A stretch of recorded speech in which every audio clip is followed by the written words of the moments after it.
And we are live. What's going on, everybody? Welcome to another edition of the Oxide Station podcast, where I am joined with one starter panelist. All right, let's go ahead and get into it.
All right, okay. What's going on, YouTube, social media world? It's your boy Anonymous Basin on biggity back with another edition of the Oxide Station podcast, where I'm joined with one starter panelist. Quick announcements before we get into the show. If you're new to the channel and new to the live stream, go ahead and give it a like, share with a couple of your friends. Make sure you follow everybody on all their social media sites. And if you want to get in on the conversation, you can click the link that is pinned to the top of the chat. So without further ado, we're going to go ahead and introduce my UK brother. Go ahead, Mr. Mark. Thank you, man. Thank you once again. Big up Oxide Station podcast.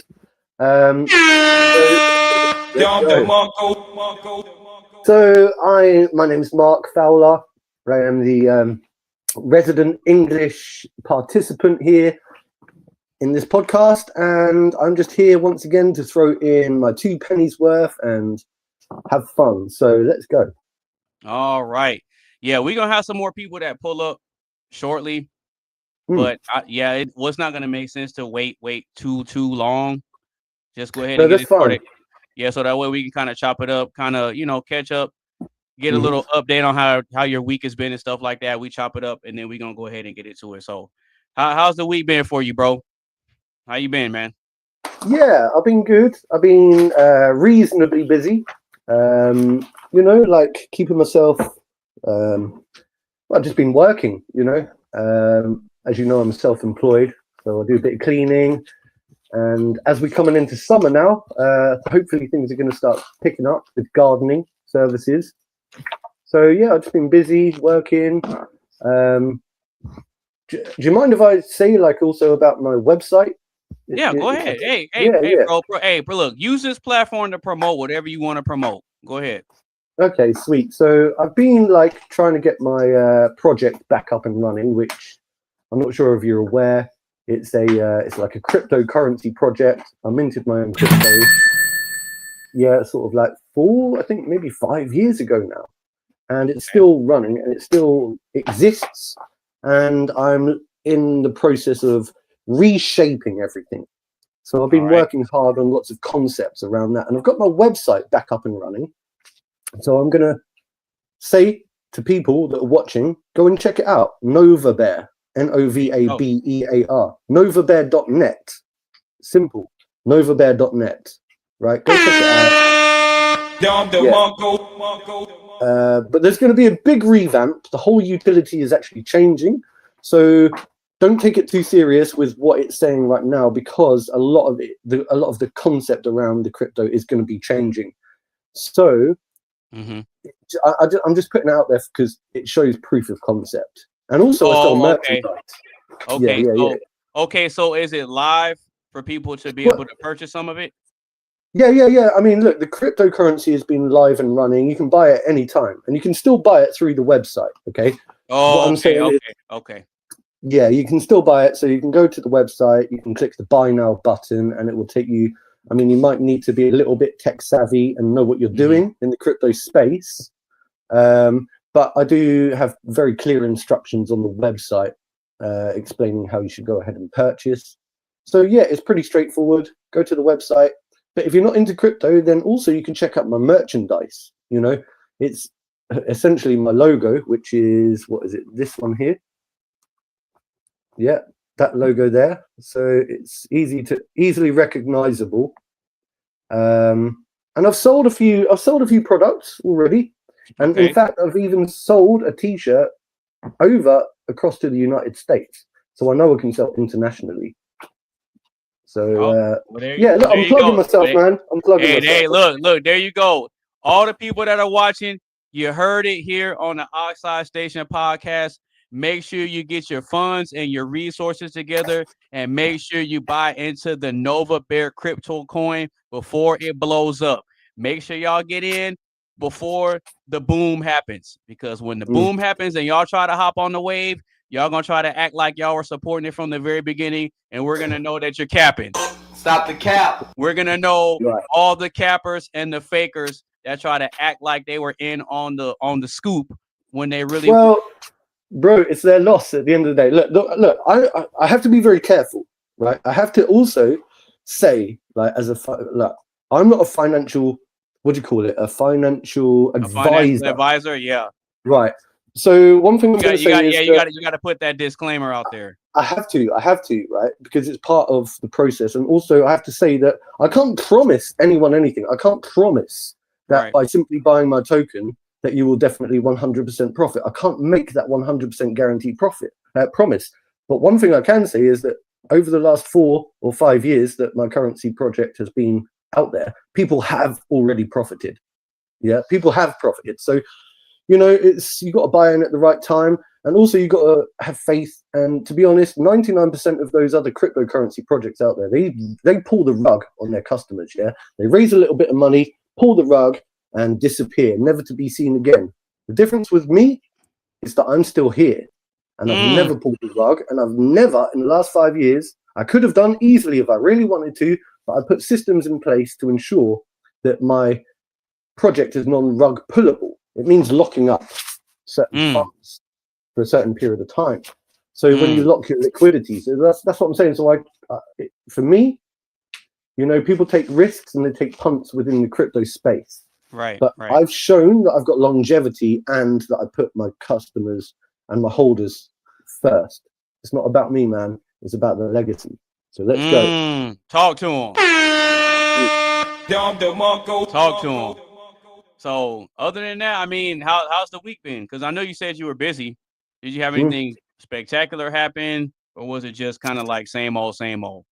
Yeah, nothing special. Well, I mean, I went and saw my mum. That's always special, you know. There you go. There you go. Yeah, went and well, I think that was last week actually. I had to go and help her with a leaky faucet. Yeah, something like that. It was the water tank in the attic. Yeah. Oh, okay. Yeah. So was it like a water tank or a water heater or no? So you know, like I don't know, it's an actual tank, like a big water tank that you know, like the bullcock. You know, you've got a bullcock. Okay. Do you know what I mean by a bullcock? Like you get in a toilet system. Oh, like the little like the little floating thing that's in there. Yeah. Okay. Yeah. I know what you're talking about. Yeah, it was that thing. It's that thing. So it was just getting old, needed replacing. Oh, okay. There's nothing wrong with that. You know, sometimes things need to be changed out and replaced to ensure to ensure the longevity. Right, and that's cool because I suppose we're going to be touching on that kind of concept within tonight's discussion. Oh, changing, replacing certain parts of, you know? Yeah, I mean the title of the show is Psychology Unlocked: Reinventing Yourself After 30. Yeah, we're gonna be getting into it here in a little bit. But as far as my week has been concerned, my week has just been chill, taking everything slow motion, one day at a time, making sure I get things set up for the show. I already got the next couple of live streams set up with the thumbnails and titles and everything. I'll be announcing a couple of those shows later on. But if you're subscribed to the channel, you can go ahead and look in my live videos feed. You can check out previous podcasts, and then you can see the next 2 shows that I have scheduled. So if anybody is down to be a starter panelist on the panel, you can DM me on Instagram at Anonymous Base. You can just DM me the word panel. Or if you're friends with me on Facebook, like Mr. Mark Fowler, my name is Charles Russell on Facebook. You can look me up and you'll see my profile picture with this on. And you can just message me the word panel if you want to be on the panel, and then I can book you guys for a show. Because with this platform and this podcast, it's open to any and all people from all different walks of life. You see, I got my UK brother on the panel. He's 6 hours ahead of me, and he shows up, and he really enjoys having these good thought out conversations. So again, if anybody wants to be a panelist and you want to join in on a conversation beforehand, just make sure you can DM me the word panel. I'll book you for a show. And then I do sound checks before we go live to make sure that everybody's audio is good. And I like to make sure that everybody's cameras are good, because when we go live, I want people to be presented in the best light possible. Now, as far as my week has been, it's been pretty laid back, slow motion. Like I said, getting things ready. For those of you who don't know, I got a new microphone today. So this microphone that I'm on right now is actually a wireless microphone. I don't know if you can see it, but there's no there's no cords. There's no cords connected to it. So I found out about this microphone on Instagram, actually, because I kept seeing the ads pop up, and I guess whoever was the people that were promoting it or whatever, they were basically making an advertisement for the microphone in the form of a review. And after me seeing different people reviewing it, I said, you know what? I got $99. I can make the investment just to get it and try it out and see if it works. And I ordered it maybe about a week or 2 ago, and I just got it today, which is perfect because I wanted to be able to make sure I could test it and make sure that the sound is pretty decent so I can go live with it and use it. And then I plan on actually doing some reviews with it because I'm going to be making some more reaction videos and stuff. And I'll actually record it with this microphone so that way I can do a bunch of testing and then I can put together a review video as well. So other than me getting this microphone, like I said, slow motion week, just taking it one day at a time. And I've been making more investments into my craft as far as with this microphone. I got some more accessories that I could use with my cameras. And then I'm actually going to be shooting some music videos and stuff with this phone too. So I got 2 solid cameras that I use, and then I'm going to be incorporating this iPhone 17 Pro Max into the mix. So I can go ahead. Sorry to interrupt. It's just, it gets me thinking, right? You love your tech and you promoting this tech, and I've got an Amazon affiliation, right? So it means that I'm able to attach certain technologies for sale on my website.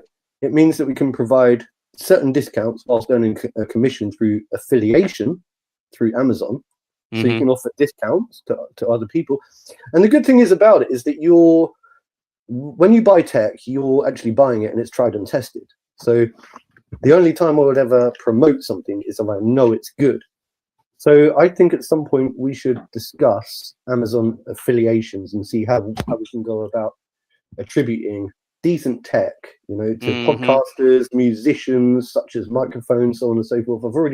I'm already doing it with the Oculus headset. Okay.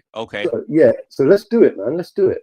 You know what's funny is if I can remember correctly, on the website for this microphone, as a matter of fact, I got the box.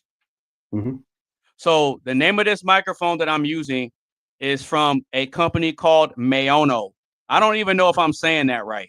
Maono, but this is the name of the company of the microphone that I'm using. It is the PD200W wireless dynamic microphone.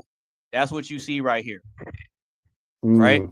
So if I'm not mistaken, if you go on the website, I could be wrong. I have to go back and double check, so don't quote me on this.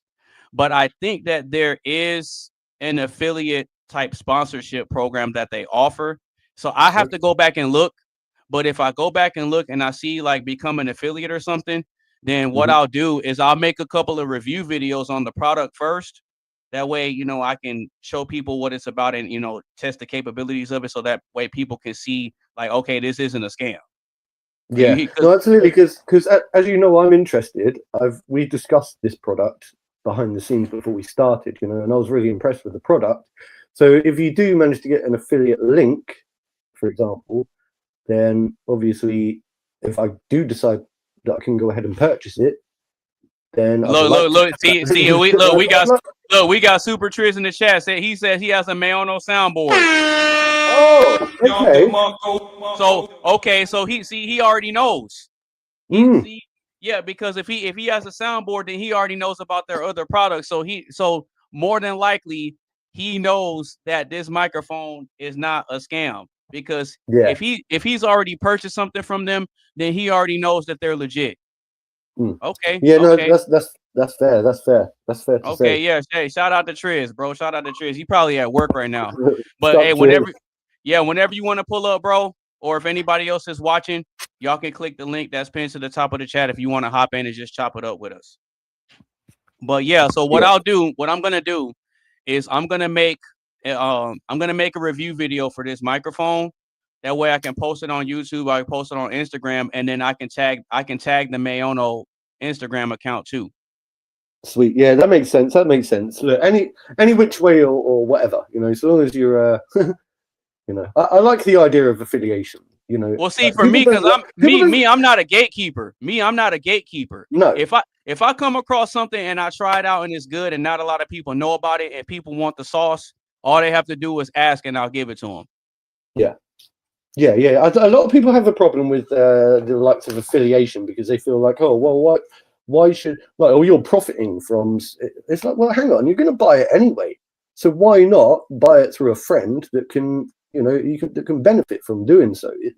All it is word of mouth advertising. That's all it is. Yeah, right. Yeah, that's all it is. And as a matter of fact, the fact that I'm doing this live stream on the wireless mode, this is kind of like the test to prove its capabilities. Yeah. If you want to keep it all the way real, I could use this entire podcast as a study and a test in a form of me reviewing the product live. Well, so far there's been no delays, there's been no glitches. There's like the sound quality is very crisp, crisp. And you said before it was a cardioid microphone. So any of those people out there that are watching that understands microphone technology, it's a cardioid, and they're very good for. They stop feedback, so you don't have any feedback. You don't have any surround and they're really good at channeling like that direct sound. They're really good at that. And see what's good about this microphone from me watching the videos of other people reviewing it, it has built-in AI noise cancellation technology. That's what you need, and that can be used with music production as well. Exactly. Yeah, because you don't want other surrounding sounds like instruments even to come in through like your microphone. I'm doing that. Your microphone when you know what I'm saying, bro. Anyway, No, I know exactly what you're saying. But today is my very first time trying it. I kept seeing the ads on Instagram, and you know what? I said, I got a Shure mic, which is really, really good, but I wouldn't mind trying something else. And what really got me was the wireless. That's kind of what sold me on it. Because if it wasn't for that, I would have still been using the Shure mic. I still have it. Yeah, but just to confirm, because anyone watching as well, it can also go cabled as well. So you're saying that it's wireless, but it's not just wireless; it can be wired or wireless. Exactly. That's the beauty of it. Exactly. So it has a USB Type-C port, so you can plug it in on your computer or your laptop or whatever. And then it also has an XLR port. So if you do want to use it for music or you hook it up to your DJ equipment, it has the same capabilities as well. And then it has a built-in mute button. So if I hit this mute button, it'll flash to let me know that it's muted. And it also has a gain control knob too. So not only can I adjust my sound settings on StreamYard or with my loopback audio settings or with my audio MIDI setup because I'm on a Mac. Oh, the Mac users know about the audio MIDI setup. So not only do I have a lot more flexibility and control with those settings, but I also have additional control when it comes to this gain control right here. So if I turn it to the left, the volume actually goes down and you can see this light getting more dim, right? But then when I turn it up, you see the light around this ring light around it, you see it starts getting high. It starts getting a lot more colorful to signify that the volume and the gain is getting higher. Does that make sense?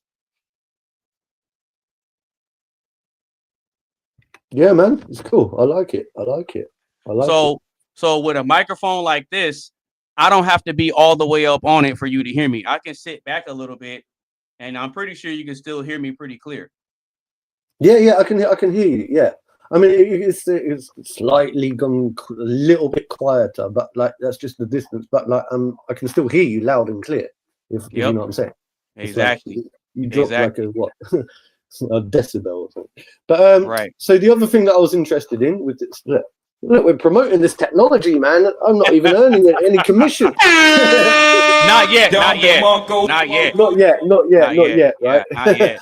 So one of the other things I liked about it is that you said like it can connect to a phone. So essentially, it's got like a USB adapter to Type-C, so you can still use it portably and like use it as a mobile thing. You can plug a headset into it, into the microphone, and walk around. It's a portable device that you can use on your phone. So like if you wanted to be like a streamer that went around doing stuff out and about, you can still use it for that. Yeah. And it's funny because they also have little clippable microphones that are similar to this, that have the same type of technology in it, and they're wireless and all that type of stuff too. What, the same company or the same product? It's the same company. Right. It's the same company. I'll show the box one more time. I'll show it one more time.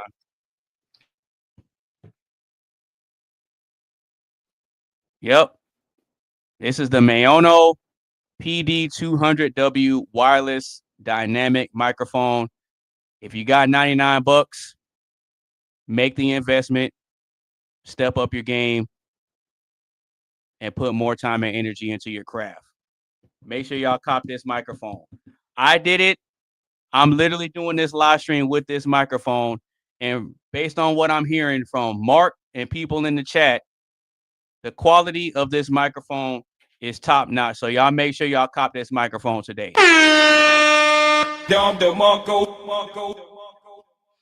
Now, like I said, I'm gonna take some time and actually do a thorough review on this.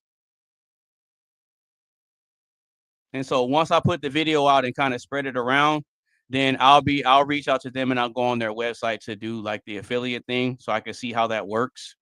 Because because I'm all about people being able to produce the best quality content possible as far as like their cameras, like their audio and their visual. If you got both of those on point, then there's nothing really anybody could do to stop you. Like people can let like a bad video slide because, you know, a lot of people don't have money to get the best top-notch cameras that are out there, but people aren't going to really compromise on bad audio. They're just not. No, absolutely. Yeah. Audio, it makes a big difference. Yeah, I can put up with a grainy picture or bad picture or whatever. I mean, look, I can even do this. You don't even have to see me. You know what I'm saying? But as long as you can hear me, that's what matters. Yep, that's really all that matters. As long as the audio is good and crispy and clear, then it works out. Because there's podcasts where all they do is record it and put it out on streaming platforms. Now, you know, a lot of podcasts, they do audio and visual for people that like to watch it. And then you have people that'll listen to it on the go, like on Spotify and stuff like that. So that's That's one of the biggest reasons why you want to make sure that your audio is on point. But yeah, Mark, I mean, I'm gonna suggest that you make the investment into getting you a high quality microphone. So, like you said, because if you're doing this on your phone, like if you're on the panel and you're on your phone, you just plug in that wireless receiver and you got your mic. Yeah. I mean, look, in all fairness, I'm not the richest man in the world right now. It's not that I haven't like got disposable income, but all of that income seems to be every time I want to save up for something new, there's always something else that comes up. I've got this this event coming up now and this thing going on, and I'm like, come on, guys. You know what I mean? Like, it's so when I get round to it, I'll let you know, put it that way. I'm not going to rush ahead and buy it just yet. It's prioritization is what I'm saying. But I for mean, $99, whatever that is, I don't know how to convert that into pounds. Hey Google, what's $99 in Great British pounds? $99 is approximately £74.79. £74.79. That's even cheaper. Sorry. By the way, you know why that is, right? Yeah, the conversion rate. No, because the value of the US dollar is higher than the value of the Great British pound. That's the same thing. That's what conversion rate means. No, I'm saying, but the value of the dollar. Yeah. Because for us, it's more dollars, but it's less over there. Yeah, but so I call it this is what I call conversion rate. So any time there's a differentiation between like what it converts from English to American, but at the same time, it all comes down to the anyway. What I was trying to get at is I wanted to say I keep realizing that I'm using my Google. I've used it a couple of times now live. Mm-hmm. So I want to apologize to anyone who, if I've triggered their Google, because I do it and then I forget that I shouldn't do it, because I could have set everybody else's Google devices off by saying that. And I know that because it's happened to me a few times. So sorry, anyone who's watching. Well, see, for me, I don't have any Google devices like that. I got my iPhone, so if I need something, I'll just tell Siri, "Hey Siri."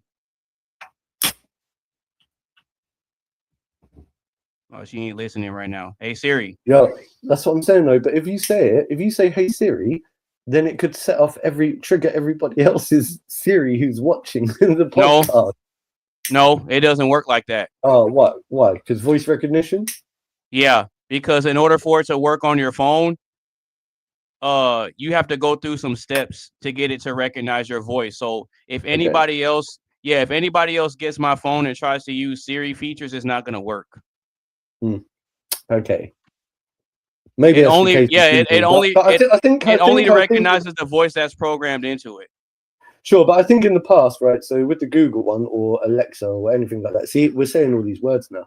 We could be triggering off other people because I think mine recognizes my voice as well, but it still recognizes, I think, other people's, whatever. Like, do you know what I mean? It's not that great. Exactly. But like, I've had it before where I've been watching a video online and somebody said it, and then all of a sudden it set my one off in the background. You know what I'm saying? And I'm like, you just set my. I'm watching something online, and you just set my Google off in the background, which is quite funny. it's not like that for Siri. So if I pull my phone closer and say, "Hey Siri," yeah, hang on, can I say it then? Hey Siri. Hey Siri. Hey Siri. I want to set your one. I want to set your Siri off. Hey Siri. You're not going to be able to. Okay, hang on. Hey Siri. Hey Siri. I've got to put That's not going to work, bro. Hey Siri. Yeah, see how it has that colorful ring around my phone? Yeah. She only listens to me. Oh, yeah. Yeah, she listens to no other man but me. Who needs a girlfriend when you got Siri? Hey, she listens to me. She does whatever I need her to do. No, Hey, but but hang on. Does she yeah, do? go ahead. Does she do your ironing though? No, I could probably download an ironing app. There's probably a household chores app I could download for that. Yeah, right. Yeah, Probably. yeah. No, but overall, how you feeling, man? You feeling great? You feeling good? You feeling okay? You Yeah, I'm feeling feeling good. I'm feeling good. You know, I'm 3 beers in, to be honest. Three beers in. Okay. It's not too bad, to be honest. I had 1 beer in town, and I've had 2 Oh, since I've been so that lets me know that your cognitive abilities are gonna take a slight turn on the decline, and we might have some moments like this.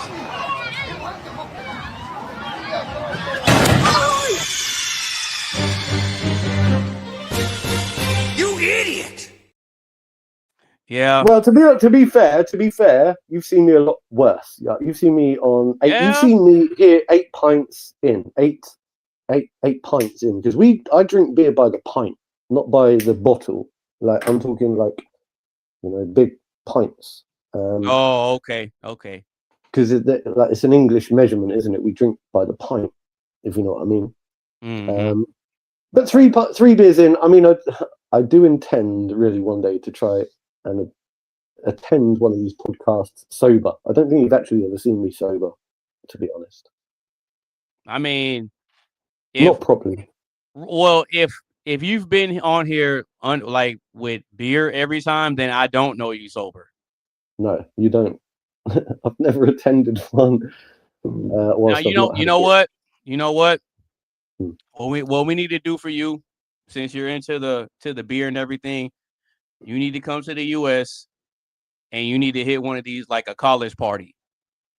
What do they call them? Frat parties or something? Yeah, either that or something. What is a frat party? What's a frat? What does frat? Well, okay, a frat party. Frat is short for fraternity.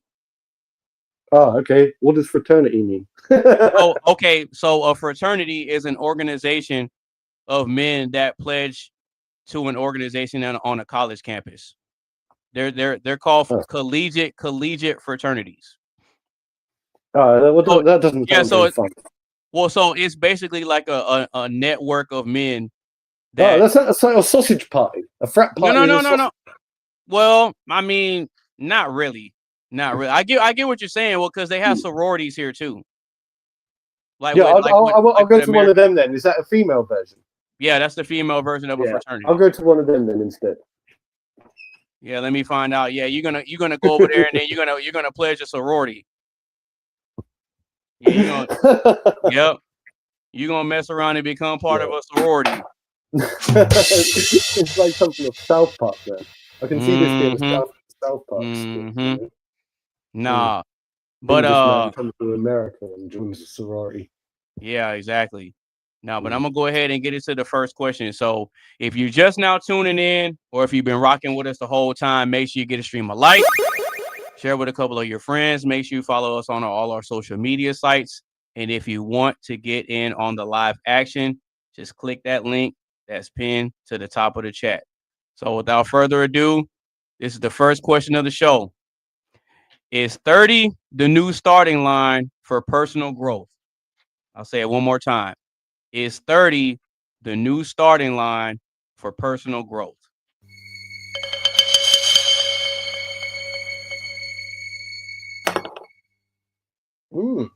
Okay. So, as I'm the only one here, I suppose I get to go first. There you go. So, well, I always go first anyway. I always jump in there. But hang on. So, 30, obviously, I'd say around about the age of 30 for me was the time that I really started growing up. Hang on, just repeat the question. Okay. No, I'll say it again. As a matter of fact, I got you. Stupid. Okay. Is 30 the new starting line for personal growth? Is 30 the new starting line for personal growth? I mean, let's look. saying a flat age of 30, I would say give or take, yes, give or take, around about that age. You know, certainly when you hit your early 30s, you know, that's, I think around, for me, it was around about age 33 that I noticed that I really started changing. My outlook on life changed. I don't think that's necessarily the case for everyone, but I do think that most people I know, they start to mature, they start to wind down, they start to feel more comfortable with who they are. Like I honestly think that happens for a wide majority of people. I can't say every single person, but I say that it tends to play out like that for a large majority. Mm-hmm. Yeah, and we change as we age. You know, whether it's hormonal or whatever to do with chemical balances in the body, I don't know. But I think life experience helps. We learn what serves us. We wisen up. And I think there's a certain age, probably around about the 30s, the early 30s, that's definitely the case. I mean, certainly for me, it's the case. So if it's the case for me, and I see it with my friends around me as well, we all sort of aged and matured together around about the same sort of time. Mm-hmm. So I do think that, I would say we do. The answer is yes, is what I'm saying. Okay, that's fair. What do you think? I think in a lot of instances, for like I said, for a wide majority of people, I can't say everybody, because you have those anomalies where either they come from a very stern family that's dead centered on, okay, I'm gonna get my kid working as early as possible. So by the time they're in middle school, high school, they have a significant advantage. That's not the case for everybody. That's why I say it's an anomaly, right? Yeah. And then you also have people that are born into wealthy families that are kind of born into a significant advantage. But then at the same time, that's not always a guarantee, because even in rich families, you have the black sheep and the screw ups that just can't seem to get it right. Right. So I could say for a wide majority of people, I think that 30 is the starting line for personal growth, because I think, and I'll take it a step further. I'll say that it's different for guys than it is for women. I'll say that it's different. I was right. I'm glad you said that, because I was literally thinking that, right? I was thinking that, and also I was thinking something else, but I'll let you, Okay. So the reason, I would make more of a case to say that 30 is the new starting line for men. Yes, but with women, would you say it's younger? Would you say it's younger or late or older? It's significantly younger. That I was thinking that, because I think that females tend to mature a lot younger. Certainly within, they do. If I was to because this is the thing. This is the thing. Because with women have a very significant advantage over us, and there's nothing we can do about it. They're protected, maybe. Right. So women have a very particular advantage over a man that a man will never be able to overcome. It's just something that they're born with. It doesn't matter what type of family a man is born into. It doesn't matter how many muscles you get in the gym. There's just certain advantages that women have that a man will never be able to overtake. Right. But to balance it out, on the flip side, for us, we start off at a significant disadvantage. But the way we can overcome it is through hard work and having a good, strong mindset and having goals and things of that nature, right? So you have men that are 30 plus that are still bums and losers. Yes. So it's not a guarantee. It's not a guarantee. No. That's why I brought in the mindset and the discipline and all that, right? So for a lot of men, and okay, this is a theory that I have. I'm trying to hold on to a couple, because I've got a couple of caveats as well. No, go ahead. Yeah? No, go ahead. Okay. Yeah, go ahead. So I think that when you're talking about some people, right, because there are obviously there's the general rule that most people, men, let's say by early 30s, right? Let's call that a general rule of thumb. But then I'm wondering, we brought gender into it, but then also, do you think there's a generational thing? Because And also, you mentioned a minute ago, so hang on, that's generational. So we'll think about generational, but then also, do you think that because you said different people are born in with different privileges in life, like some people may be born into a wealthy family, but I think that those people are mollycoddled. You know, you've heard of the concept of the champagne socialist. And if you watch, there's like I think there's a film, I think it's Meet the Fockers or something like that, or it's one of these films with Adam Sandler in, or like where he's born into a rich family, but he never grows up. He just never grows up because he's got everything on a plate, so he's never experienced hardship. You know? Oh, I think you might be talking about. I know what movie you're talking about. Okay. There's so many Adam Sandler movies that I haven't sat down and watched that I've seen just bits and pieces of that I could be saying the wrong one. I think it might be Happy Gilmore.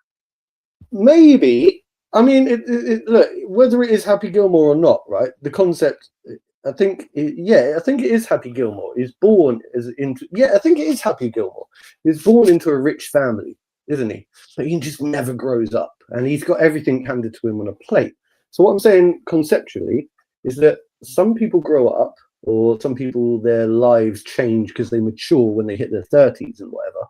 But those people that are mollycoddled and infantilized because they've got everything handed to them on a plate, they've never experienced hardship through their life.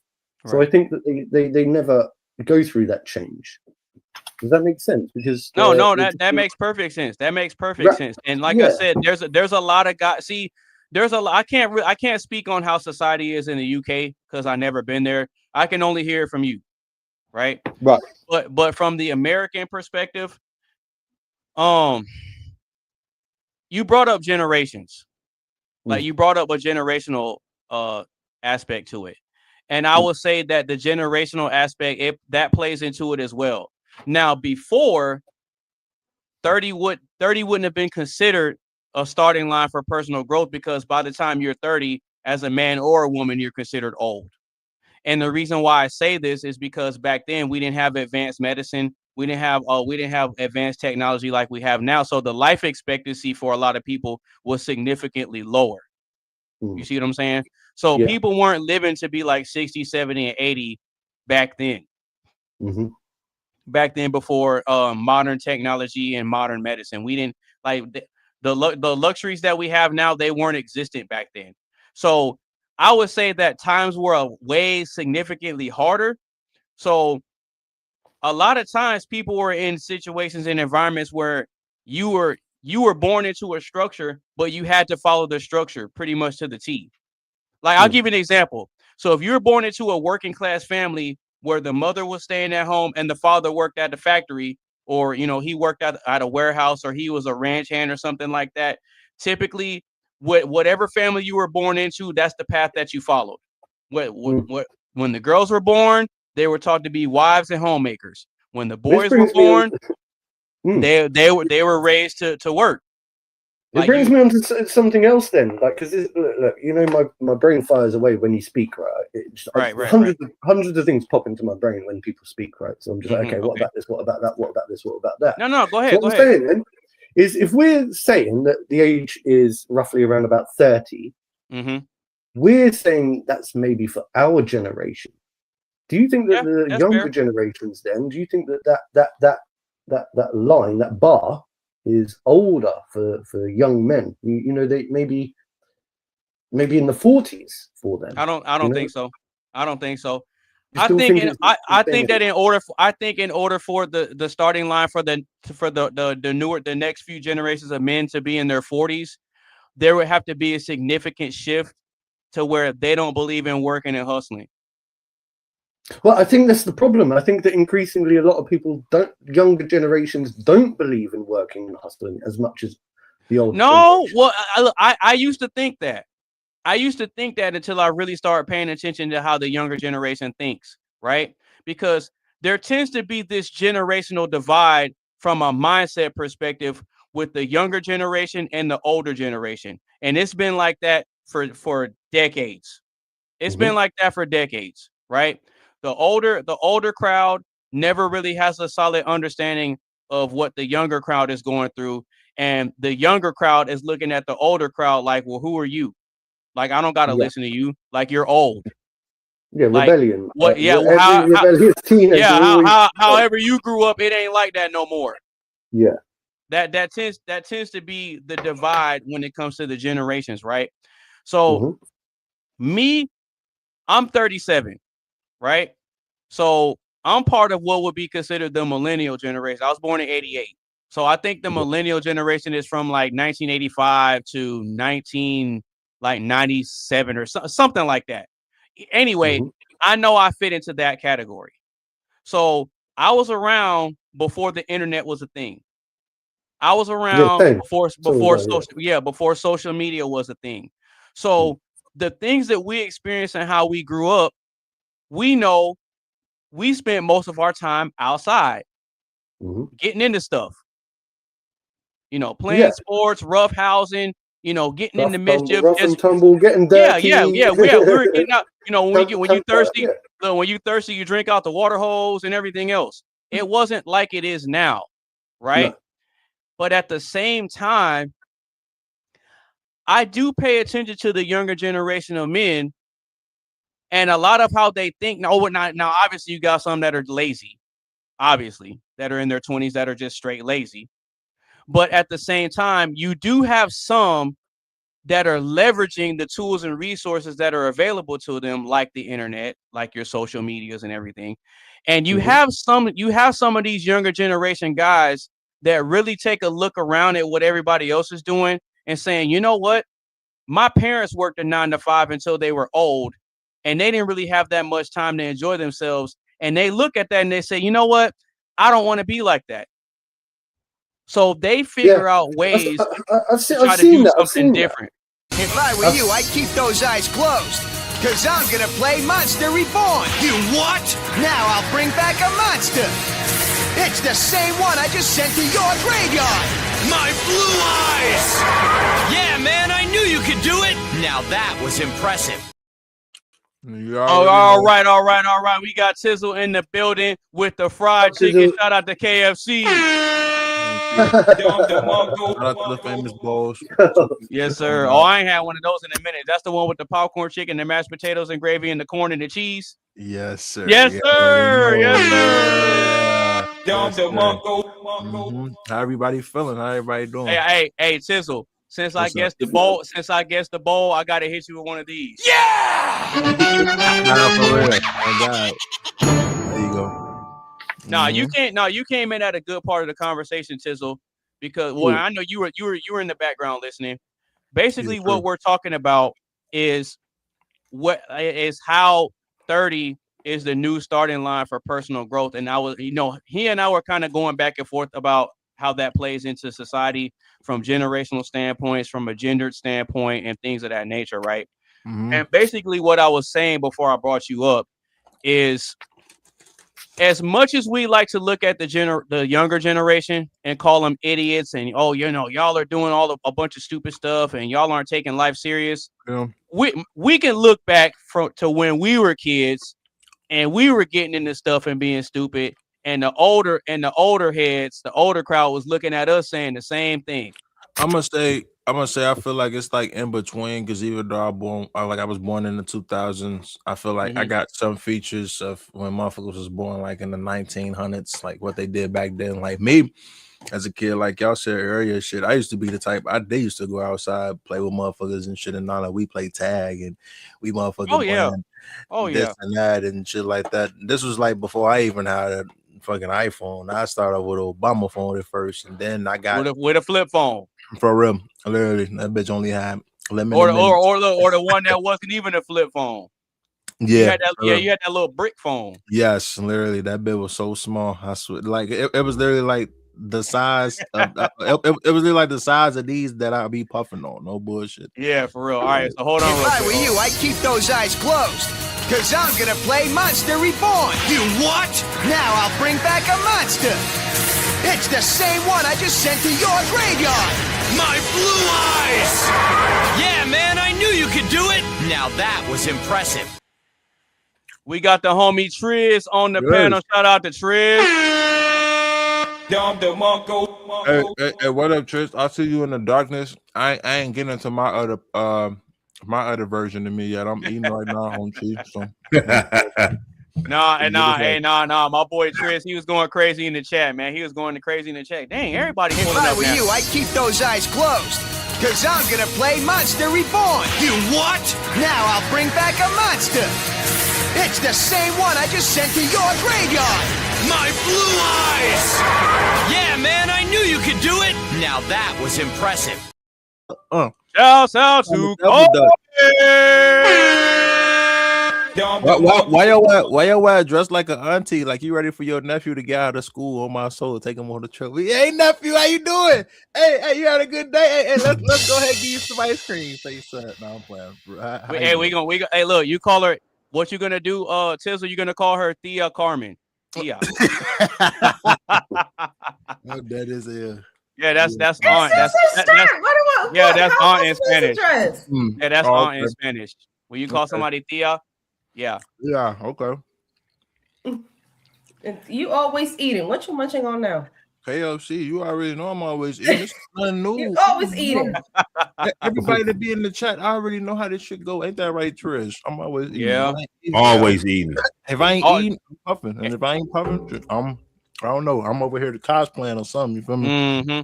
No, but you y'all he actually eating today instead of just snacks. Yeah, for real. He went and got actual food. I see a homeboy with the trail mix. I don't know exactly proper food. Edible, you feel me? No, but y'all came in at a good part of the conversation because basically what I was saying, because basically what me and Mark were talking about is the generational divide when it comes to the mindsets of how we view ages and stuff like that, and the advantages that both genders have from an age standpoint.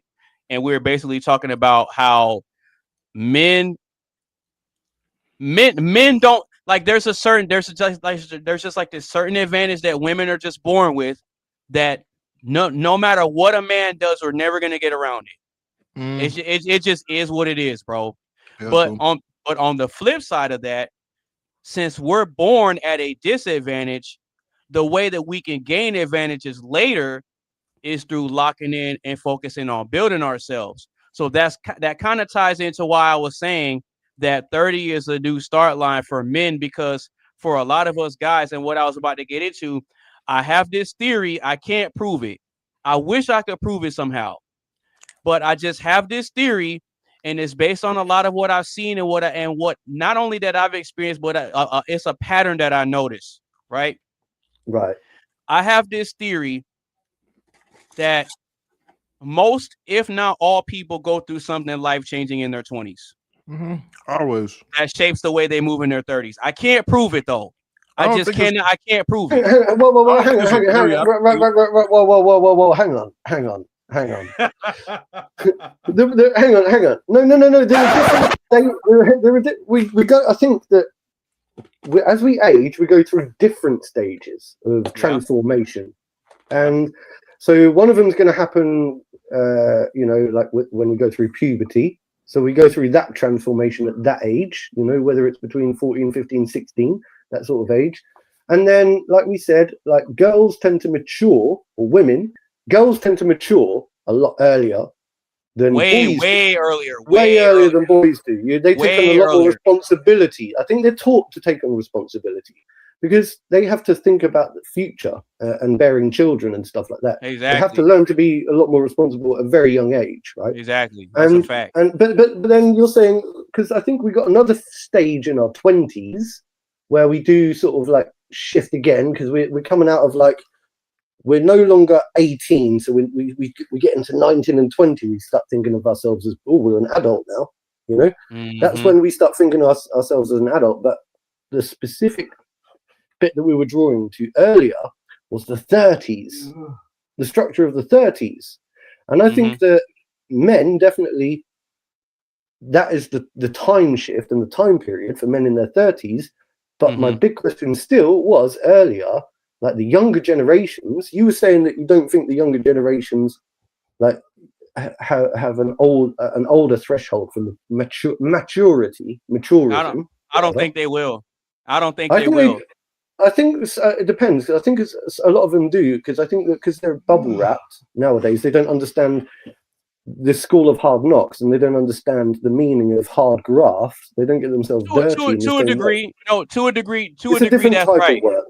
Yeah. To a degree, that's right. But this is the difference, though. The reason I say that the younger generation of men and women that are coming behind us, in my opinion, now I could be wrong about this, but this is just my opinion. I think that the way that the younger generation of men and women are moving behind us, I think they're paying attention to the valleys and the peaks that we're experiencing, and they're starting to weigh out the pros and cons of some of the things that we're doing present day, and they're making assessments about how they want to move in the future. And a lot of them are tending to shy away from traditional forms of things. Like a lot of these younger generation people, they don't want to commit to a 9-to-5 job for 30 to 40 years. They don't want to do that. And I can't blame them for thinking that way. I can't fault them for paying attention. But isn't that a lack of maturity? Older family members are moving and saying, "Yeah, I don't really want to go like that," because think about this. Think about this. The vast majority of people in the U.S. hate their jobs.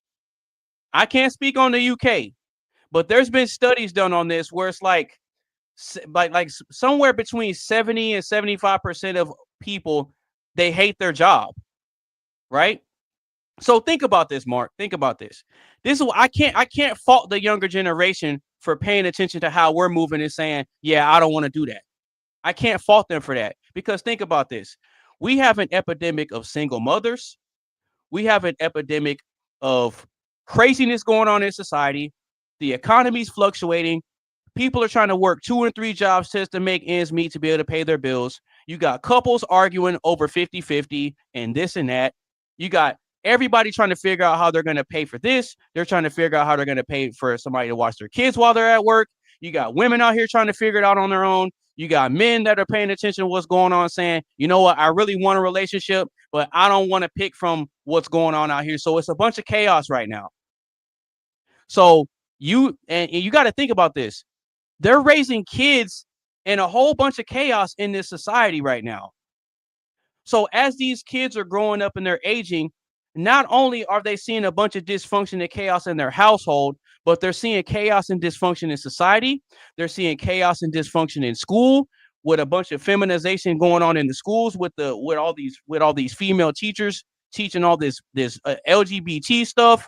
Like, it's a bunch of chaos going on, and now you have a situation where that seems to me that you fed into. Look, I don't want to take. No, but hold on though. Hang on, I want to give other people the opportunity to say something. No, I know, I got you. But just hear me out though. But hang on. So what I'm But what I'm saying is this. All I'm saying is this. Mm-hmm. A lot of these younger generation kids that are coming behind us, they're looking around at what's going on, and they're saying, "Yeah, I don't want to end up like that." That's all I'm saying. And sure. I can't fault them for moving different. No, I get that. And look, they have to change with the times, because we're moving in a more if I were you, I'd keep those eyes closed, because I'm going to play Monster Reborn. You what? Now I'll bring back a monster. It's the same one I just sent to your graveyard. My blue eyes! Yeah, man, I knew you could do it. Now that was impressive. You are now about to witness the dripped out Vader. Dripped out Vader. What's going on? What's going on, Coley? What's going on, bro? What's going on, y'all? Yeah, you pulled up at a good part of the conversation. So what I'm gonna do, I'm gonna let Mark. I hear Mark sounds a little bit pissed, so I'm gonna let him get it all out real quick. Right. So I'm gonna let Mark finish what he's gonna say. I'll let Triz get in. I'll let Carmen get in, then Tizzle, then Coley. I told you I was going to get my Vader mode, Triz. No. All I'm doing is look, just to add to what you're saying. I'm just looking at the next generations, and I'm saying that, right? Of course, the voice changer don't work. The next generation, right? Obviously, has to adapt to the modern era, the modern age, right? And I'm just saying that, of course. So with the digital age, people don't need to get out, and but I think because of this reliance on the digital infrastructure around people, people are sort of mollycoddled and wrapped up in like a kind of bubble wrap or Big Brother state, or like even what I would call, what's the other, when you call it, the nanny state, yeah. Okay. So I'm wondering if the nanny state in itself, right, even though people are adapting to the new modern technologies and stuff like that, and they're different, they're more entrepreneurial, I do feel like that sense of camaraderie and maturism, right, and sense of patriotism and sense of hard work and sense of family, right, is being lost because they're being looked after by the nanny state. And therefore, I'm wondering if that constitutes the fact that they're not actually maturing. They're not maturing until a lot later on when it's too late. When they hit like old age, they're like, oh, do you know what? Oh, looking back, I should have got out there. I should have done this more. I should have done that. And I should have done that. So when I'm pushing back on, you know, the younger generations maturing later on in life, you're almost confirming to me that no, because they take on a different, they take on the more modern day structure. And I'm saying, yeah, but that wraps them up in bubble wrap or cotton wool. I don't think so. Therefore, they're not maturing as early. I don't think so. I don't think I do, so, because even back in the older generations before us, I think that young men matured, right, and turned into men in their 20s. And I think that our generation, we matured into men in our 30s. And I think that the generation after us, they're maturing into men in their 40s. Look, yeah, but I can't prove any of this. I gave a reason why, though. Observational theory. I gave a reason why the men had to mature a lot faster in those olden days is because we didn't have modern technology and we didn't have modern medicine. Oh God! So the life expectancy back then was way lower because you got to remember, because I don't know how much you know about American history, Mark, but you know how we just had a pandemic in 2020. Oh damn! You know what? That pandemic was awful. It locked the world down. Well, that pandemic was hella awful. 100 years prior, we had something that was called a Spanish flu, and it wiped out 10% of the population. Ooh, yeah, I ain't. Boy, yes. It wiped out 10% of the population. That's all I'm saying. Yeah, so yeah, back in those times, it was a lot harder, and then you still had you were still coming off of post-slavery. You still had open segregation and racism going on. We were still going through a lot of modern day innovations as far as like building and stuff like that. You had the Roaring 20s. You had the Great Depression. You had World Wars 1 and 2. You know, like you had a lot that happened. But this goes back to what I said. What we said before. You know, do you remember that quote? And we stated it before: hard times make strong men. Strong men make good times. Good times make weak men. All that kind of stuff. So things are cyclical.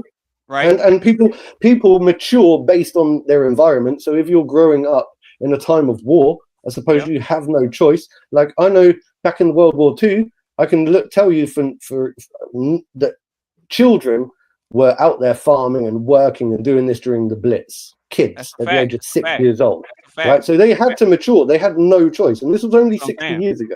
60 years ago. Right? But that's what I'm saying. So it's like based on that time period, you didn't really have much choices of what you wanted to do as far as what you wanted your career and what you wanted your life to look like.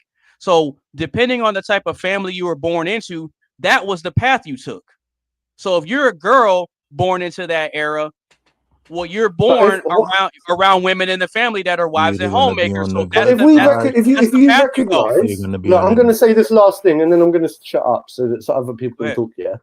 But if you recognize, what I'm trying to get at really is if you recognize that quote, strong men make good times make weak men, that sort of thing, then as times become easier, and I think that the younger generation have had it a lot easier because they've been wrapped up and nanny stated, right? I'm just saying that then that makes weak men, and I think weak men don't mature quite so early because, look, and once again, I want to quickly say that what I'm saying is observational theory. I'm not stating this in any fact at all whatsoever. Right. And I'm saying this is what I worry.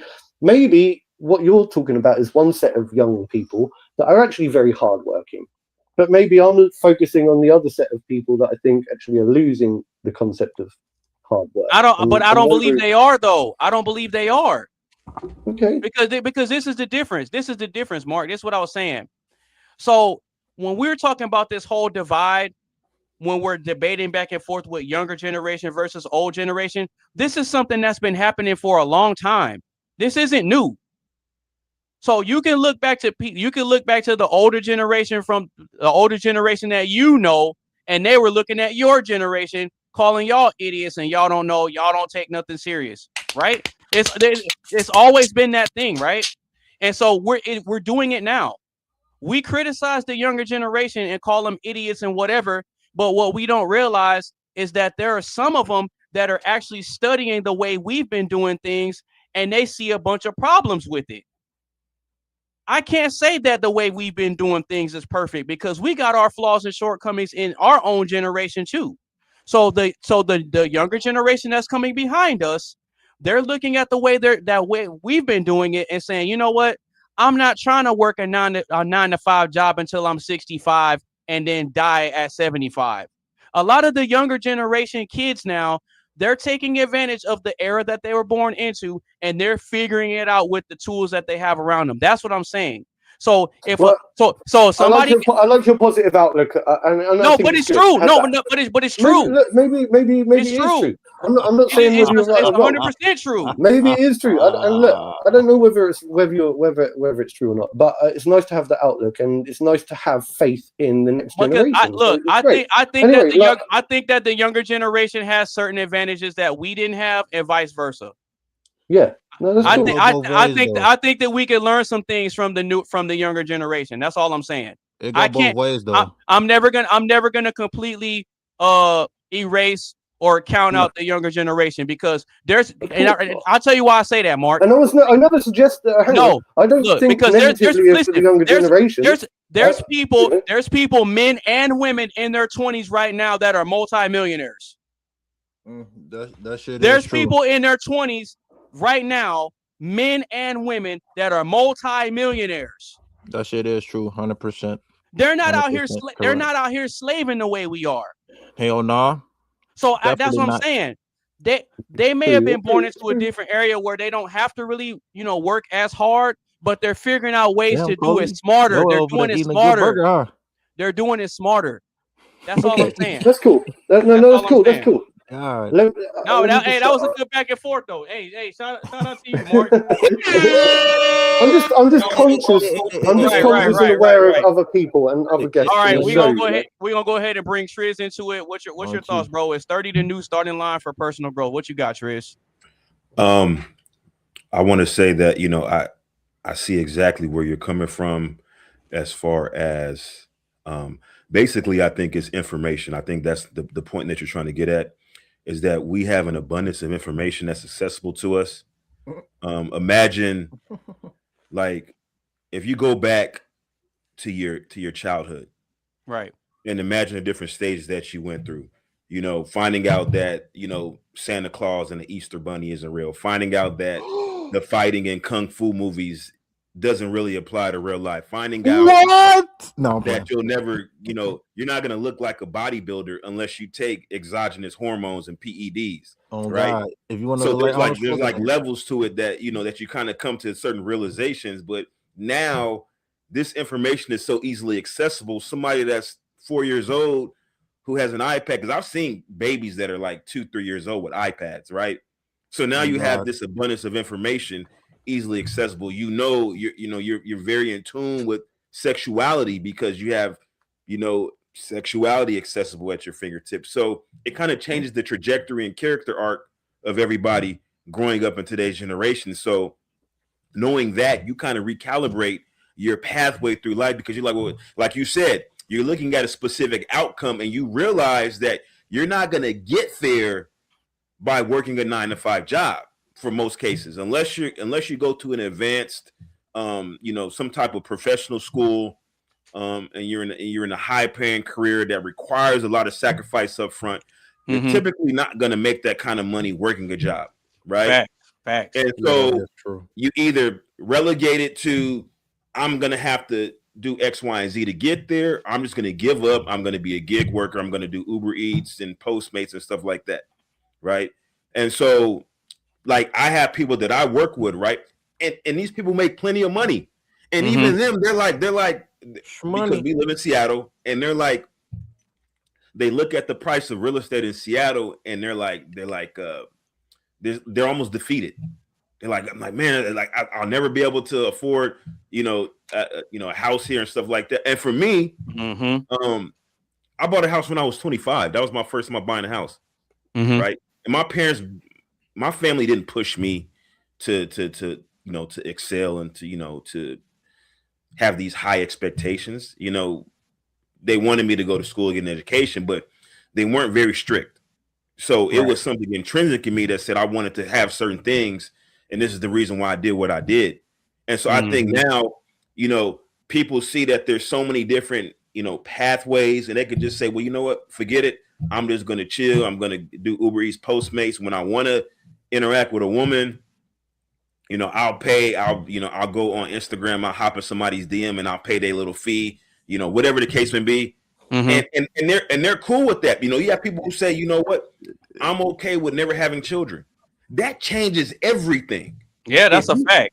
If you've accepted that you'll never be a parent, you don't have to make as much money. You don't have to be as driven. You don't have to be as disciplined.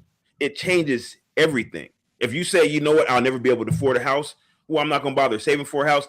This changes everything. And so I think this is the reason why you're seeing, there's different manifestations of what maturity is. And that may be their maturity. Maturity is basically you have a specific outcome that you're gunning for and how close you are to getting there.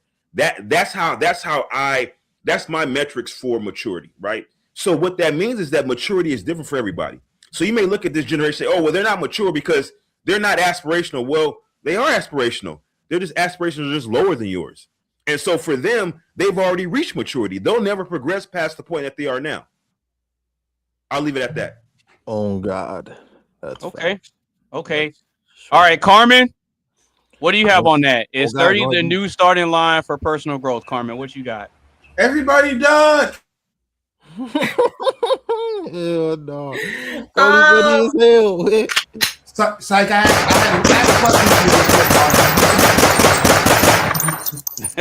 had to fuck with you, Carmen. My bad. No, I mean, honestly, I think 30 for men is a little young because a lot of y'all don't reach your true value potential, your earning potential until way over 30. And let's face it, like with men, your performance and who you are is measured by what you can bring to the table. So at age 30 for men, I think that's a little young. No. The question is 30 the new starting line?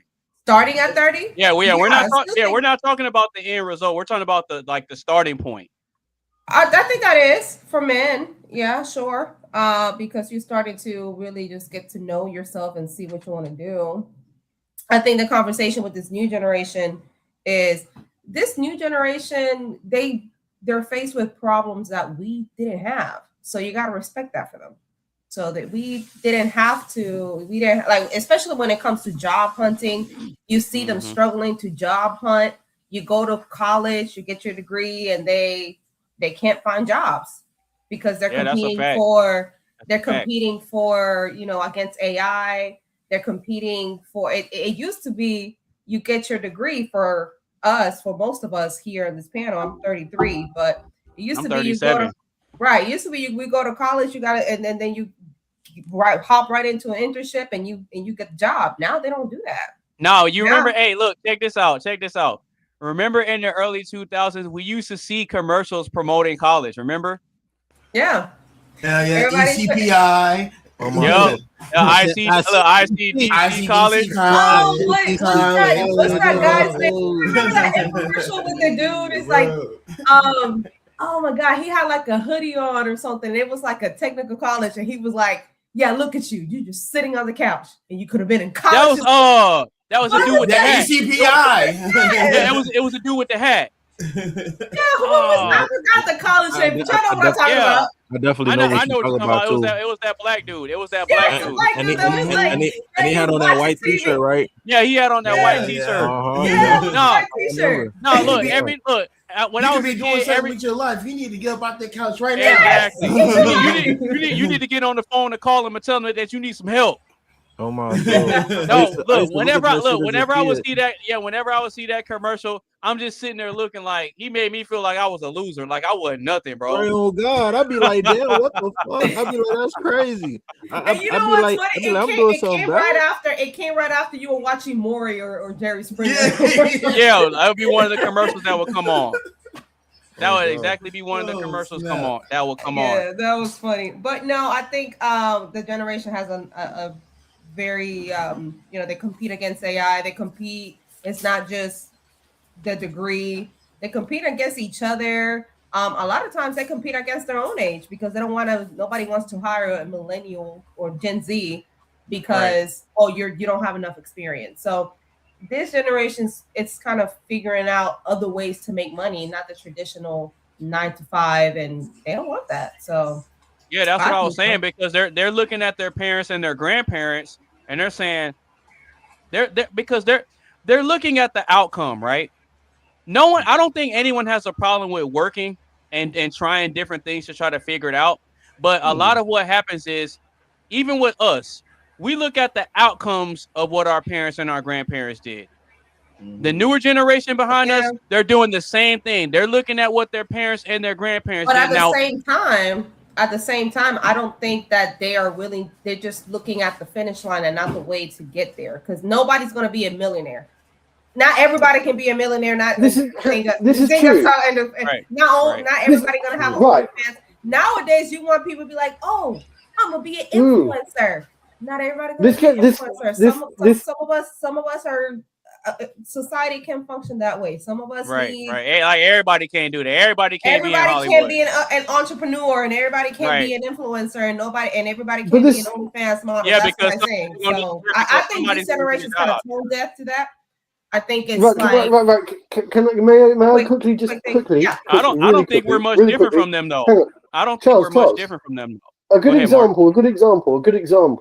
Because I think a good example is when I watch something like Beast Games, right? And I see grown-ass people in their 40s, 50 years old running around playing games, right? In order to win $1 million, right? Part of me wonders, is that really a sign of maturity? Are they really mature? I mean, look, it looks fun, don't get me wrong. You know, it's good to be young at heart. I'd quite happily participate as well, but you think back to like the olden days, you wouldn't see people running around pimping themselves out for £1 million. And I think I'm wondering if maturity really means financial success, or does maturity mean like something different? Do you know what I mean? Because I'm just saying Beast Games. Well, think about it. If you're doing some type of work to create something that benefits people, to get to that $1 million, then that does take a degree of maturity. Because in order for you to mature in certain aspects, that means you have to change your mindset from how you used to operate and things that you used to prioritize. I'm sorry, I just keep laughing at Chris because he has he has a hoodie on as a dog and he's sipping from a tea. I thought that was funny. I'm sorry. Yeah. No, because yeah. Where the fuck you been at? He has this full dark demeanor, you can't even see anything. Like hoodie up, and he's like, this tea is quite lovely. But no, Triz has some good points as well. I'm drinking a smoothie. Triz was onto some good points. Yo, Triz, you was onto some good points as well, yeah, because you was talking about because what I find fascinating about what you were saying is how do you measure maturity now? This is the problem, isn't it? It's like what you think is mature, maybe somebody else thinks they're immature. How do we really measure maturity now? This is why I disagree with the notion that 30 is the new starting point, because with the information available, people now recalibrate their actual pathway and trajectory to their end goal, and they're able to start on that path a lot sooner and be very intentional with every decision that they make. And so you also have not even just now, I would say maybe around 2016, 2017, you were seeing a lot of child YouTube stars. Facts. Facts. Absolutely. Facts. Absolutely. Facts. And we don't really consume that type of content, but the numbers don't lie. The numbers ain't lying. There were and you know, and now we see, you know, in more present times, we see like some of these YouTube stars, they were really kind of you know, forced by their parents and things like that and taken advantage of. But at the end of the day, people are able to, you know, you have young streamers, you know, the Kai Cenats, the iShow Speeds. I mean, these guys started like when they were in middle school, you know, streaming. That's a fact. And so a lot of people are looking at that as avenues towards, you know, getting to whatever they want, you know, getting to wherever they want to go. But So you've seen those degenerate TikTokers, the pranksters, the degenerates, the ones that go around acting really immature, and doing silly things. But you, like, could you argue could you argue that as maturity? Because if you think about it, I don't know. They're just maturing into the game. But again, you're looking at maturity. We're talking about the starting line. So what I'm saying is that people are starting a lot younger towards whatever path that they want to go on. And I think it's even more important now because, as I believe her name is Carmen, she mentioned that we're competing with AI. And so that's a fact. Because of that, like imagine now, right? Let's just exclude gig economy workers. Let's talk about people who really are ambitious and driven and really want to make money, right? You can't expect to go into an occupation or a career field and only have a high school diploma. That's just not going to happen anymore, right? Yeah, that's a Even fact. now, That's a people fact. who have the certificates, like people who have their Python, they have their C++, they have their whatever type of computer programming language certificates are insufficient at this point. You need to have the actual understanding of some of the abstract concepts related to computer programming and computer science. So AI, the emergence of language models and stuff like that, and prompt engineering. Large language models. You know, even some of the mathematics involved. Like sometimes, we're even now because we're Python is another. We're entering into the age of quantum computing, and so now people are finding, okay, well, I gotta have an understanding of things like, you know, quantum physics, particle physics, you know, advanced theoretical mathematics. You see what I'm saying? You're talking about things like things dealing with fluid dynamics. Do you think the majority of people these gigantic data centers? So even like somebody who's entering into HVAC, like in order to really understand what it takes to cool a large data center, even some of these guys are going into advanced, fluid dynamic, type educational fields. Like you're not just getting basic, trade educations for that type of stuff. And so I think you got to start younger.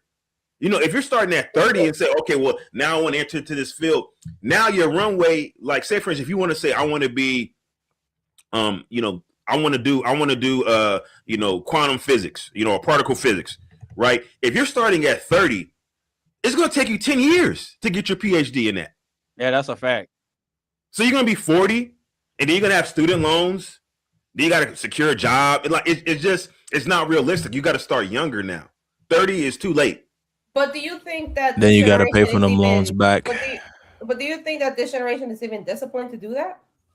Because I don't. I don't think that the Gen Zs of the world, I don't think they're disciplined enough to, like, for yourself, for example, you bought a house at 25. I don't think that's incredible. Like, that's not even something that most of us do. Like, I think they're not disciplined enough because they want the fast result. Not only that, Carmen, I don't think they're disciplined enough to that because they don't even have the attention span to do that. Like, you got not only that, Carmen. You have Gen Zs who can't even hold a conversation more than 30 seconds. That's what you got TikToks for. Right, but you got to think about this too, Carmen, and you're right. You're right.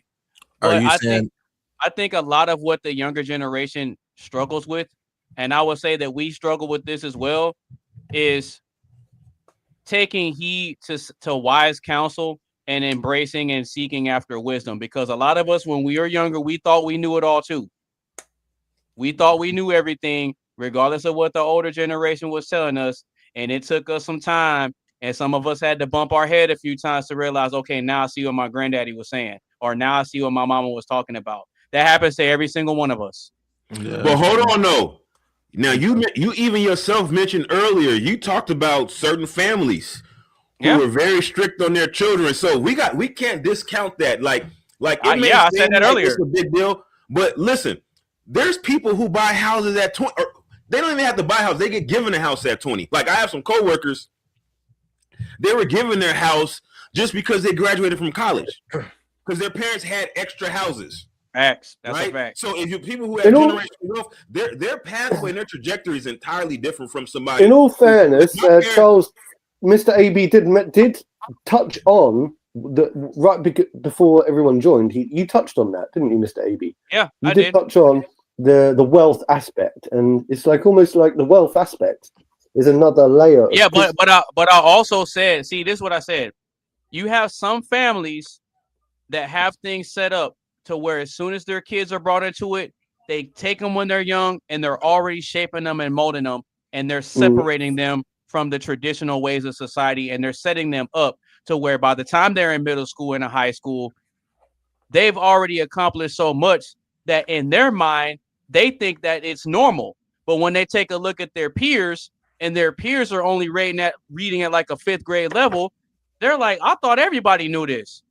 This is the way that I'm thinking of this, right? I think I get what you're saying, though. I get what you're saying, though. This makes sense. I think everyone's on point because I do see hope in the younger generations. I know, like some of my friends' kids who certainly. I know. Did I cut out? I know I've got a lot of friends who've got kids who certainly.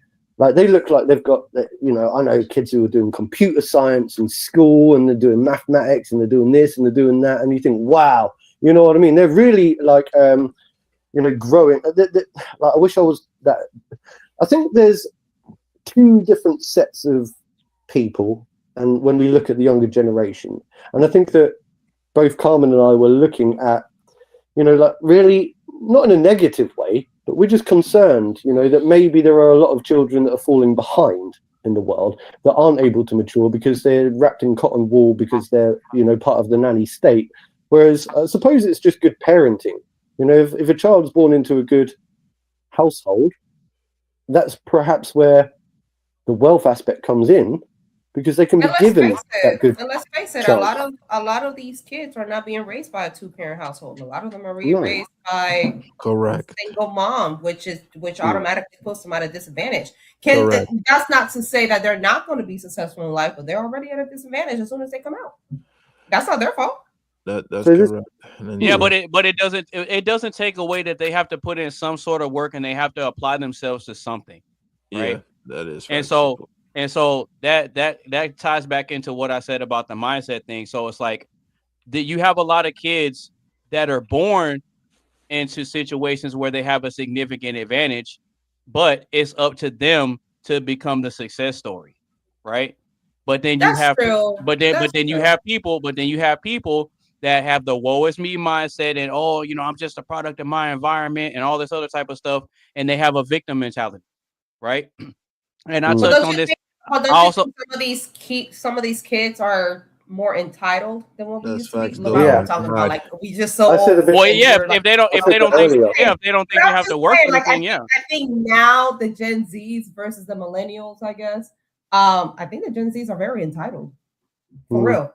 Like you see them all the time at work. But you can't just limit it to them though. Are they entitled? What's that poll? That poll, it was like a big topic. It was on TikTok, and they were rather the job was like, would you rather earn $140,000 a year and have to go to an office to work, or would you rather stay at home and work from home and earn half of it? A lot of them just took the less paying job just because they wanted to be home. And you know what's funny? That's a brand new thing. That's a brand new thing. Hold on. Is that really brand new? I want to throw this in there. Go ahead. Carmen, think about this. This is the entire concept of being a passport bro. You're taking less income for the flexibility of being able to work abroad. not having to come into the office. So we can't just blame this on this new generation, because there's men in their 40s, 50s, and 60s who are saying, listen, I'd rather make $60,000 a year and be able to be on some beach in Thailand somewhere with my laptop than having to come to an office and make $250,000. This is a fact. So it's not but just a lot of them actually did that, and that was a brand new. When I said brand new thing, was because it came after COVID. So when COVID happened, that's when a lot of us were forced to work from home, and then during those 2 years, we couldn't go back to the office, and a lot of us stay there. But now we're going into transition. Y'all have to go back. There was people who worked at Tesla and Google and all of them that were working from home, and they just chose to be like, y'all gotta go.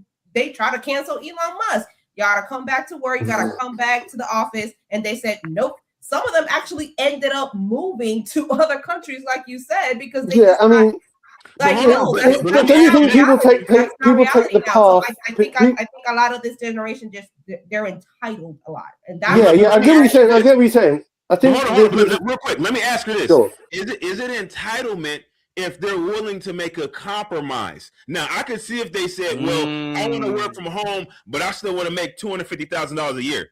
That's different. If they say, "I'll work from home and I'm willing to take a pay cut and I'm willing to risk career advancement," because a lot of times if you're working remotely, your prospects for career advancement are curtailed as well. So you're taking compromises in more than one. That is a fact. That is a fact. You're just settling. That's not compromising. You're settling for less, which means that you don't want to do any better in life. You're not going to be that. Yeah, but Carmen. You don't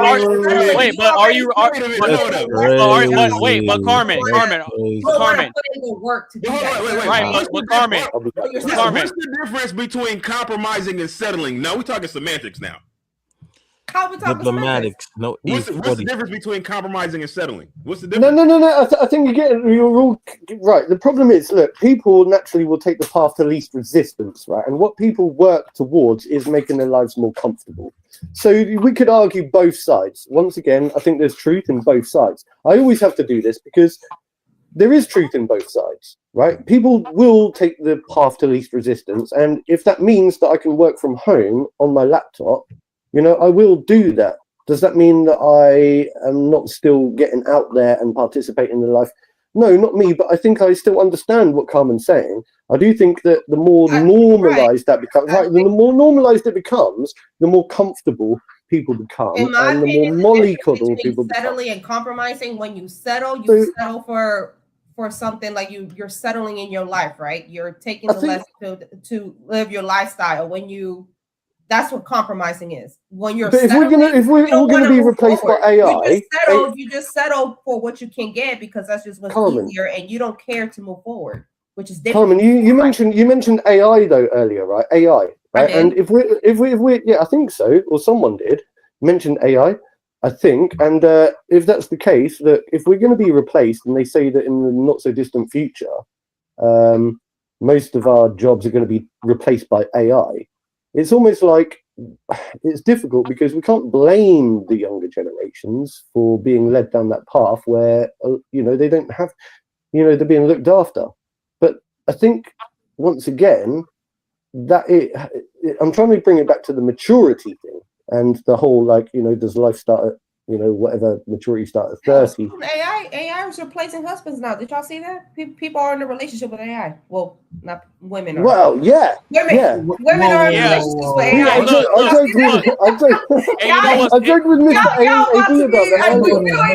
We don't even have to meet. Like, y'all gonna be a full-blown relationship. The marriages.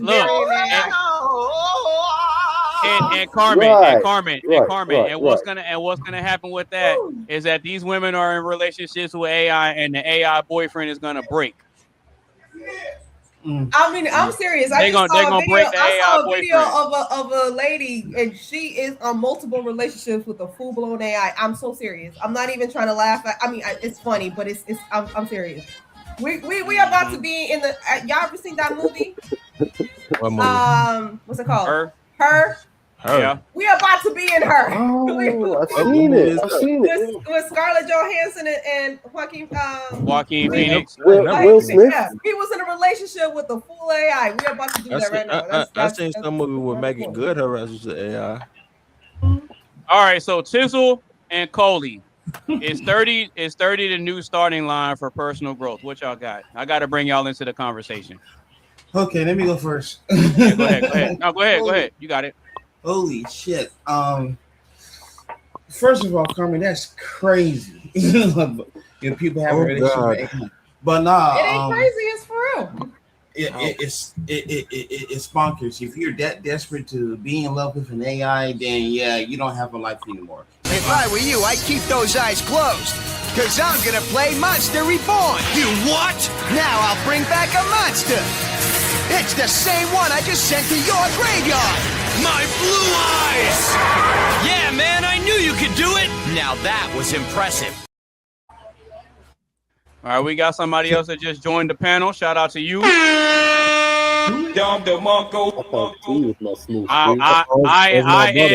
I am Fearless. What's going on? That's my brother. Oh, okay. That's who that is. What up?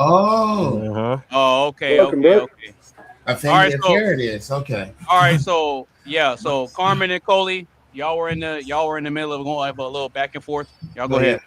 But yeah, if you're that desperate to go and date like AI or whatever, you no longer have a life. That's my opinion on that shit. But nah. To answer the question, I think people are choosing to have 30 as the new starting line. Is it the new starting line? Hell no.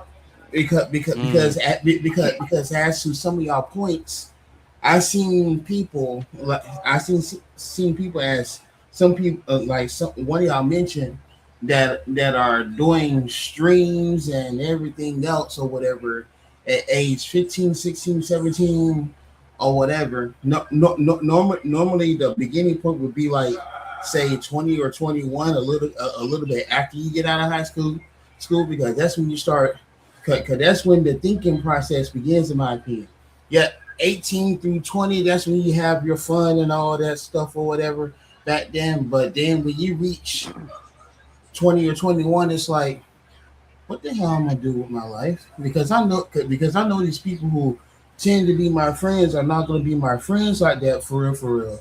You know what I'm saying? So they begin to start to think about what they're going to do in their life so they can be successful. So they can make it in life, and be like how all these other people have before them. Rather if it's the Robin Leaches or the MMNs or the Dick Clarks or whatever, or nowadays you have these successful rappers. I ain't saying the ones that grow up and they die in their 20s. I'm talking about successful rappers. Right. that have sustained careers. Yeah, exactly. like some of these talk show hosts. Shout out to Karamo and Sir Ricos because they both got canceled. But yeah, like damn. So real quick, I got a question for the panel. And y'all can be honest. How's my audio coming through? Is my sound good? Oh, it's crystal clear, actually. Really? Yeah. Okay, cool. There's a reason I asked that. Because you got a new mic. I noticed that. Because I got a brand new microphone, y'all. Hey! So right now I'm doing this live stream with the Mayono PD200W wireless dynamic microphone. So I ordered this because I kept seeing the ads on Instagram, and I was like, you know what? I don't see the problem. Look, I don't see the problem in making an investment to up my game and improve and make my audio quality even better than what it is. So this is my first time using it, and I just wanted to get y'all's perspective on it because I'm going to continue to keep using this mic, and it's actually a wireless one. So yeah, I need a new mic. All right. I like Tris mic because it has like a little color thing. I like that. Yeah, see, look, y'all don't see no wires. None at all. God. Oh, it got lights too. I want that lights up. I need one. The fact that it's wireless and it's connecting to your Apple Gear very well. That's pretty freaking. Well, awesome. it comes with this USB Type-C receiver, and it has a cord where you can plug it into the USB. So I have it plugged into the back of my computer. Oh, man. Yeah. Yeah. Okay, cool. That's cool. this right here. Yes. All right, cool. No, I'm just double checking and making sure, because like me and Mark were chopping it up before we went live, and I'm gonna be doing some reviews on it. And I was kind of talking about it a little bit when I went live, and Triz was going crazy in the chat because he has some Mayonnaise products too. So Triz knows about it. He knows it's legit. Look, he about to go get it right now. But yeah, I just wanted to get y'all's perspective on it, just to hear from y'all if my sound was good or not. Gotcha. Shout out to the panel. Shout out to the panel for keeping it real. Got to. We want to see each other grow and be successful and shit. All right. Just so, like mention, you know what I'm saying? All right. So Tizzle and I Am Fearless. The question is, is 30 the new starting line for personal growth? What y'all got?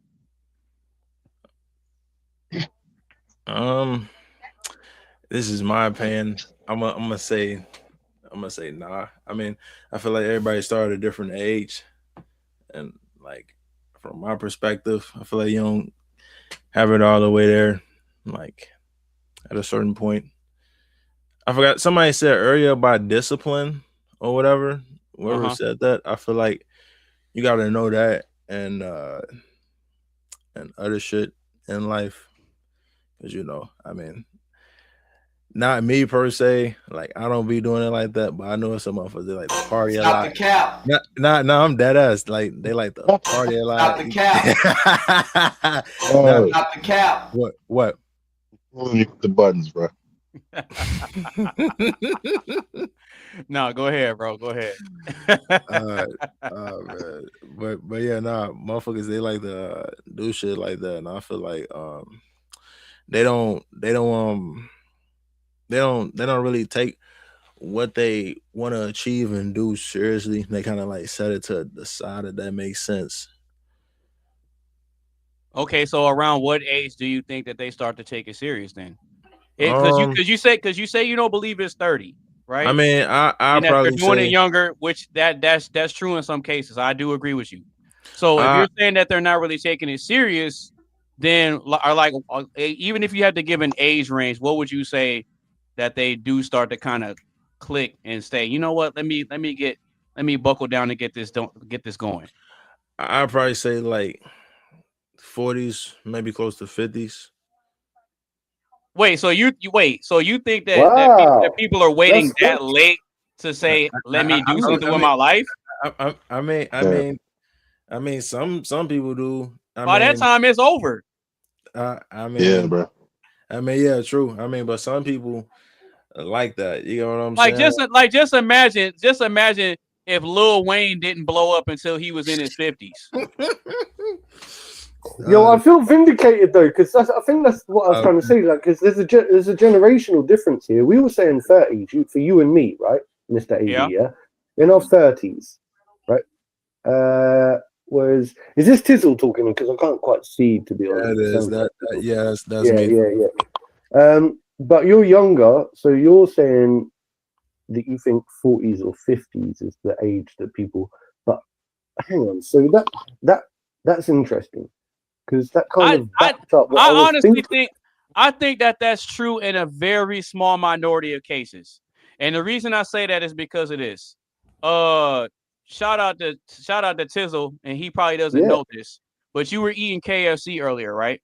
Mm-hmm. No, but Tizzle. Okay, wait. Hold on, real quick. Mm-hmm. So the reason that I brought up the KFC is because Colonel Sanders didn't really have his business blow up until he was like close to 60, right, or something like that. So that's what I'm saying.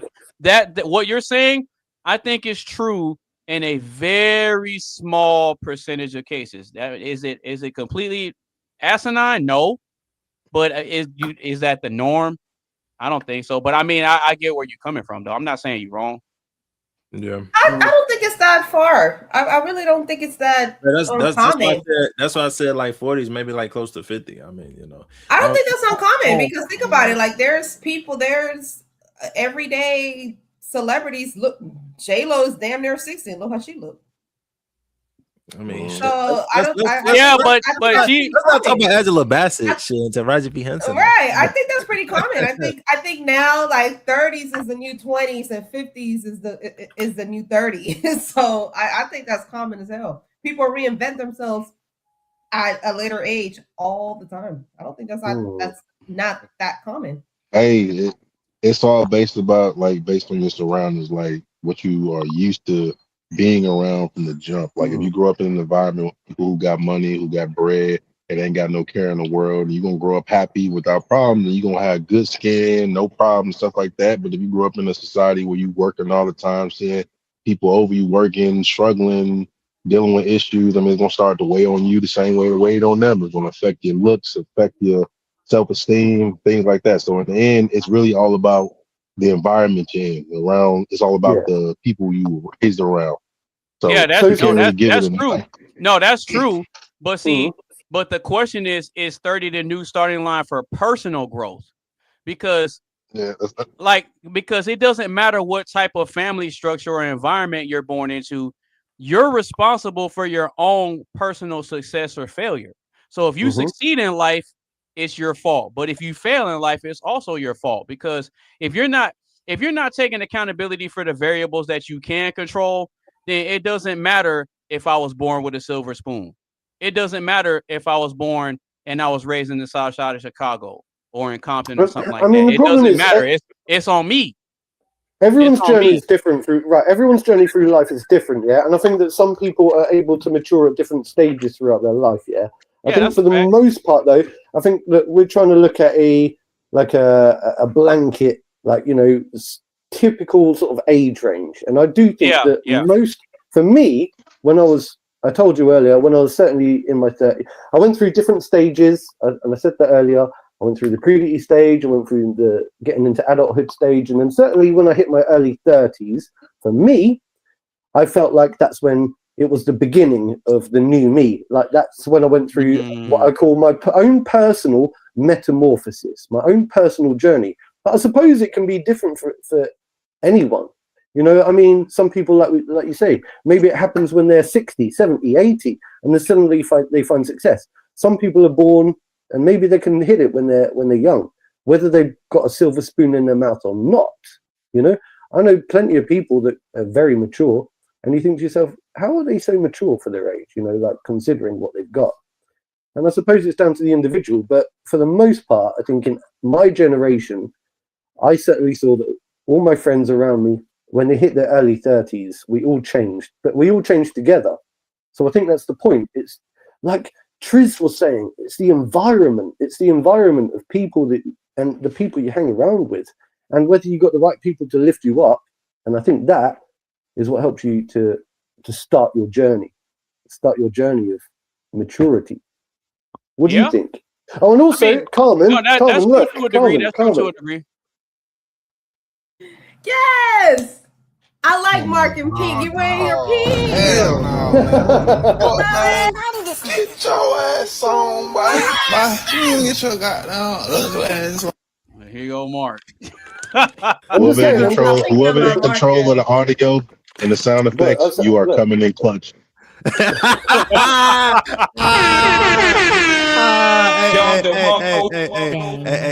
bro. Hey, I put you on. I told you this podcast is good, bro. All right, shit. Hey, as a matter of fact, hold on. Anonymous. What's up? Wait for to say, hold on. No, I was gonna say that now that he noticed that, I gotta give you one of these. Yeah. All right, so fun fact, if y'all probably don't know, it's a sound effect. I don't know if they got it, but if y'all be on TikTok, it's a video when a motherfucker is saying Tom Holland, and he like, man, what the fuck?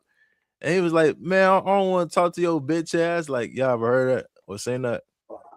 I don't think so. Nah, so if y'all ever checked that out, my brother, he actually did that shit. It went viral. I think it still is now. Okay. I'm gonna have to look that up.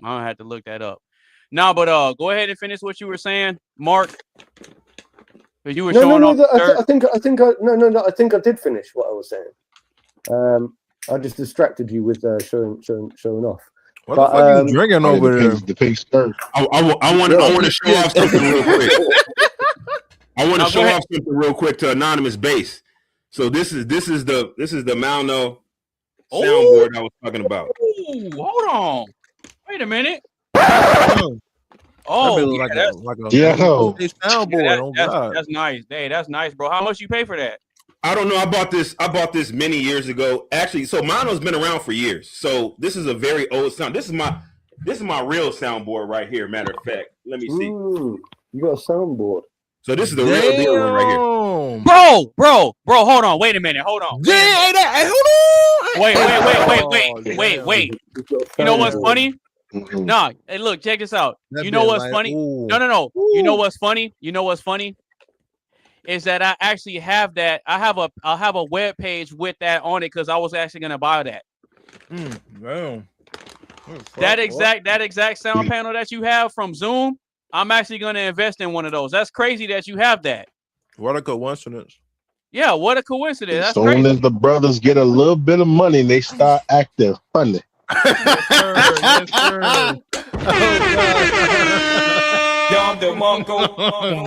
if anybody what do y'all do with your old equipment? What about We that? keep it. If We keep anybody it. wants to donate their old equipment, y'all can ship it to me. 'Cause y'all not For real, like they hurt my feelings. This man came up with the new mic glowing, talking about it's wireless. Your old microphone, your old microphone. Hey, y'all oh can God, ship bro. to me. He said my shit cold. He said, hey, check my shit out. My shit wireless on God. Fuck me. Wow. There's something I want to ship, right, to each and every one of you, like actually to a degree. Well, especially like Mr. AB, Carmen, Tizzle, and Coley, because I've known these four right from day one. Sorry if I'm excluding What the other hell is people, that? but I don't know you well enough, bro. I'm just saying, I want to send you some merchandise. At some What is point, that? Yeah? Oh, This is Nova Bar merch. Let's go. Nova this is Bar. wireless. Nova Bear, like a bear. Nova Bear. Yes, Nova Wireless Bear. ceramic microphones. This is like a set of wireless ceramic microphones. Oh, okay. That's cold. So these ones have a clip and they have a magnet, so you can clip it on your shirt, or you can put it a magnet. If you don't have a collar, you can magnet attach it to your shirt. I use this for when I'm actually taking my, I got an actual camera, so I take my camera out. It's a full frame camera, so I take this out when I make little videos and take pictures and stuff for personal usage. That's the shit I be seeing streamers. Oh, God. What? Like, can you video record with it? Yeah. It's a camera. Yeah, this is a full frame camera, so I got to attach the. No, I mean sorry. It's a camera. What? You missed your perfect window for the button. I wasn't sure about. Wait. Stupid. I didn't hear you. I didn't hear you correctly. Right? I didn't hear you correctly. But this, I can use this as a camera or as a webcam, so I can hook it up. I got USB and I got HDMI that I can actually plug this up and use it as a webcam. But I like this because this has the in-body stabilization. And I know. Yeah. And it shoots in 6K. So you want the 6K because you can zoom in and not lose any resolution. So this is unique. Hey, you know what's funny? Triz? What's that? Is that the camera I'm using is actually one of my cameras that I use to shoot music videos, and this can shoot in 4K and 6K as well. But see, the only reason why I don't use this as a webcam is because I don't want to have to attach it and deattach it, so frequently. I like to have my camera just set up. So I got some webcams. These are Micro Four Thirds webcams. I got one here. I got one where I normally sit is over here. So I got my camera over there at my other computer. And so it's just easier not to have to move them around. Hey, so with that other camera that you just showed, like when you shoot stuff, what aperture do you use? Well, I normally use a f1.8 aperture. Okay. Now that's good. That's when I use prime lenses. Right. Either that or like a 2. Well, no, I have prime lenses that I have a prime lens that's like that's a zoom lens. I think it's a 18 to 60. and I use that, and that has like a 3.5 to 4.5 aperture. Okay. But all my prime lenses are 1.8s. Okay, no, that's good. That's really good. That's good. Look, we having a nerd conversation. Carmen's sitting there. No. Like, what are these It's guys interesting. talking about? I don't really understand. I gotta I guess call one of y'all because I'm trying to get my shit up because everybody's talking about my cooking videos. I was like, you know what, maybe I should make. Okay, so let me tell you this. Videos and like trying to.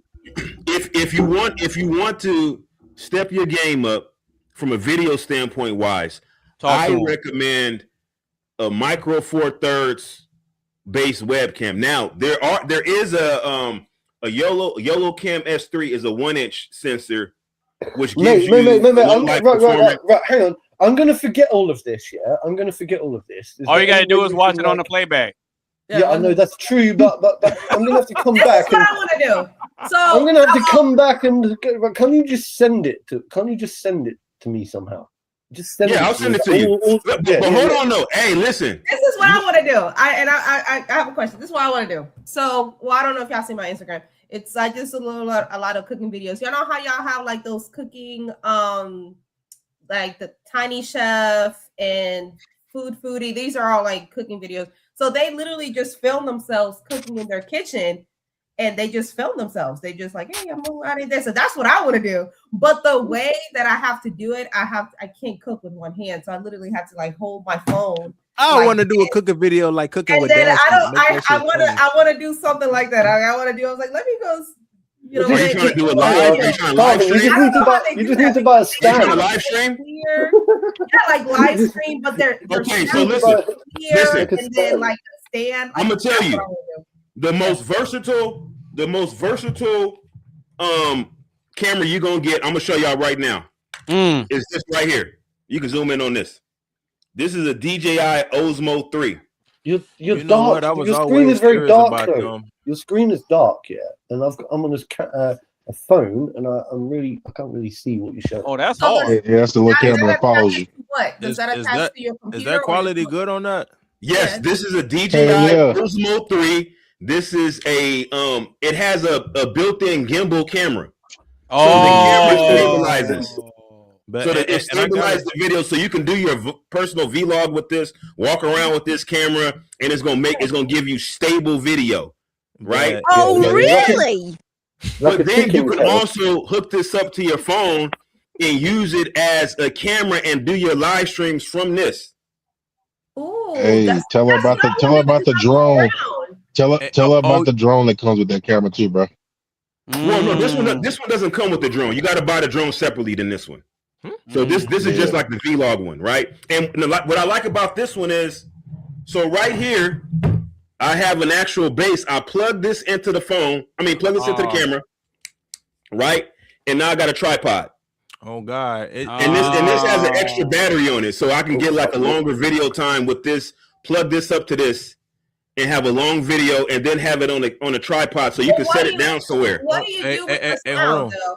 What do you do with the sound? What do you do with the sound? So the sound, like it right now, I don't have a microphone, obviously, but okay, to like the echoing and like the extra background noise, like what do you do with that? Okay, so this one it comes with the mouse cat.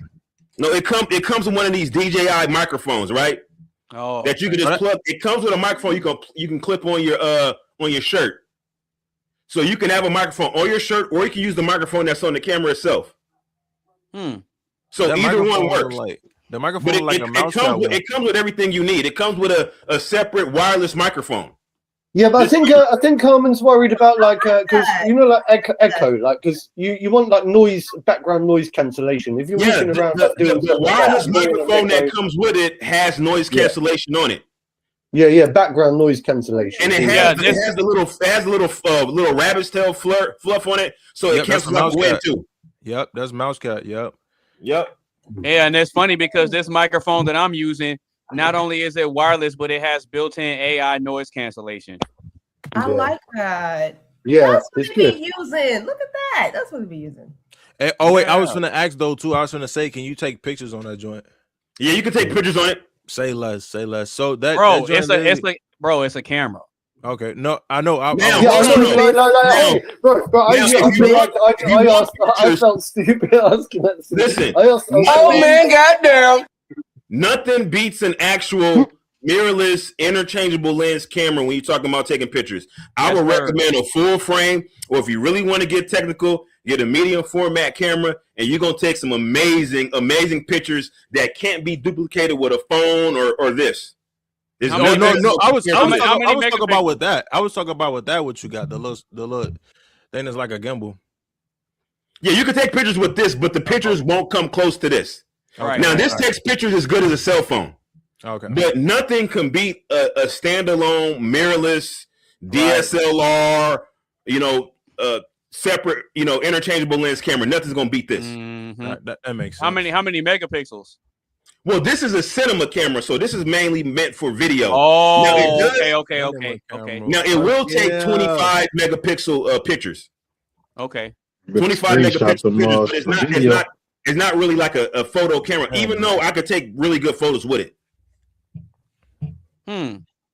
Okay. So if you shooting like a cinema type stuff, you shooting log? No, because what I do is I'm gonna tell you what I do is I upload a LUT on here. So there's already okay. So when I when I shoot the videos, it looks like a Hollywood as the filter. It looks like a Hollywood movie. It's crazy, man. Crazy. So you don't have to do any post production color grading? No post production, nothing. Really? That at least like over 1,000. Built into the camera. I just got to upload it though. I got to make sure I plan ahead and upload the correct one. And once I do that, I ain't got to do no editing. Yeah, I like to shoot in log and then do my LUTs and color grading later. I like to do all my extra stuff in post. Yeah, have you got a drone? Have you got a drone? I got a gimbal for this. So I got a big giant, like one of the Hollywood handheld gimbals that I plug this camera into, and it creates. So I use the in-body stabilization plus the gimbal. Man, this picture comes out so fucking perfect. It's amazing. I believe that. I believe it. That shit. All right, what were you gonna say, Mark? Go ahead, Mark. No. I was just asking him. Anyway, it doesn't matter. No. I can't remember what I was asking, to be honest. The beer's kicked in. The doobie's kicked in. Let's go. Clutch. Brain fog. Bro, you killing me. Back to the question. Moving on to the next question. That now that we moved on from the IT talk. Right. Yeah, that's why I'm saying. That's definitely a good tip, Tris. Thank you. Hey, bro, why you ain't got your camera on? So what now? I said, why you ain't got your camera on? Yeah, I am fearless. Oh, because he owed child support. Hey, they gonna show up like this. FBI, open up! Now, you already know. I'm sitting outside to be one. Oh yeah. I'm not inside. 2, I'm around my dogs and they're loud as hell. Oh damn! I'm trying to let them play. I'm just trying to let them play outside a little bit. Damn, bro, how many dogs? But I didn't know you had dogs. Show the puppies. Oh. Show them. Damn. Yeah, show the perritos. You got it. Yeah, you got to show the perritos. Show the perritos. They are not puppies. Why? Yeah, show the putas. Show the putas. Nope. Why when somebody said show me the puppies, that sounded like that sounded like King from freaking WWE. King, show the puppies. I ain't watched WWE in years, I swear. Okay, so Carmen. Oh yeah, you know how you brought up your cooking, right? Yeah. Okay. Well, I took it upon myself and I did something for you. What you mean? What you did? You gotta send it to me.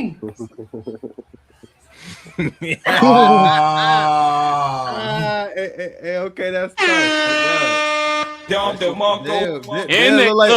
look like the whole family there by soul. In the kitchen with Carmen, or if you want to say it in Spanish, en la cocina con Carmen. Yeah. En la cocina con Carmen. how you have the Dominican armor in the back. I love that. Yeah. You like that? You like that? Yeah, I like that. Am I making sancocho? Really? Yep, You have me yep. making sancocho? Hey, Hey, fellas. too Hey, I bad. got- Too bad you ain't got the sound. My man, go ahead. Oh no, go ahead. What you just gonna say, bro? I was gonna say too bad he ain't got the sound effect of the Unc saying tenderism. That would have kept it. Oh, Hey, man. no, I'm gonna have to get that one. Yeah. I'm gonna have to get that one. All right, Carmen. But wait, there's more. There's more. There's more. Oh. Yep. Oh, I like that one. Wow. I think this. Oh, I love that one. Damn, hold on. You got a motherfucker person in the background doing food too? That's crazy. On the TV. Motherfuckers cooking food while watching TV of a person cooking food. That's diabolical sir. as shit. Like, Yes, sir. Nah, for real. I like that. Oh, you gotta send Hey, me those. Okay, I said- Carmen. You know what I'm surprised he didn't do? I'm surprised he didn't take a screenshot of Tizzle eating or whatever and put that on the screen. Oh, you know what? You know That's what? a You good know what? idea. That's a good one. That's a good idea. You know what? I might have to do that. Yeah, man. I might Yeah, have to that's do a that. good one. I'm gonna do it. I'm gonna do it as well. I'm gonna do it I'll as be well. laughing my ass off. Oh my god. I'm gonna go Nah, hey. crazy with it. Hey, you know what would be more diabolical? What's that? If I make one where Carmen's cooking the food and she's Oh. feeding it and she's feeding it to Tizzle. Oh, that's so funny, man. That's so Oh, funny. Hey, That's so funny. That's I'm so cool with funny. that. Hey, shit. Nah, that'll get her in trouble though. That'll get her in trouble. we ain't trying to have no scandals. We ain't trying to. Hey, We can't be having no scandals. Oh my Nice to God. meet I'm you. gonna do it. I'm gonna do it. I'm gonna do it. All right, so Carmen. I got two more, right? Oh my But- God! What do you no. have time to do this? You need another picture of me. I'm He- tired. look, of he's, look, he's look. obsessed, Carmen. He's Look. obsessed. Look, He I loves got that. two. Look, I got two more, Oh, right? I know you ain't talking, Mark. Go ahead. Yeah, for real. Yo. I'm just saying.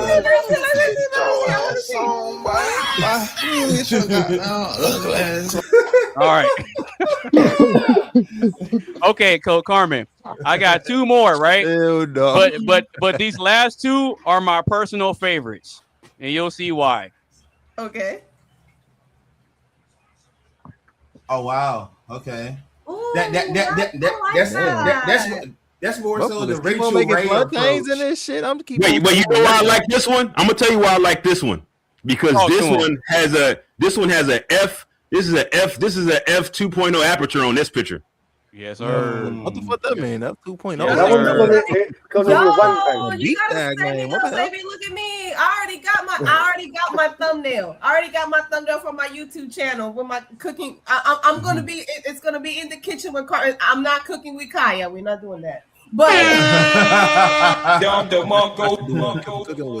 look, Carmen over there.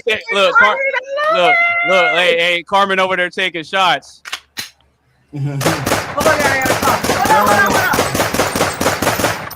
Yeah, nah. All right, so this one is one of my personal favorites, and the last one is definitely one of my personal favorites, and you'll see why right now. That You'll rice see will why. be slapping though. God. Oh. Ooh, I like Damn. that one too. Oh damn! What the Can I get to fuck? the What the fuck? Oh no! Oh yeah, That's a F 4.5 aperture on this one though. We're Damn. definitely cooked. How do you do this? Hey, hold on. 4.5 Hey, we got. I see. Is it AI? Is it like ChatGPT? hold on. What is this? Quick I question. So see we a got. lot of Goya back there. Right. I was gonna say. I was just gonna say something. Look, about that. look. So we got- She got the Goya seasonings because Is that in real life? Yo, what does Yes, Goya I even have mean? Goya. What does Goya Oh yeah, even we mean? cook. We cook. It's What a is brand. Goya? It's a It's- brand. It's a brand from Mexico. Yeah, that shit looks Oh. so like damn. AI really came. That's That nice. shit really came a long A way. bread from Mexico. Like bread. No. It's a brand. BRAND. Oh, brand. A Yeah. brand. Yeah. That is nice. Look. You gotta She send me Like, see, yeah, you see, you got the plantanos on the counter. Go back to the other one. Plantains. Yeah, she got the plantanos on the counter. You see, she got the Dominican apron on. Yeah. That's funny. Show the other one. Go back. I like Look, that. hey, but look, the Dominican flag is embroidered. Oh yeah, I just noticed that. The flag is embroidered on the apron. You said go back to the other one. What's the other one? This one.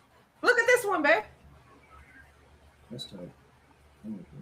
Yeah, I love it too. Yeah. I like this one. I like this one the most because the aperture creates subject separation from the background. Exactly.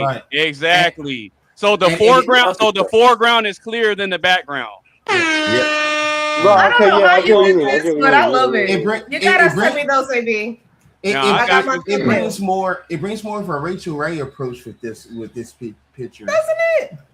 Yeah, like, I got Hey, look at hey, guess what? Now the only thing she has to do is learn how to cook. Oh, no, wait, hold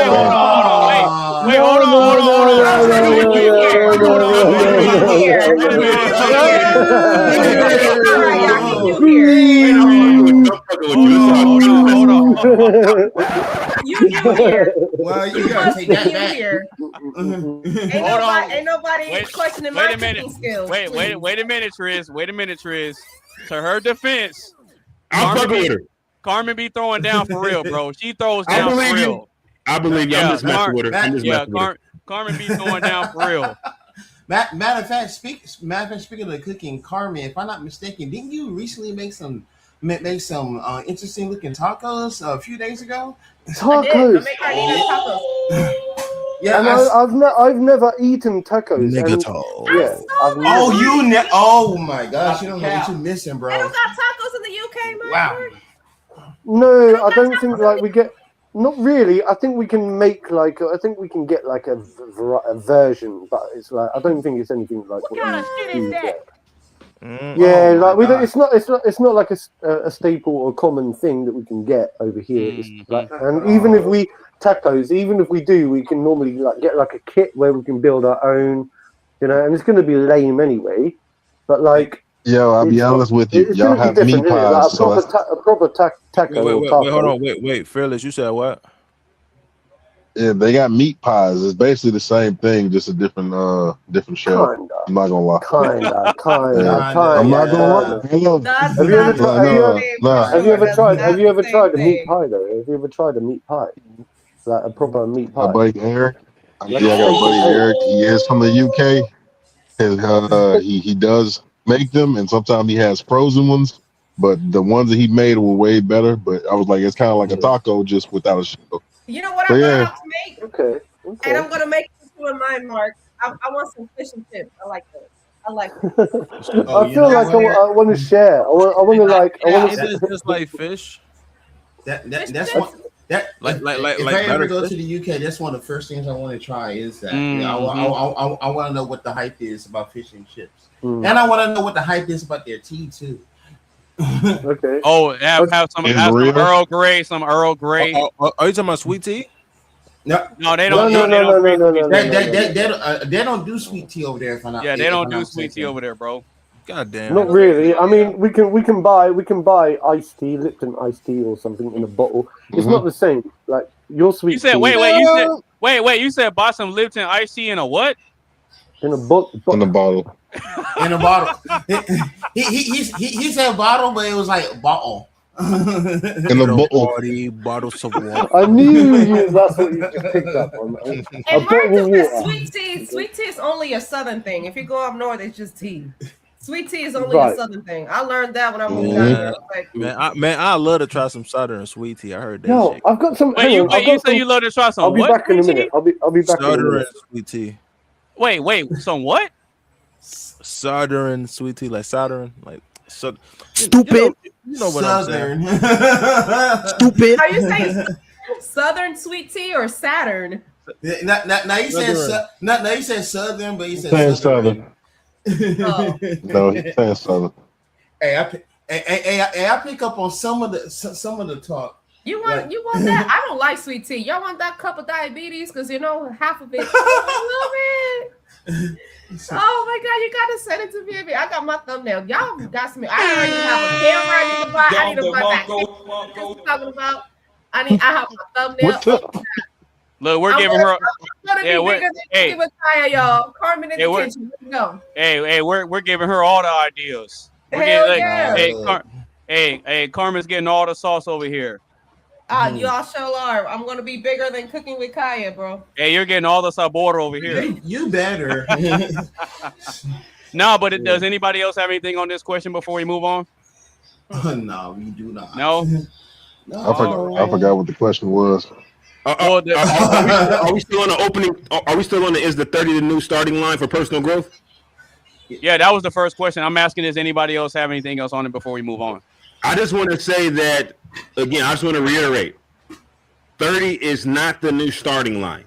If you're starting at 30, you're starting too late. Now, I think we have to look at the consequence of people adopting this standard, and we see this trend in other countries as well. And there's various reasons why we see this trend. But what happens is that the actual age of the population begins to climb because you have a diminishing birth rate. Because if you're starting at 30, right, then you're actually pushing out childbirth and child rearing further into the horizon. And sometimes you may not even have kids because you're waiting too long. And so you end up with an aging population, which spells the doom for any society, unless you're going to just import people as far as immigrants is concerned. So we see what happened in Japan. We see what's going on in Korea. And now we're starting to see that in the United States where the population is getting too old and you don't have the youth necessary to support the aging population. And I'll leave it at that. Okay. So then, do you say that logic applies on both sides with men and women, or are you? Well, yeah, absolutely. Because even with men now, men have a longer runway, I would say, because obviously men could continue to have children later and later in life. But I think that even if the men who they may say, well, I still have time. A lot of times men become so complacent with the bachelor lifestyle. Sometimes they kind of, just accept, well, you know what? I'm not going to even have kids at this point because, now I don't want to go back to, because I'm enjoying my life so much. I don't want to have to, backpedal and then take a back seat to, to my children. You're right. A lot of young people nowadays, they don't even want to get married.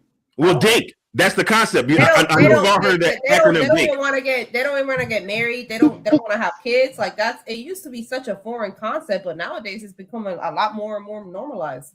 That's what you have, the DINK, the dual income, no kids. That's where that acronym comes from. Is that people and it's really counterintuitive because all you're doing is just contributing to or engaging in conspicuous consumption because with the residual income you have from not having children, you're just spending it on trips, buying lavish gifts, cars and all this other stuff that at the end of the day, you're not creating generational wealth. You're just spending. And then when you die, like what is your legacy that you leave behind? Well, hang on. What about? So I don't have kids and I'm 42 years old. So what about the fact that when I earn income, I make sure that I do generate generational wealth. Well, then where does that money go to? My sibling, right? Not because I've got a brother and I've got a sister who's got children. Actually, well, check this out. Listen, Nick, Mark, you're 42 with no kids. I'm 44 with no kids.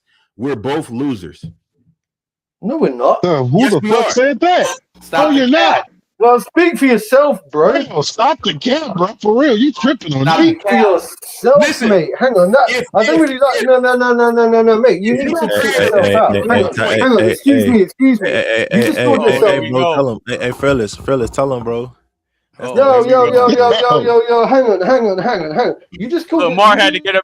Mark had to get back on camera for that. Yeah. You just called yourself a loser. mate. Wait a It doesn't bode well with me, right? I don't judge a person, right, by I'm judging that. I'm judging that. into this world. I don't He judge on a the boat by person himself. Wait, hold on, Phyllis. What you say? I said he on the boat by himself. I'm judging. Well, you judge yourself, right? And you can judge me as much as you like, right? You can call me a loser, you can call me whatever you like, right? But I don't feel like a loser, okay? And just because I haven't brought children into this world right now, yeah, I actually think that I've done more for most people in this world than 99% of others. So to be quite honest, I feel like a winner, yeah? A winner without kids. So I resent the fact that you even look at yourself in that way. I think that's bad. I think you need to get out of that mindset and realize what you actually have. Hang on. Bro. You got to realize what you've actually done and what you've got to offer this world, yeah? Whether you bring children in or not, yeah? You are not a loser, okay? You are not a loser, okay? You do more than you can possibly realize, and that's all I'm saying, okay? So think more of yourself. That's all I'm saying. Done. You know, if you think so much of yourself, then you should want to create something. Bro. I think it's not me. I'm not talking about myself. I'm talking about you now, right? I know. That's what I'm saying. I don't think so much of myself. I'm saying I don't think so much of myself. One thing I do realize, I should create somebody who comes from me, and that I could help them curate the trajectory of their life. Well, look, you've got an obvious desire. Right, hang on. You've got an obvious desire, yeah, to do that, right? You feel like you're worthless if you can't bring children into this world. That's on you, bro. I don't feel worthless, but I don't feel worthless, and I don't feel like a loser. So you can go around feeling like a loser because you have You're not worthless because you have value. You contribute to someone else's legacy through conspicuous consumption. Yeah. That's what you do. I'm not worthless. I'm not a loser. If you're not contributing to your legacy, you're contributing to the legacy of somebody else. That's how it works. I'm just saying, neither are you, bro. You're not a loser either. It's not right. I think we don't have to do all this. We don't have to do all this this gentle language and like, oh, it's okay, you're eighth place, it's okay. We don't talk like that. No, it's not gentle language. It's actually hard language. It's realistic. And there's losers. Bro. There is no eighth place trophy. That's it. No. I know many losers out there in the world that have brought children into this world. If it ain't first, your last doesn't make any sense at all. I know many people that have brought kids into this world, yeah, and I still consider them to be absolute losers. Isn't the end all be all. Right, anyway, I'm off now. That's one of the metrics of performance. It's not the end all be all, but it's one of the metrics of performance. Yeah. Play this background music. Feel like I'm in Mario Kart.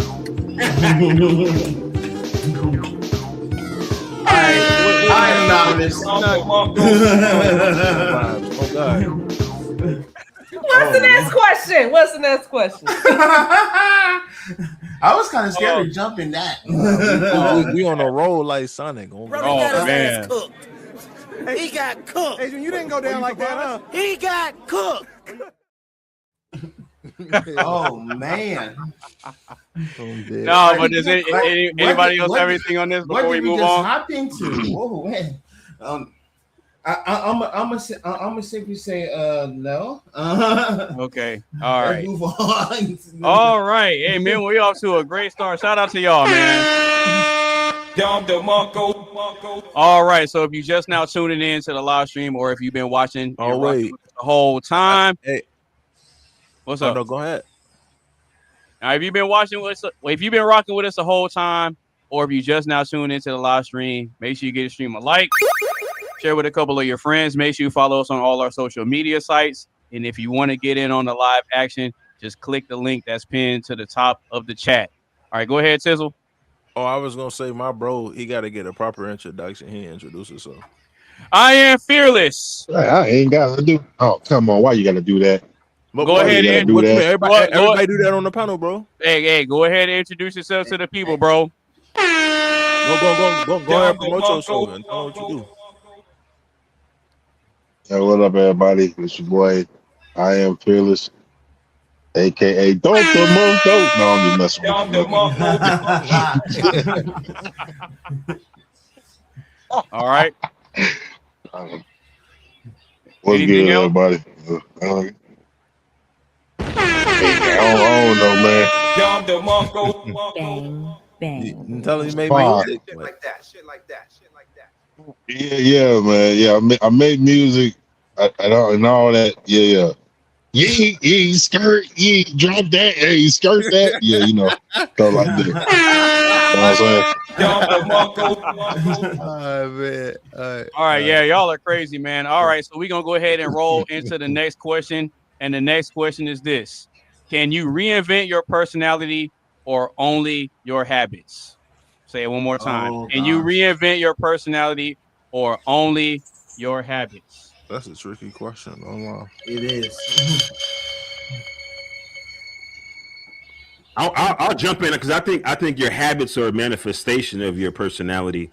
As you get older, it becomes increasingly difficult to change your personality characteristics. I think it's imperative, for parents to recognize kind of destructive behaviors and try to create the associated personality at a very, very young age. And you need like mental health professionals. It's not something that you can do on your own if you're not trained in that. And as you get older, there are ways to actually, alter your personality. These are very, very, very expensive methods. It's not covered by insurance. We're talking about actual a psychologist where you got to lay on the couch and you have, years and years of sessions of doing that.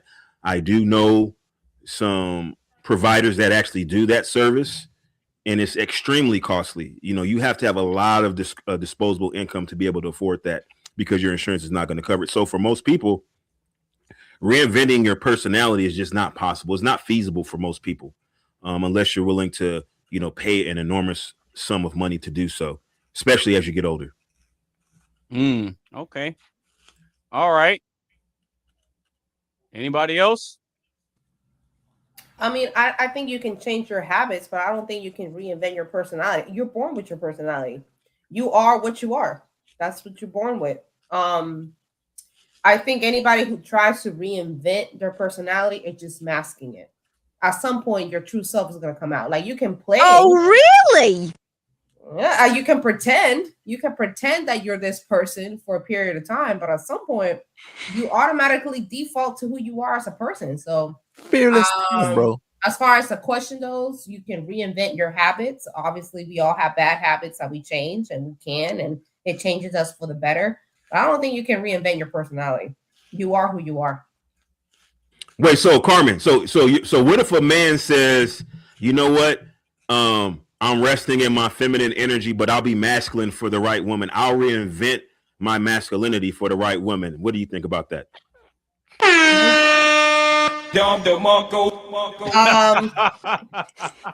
This is why this question. I don't think men. If you're a man, you don't have feminine energy. If you're a real man, you operate in your masculine all the time. If you your soft boy era, nah, I don't like that. Whatever. Cut that out, you little bastard. And y'all talking about us Gen Zs. Nah, bro. How crazy. That's feminine energy. Men don't have feminine energy. That's how crazy. My personal opinion. I'm like, if you come at me, we'll talk about a person like, oh, I'm in my feminine energy. I'm gonna look at you a little funny. Like, what is that? Oh, okay. So if you look at those men sideways, what makes you think we don't look at women sideways that come to us masculine, saying, "Oh, I'll be feminine for the right man"? That'd be I all. think they have a problem too. I think those type of women. I'm not a man. I don't operate. And honestly, when women be like, "Oh, I'm in my masculine energy," I'm like, that does us a disservice. They wish they was in masculine energy. This is why.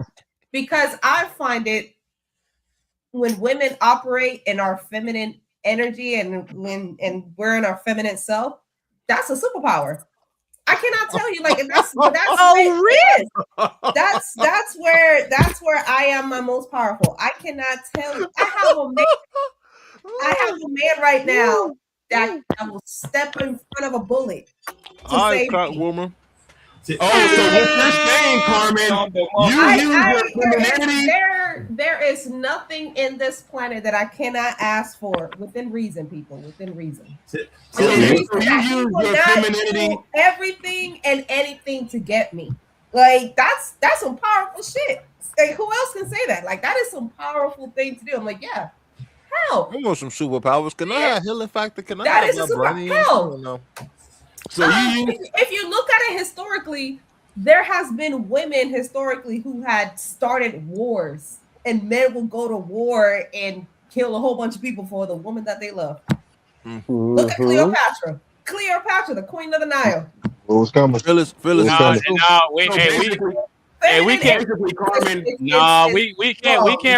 can't really use the Cleopatra example because she didn't rule by herself. She was ruling with her brother. No, but there was all sorts. There was Queen Nefertiti and Cleopatra and her brother were sharing the throne, and the reason that it fell is because they got into it with each other. Phyllis, you can look that up. You can look that up. Okay, So fine. Let's not use Cleopatra. there was Boadicea, Nefertiti. How about that? Is that a better example? Helen of Troy. Helen of Troy, the Trojan Wars. Helen of Troy. They went to war for Helen of Troy. So there you go. So men are exploited and manipulated. We're victims here.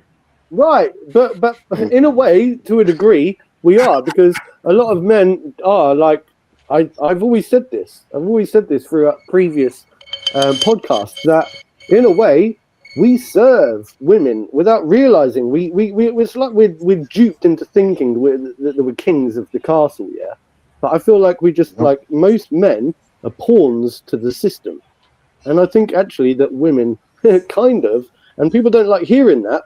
I actually think that we're driven, and we said this before in previous podcasts. I'm not saying that men are not stronger, because obviously men are stronger, and they're better builders, and every man and woman's got their own different strengths and weaknesses.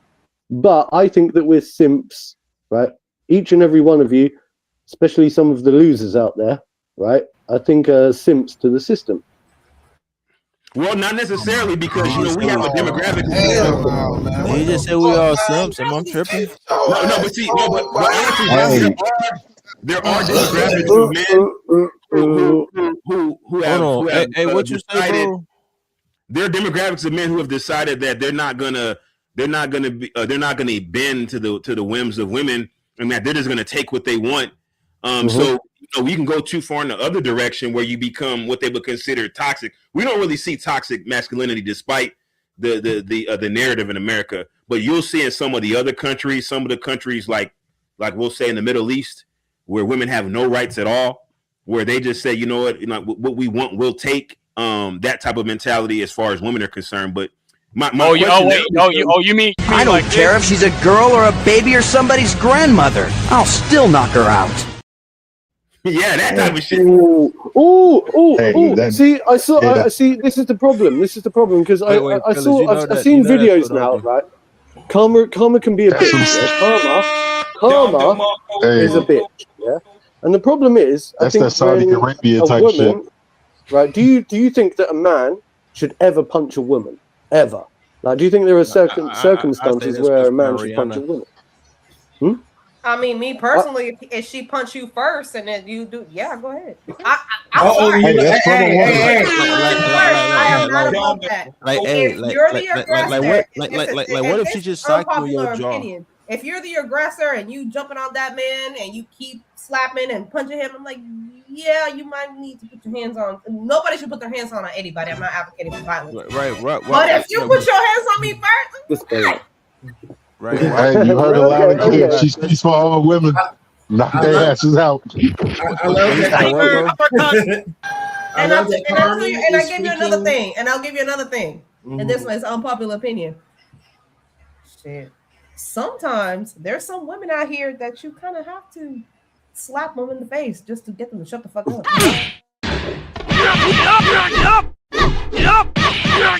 Hey, yo.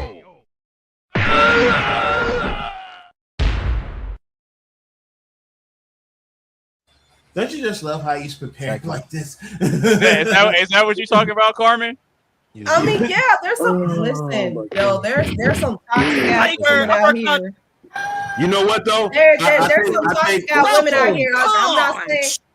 I think the maturity. I think the maturity comes into play. And you know what? Anonymous, when you have early recognition of women like that, you just gotta avoid women like that. Like you just can't even engage. I think you should avoid even having an interaction. Wait, hold on. Wait. You said that. Quick question: should you avoid the attention seekers or engage? What the hell? Yes, avoid. What? Avoid what? Or engage? I said the attention seekers or engage. You know. The attention seekers. Yeah, like I'm saying, the ones that be posting everything on they Snapchat or like say if y'all in a relationship and they're like, I told you about this, bro. I told you about this. Those women, they seek validation from everybody, and if they seek validation from everyone in the world, your validation, the simple shit from you, will not matter. Just understand that. You can try your damnedest, but she got to go through all that. Right, Yeah. I'm gonna have to That's it. log off now because it's getting late, and I'm trying not to drag these sessions out too long every night. Yeah, because like, I got it's so late here, and like I just don't want to be up till 4 o'clock in the morning. Do you know You what I'm say saying? that, Like, Mark, but you be staying in the comments. Yeah, exactly. I know, but last week, because I was trying to get early sleep, but I couldn't sleep. I didn't have. I was supposed to get an early sleep, Listen, shut up! Don't call me a liar, bro. Listen, right? I couldn't sleep, right? And I was just resting in bed. I was resting in bed, and I couldn't sleep. Salty. And to be honest, right? I was like, look, at least I don't have to waste my energy talking tonight. I could just sit and chill. And then, do you know what? Hang on. Listen. I'm trying to be nice to the fucking podcast, okay? Oh, go ahead. Right? I'm trying to be nice to the station. So listen. And what I'm saying is, it was nice, actually, for once, for me to switch off, right, lay down, and just put my headset in and chill out. Right? I could still listen, and I didn't have to like use my brain too much, okay? And it was nice to be on that side of things. Do you know what I'm saying? So I just had to get off. Yeah. So I'm saying it was good to be on that side and just listen and comment and bring attention. And do you know what? Doing that helps with the algorithms as well, because the more people comment in the actual like comment section, it actually helps. So I was doing a job. So I was trying to help you out. So appreciate that. Anyway, I've got to go. Right? I've got to go. Want to head out? Yeah, I think I don't have any last. Do I have any last things to say? Nah, I don't have anything else to say. It's been a pleasure, everyone. Take it easy, and I'll be here next time. All right. Don't forget to check out my website. Don't forget to check out my website, novabear.net. There we go. All right, well, you take it easy, man. I got you. This isn't good for your back. I brought this on myself.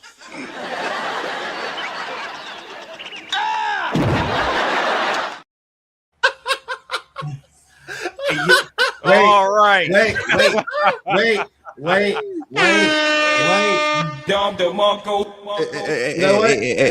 ain't gonna lie. I think Mark didn't like that joke. What I said to him. I'm gonna start something new in this podcast called the sound effect of the podcast. And this one goes to the one that you just Uncle Phil'd out of here.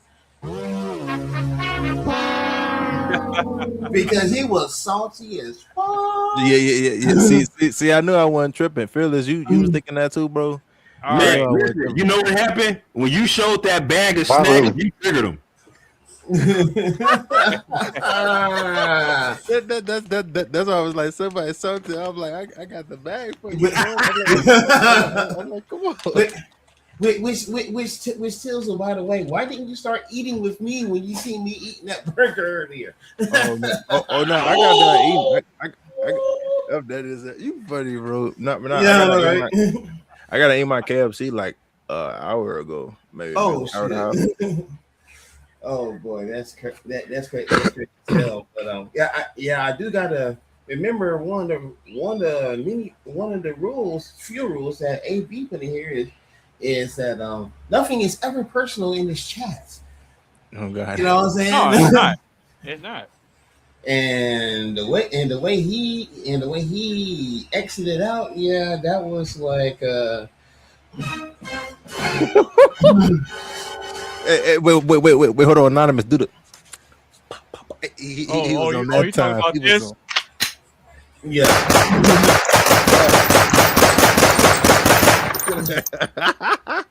So to the viewers watching, nothing's ever personal in here. It's just a healthy bro. We and just fun chilling. debate. We chilling, man. We vibing. Whatever. Y'all just mad because Mark speaks his truth. Okay, I like Mark. Y'all gonna get off Mark. Mark is cool.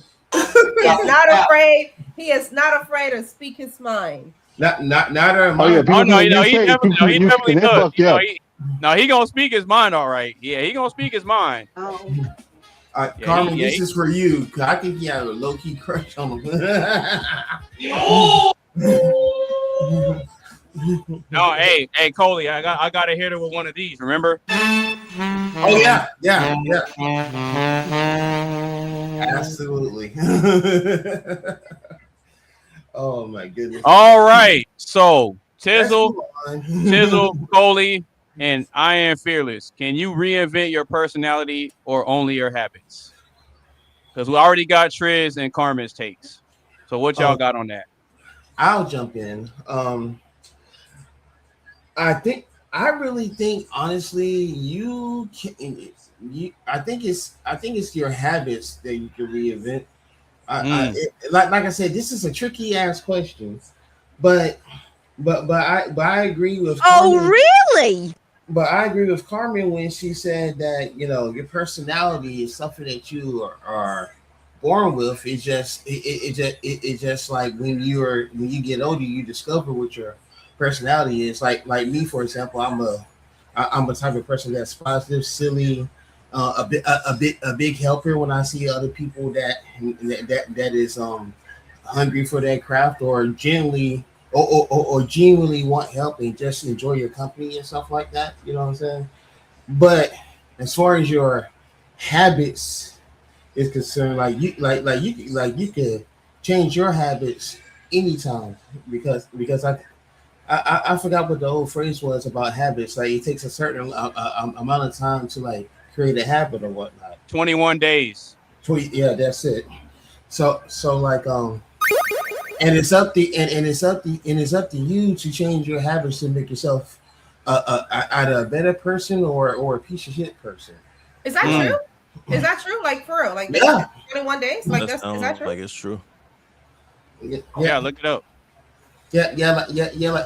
Like for example, like you got for example, like you gotta have that mindset to go to go to the gym, and if you keep force yourself to go to the gym to work out or whatever, you eventually get the body that you want. You know what I'm saying? Or like if you are what's my son go to the gym today? Oh God, hit the bag, do a little bit. Stop the cap. Oh no, I'm for real. God, I ain't playing. I'm just messing with you. I know you be hitting the bag. Falcon punch. Or if you're a creator like me, which I got this gimbal like a week. Oh, I think that's the same one I got by DJI, right? Not a shit. Yeah, that's it. Yep, yep, the same one I got. Like, wait, hold that up again. It's by DJI. It's by the same brand that Trent was showing his little small camera. I was mentioning that earlier. That's why I was asking. That's why I was asking with the small thing. I was asking, could it take pictures? Because I just use the gimbal to take pictures on my iPhone. When I'm doing it syncs with your Bluetooth with your phone that you use or whatever, and all the controls would be like right back here and stuff like that. So that way you won't have to keep touching your phone. Oh like you God, they got right here. They got a mode in there. It should be a button in the back. I forgot what they call. I think it's called auto track. Yeah, track like your movement every time you move around, and the camera will move with you. Absolutely. It would do it like it would do that. It like wherever your face is, like it would like you could be like this, and it will follow you anywhere you go. You know what I'm saying? Or like if you flip the camera and you aim it on somebody else's face, then it will track their face wherever they go. So yeah. Yeah, this is a little handy motherfucker right here. I'm just saying. Nah, bro, it is. It's definitely clutch. But sure. But yeah, 21 days to create a habit of being successful in your craft. Oh yeah, I definitely believe in that. So speaking of craft, I'm thinking about getting back into my craft of photography. Anonymous low key just inspired me on the pictures. No, I'm for real. I'm so serious. Like, no, I'm just messing with you. I'm just messing. You kind of made me think like outside the box a little bit. I was like, the pictures you showed me, I was like, I wonder, is it possible if I could recreate some of them? I'm like, just wait, which ones? Like, if not all of them, at least like 2 or 3. Like the one where I was on the laptop. I had the mic. Oh, you talking about those album covers that I made? Yeah. Those were just concepts. Nah, I know. I don't know why. I just thought of it in my head. I'm like, I could just recreate them and just be like, I don't know, like AI versus reality. I don't know. I mean, because I like that the concept you did. It was like Tizzle mode against Alante. I don't know. It had me thinking. I was like, yeah, Tizzle versus Alante. Yeah, that was really cool when you had the 2 versions of Tizzle against each other. Well, not against each other, but like right next to each other. It's like this one and this one. I thought that was really cool. Oh hell yeah! Oh, you're talking about yeah. I thought that was really cool. That's heat. And the fact you got it behind the cherry blossoms. That's cool. Oh God, what's crazy though? I said I could recreate that one though, for sure. Like I might not have them jacket brands, but I got 2 coats that's like actually the same color, like black and white. Like one black, the other one white. So I could possibly recreate that for sure. Like, you ain't got no Louis V and Chanel? Nah. I got a Pele. And that's throwback for real. What, Pele? Oh, for real. I ain't heard that. Pele is throwback for real. Oh, of course. You know what that just made me think? That just made, and maybe this is a concept you can use, Tizzle. That just made me think of the Matrix. Like somebody should do like red pill versus blue pill, like Neo red, Neo blue. Like that's what's cool. crazy. That's up there with one of my favorite movies too, The Matrix. That shit. Neo. Let's see. Now you got me want to play the game now on the PlayStation 2, emulate on the PC. What? Hey, they need to remaster that on new consoles or make a new game like that. Yeah, be like, hey, I know y'all seen that John Wick game, that trailer. Y'all didn't see. Y'all gotta check it out. It's I love John Wick too. Oh my god. Yes. Hold on. Stop the cap. Now you just got me wanting to look that joint up real fast. Oh, go ahead. Yeah, it's tough. It's so tough. If Anonymous want to pop it on the screen, he can. Like I don't care. Like it was lit. I got shocked, surprised. Hopefully it's third person. People was talking about it's first person, but I think it's gonna be third person. The combat so far looked tough. It looked damn near just like the movie. No, you know what game I want to see them bring back? It's a game I haven't played in a while, and not a lot of people know about it. You ain't talking about Bloody Roar, is you? No, well, they do need to bring that back. I haven't played that in a while. But one game that I want to see them bring back, just one time for the one time, is Mirror's Edge. I heard about that. Oh, I know what he's talking about. So some people don't know. I forgot her name, but Mirror's Edge. Her name was Faith. Faith. Mirror's Edge is pretty much like a first-person parkour game, and like you playing as her, and you doing a story mode based on her. And like, you're doing missions, but you're doing parkour. Yep, it's like fast paced. It's like fast paced. So like you gonna have like troops on your ass and shit. They gonna try to shoot at you and try to beat your ass. You gonna be wanting to get out of there and like it's tough. It's tough. Like if you in there like to that adrenaline junk / parkour type game, that's definitely for you. It's lit. I ain't played that game in a minute, honestly. Well, you got Mark in the chat. I wasn't salty. I just left abruptly, and I've got company also. Oh, he's got company. No, Oh, so they got. Hey, Anonymous. I didn't know they had back pages in the UK. Wait, what?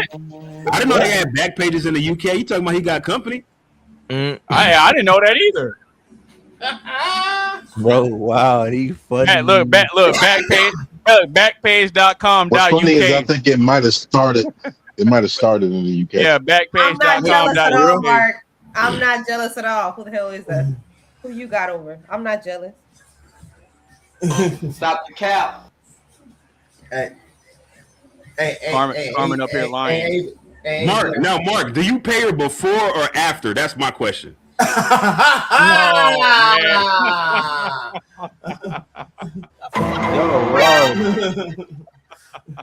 trying to enjoy my ice cream, man.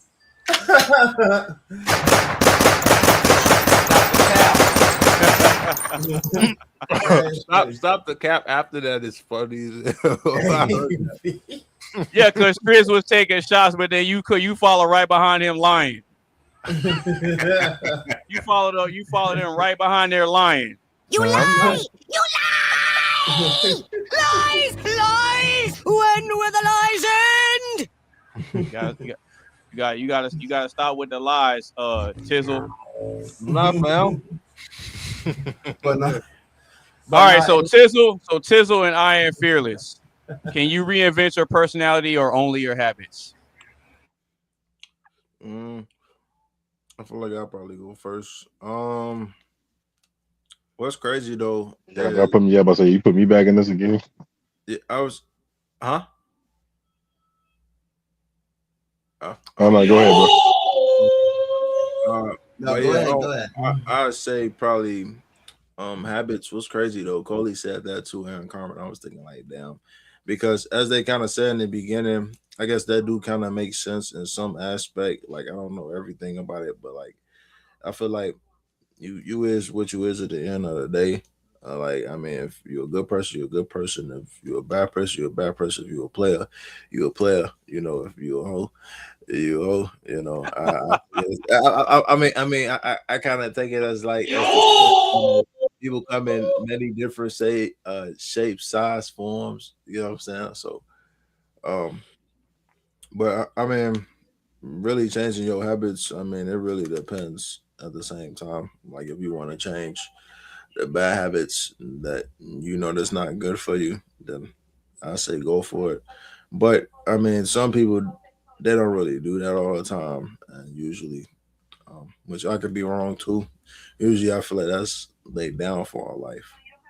Like I don't know how to fully explain that, particularly when I say that, but I guess I could just mean like, for example, like say like if it's something like it's illegal and they know it's illegal, but they still doing it. They're like to make it as not as a habit. They gotta kind of like what's the word I'm looking for? They gotta kind of like train their brain. Well, not even train their brain. I mean, I feel like you can, but I feel like it's just common sense, like not to do what you doing. Like I don't know. Say like somebody like to drink a lot. They kind of like go a little crazy behind the wheel. They got a DUI, but they know they're not supposed to drive. Then exactly, they gotta kind of like tell themselves like, I can't do this. But I mean, at the same time, though, I feel like it's easy said than done too. You know what I'm saying? So it's like, oh no, I like how this question is and how I be explaining shit. I kind of explain it's like a branch. I know that's a lot, but. This was a tricky ass question at the same time though, so it definitely did have me thinking as well. Yes, sir. Yes, sir. Maybe it's just me, Coley, and Carmen Bond. I just feel like it do make sense. I mean, if you want to change your personality, you can. I mean, some people do that too. I mean, it's like 50-50, honestly. But from what I said, I think it's the habits really. Okay. I Am Fearless. Is Tris there? Because he just he's there. Oh no, he was just he's looking like Apocalypse or something. He was just like this for the he was just nodding his head. He was listening. I said no. Yeah, I was trying to hear what he was. I was trying to hear what he was saying because I was I see what you're saying. I'm in agreement with that. It's more based on that, but I don't want to cut off I Am Fearless. Oh no, you right. See the thing with Triz. See the thing with Triz is whenever he pulls up, he likes to remain incognito. That's what he likes to do. Yeah. He likes to remain incognito. Yeah, that's on my bro right now. He ain't got his camera on.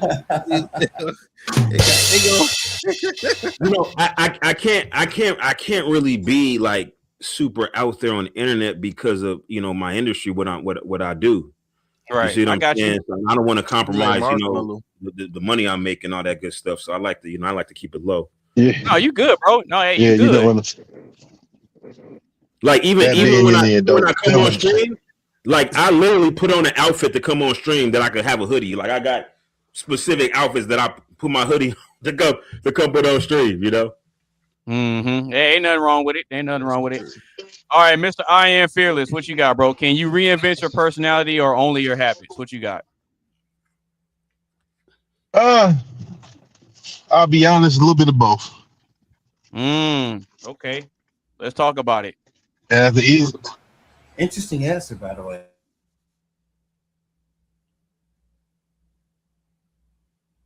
Yeah, where you go? Want to reinvent yourself? Gotta start somewhere fresh. Can't just start in the same location. You gotta move out of that area you were normally in and go somewhere completely different to start anew.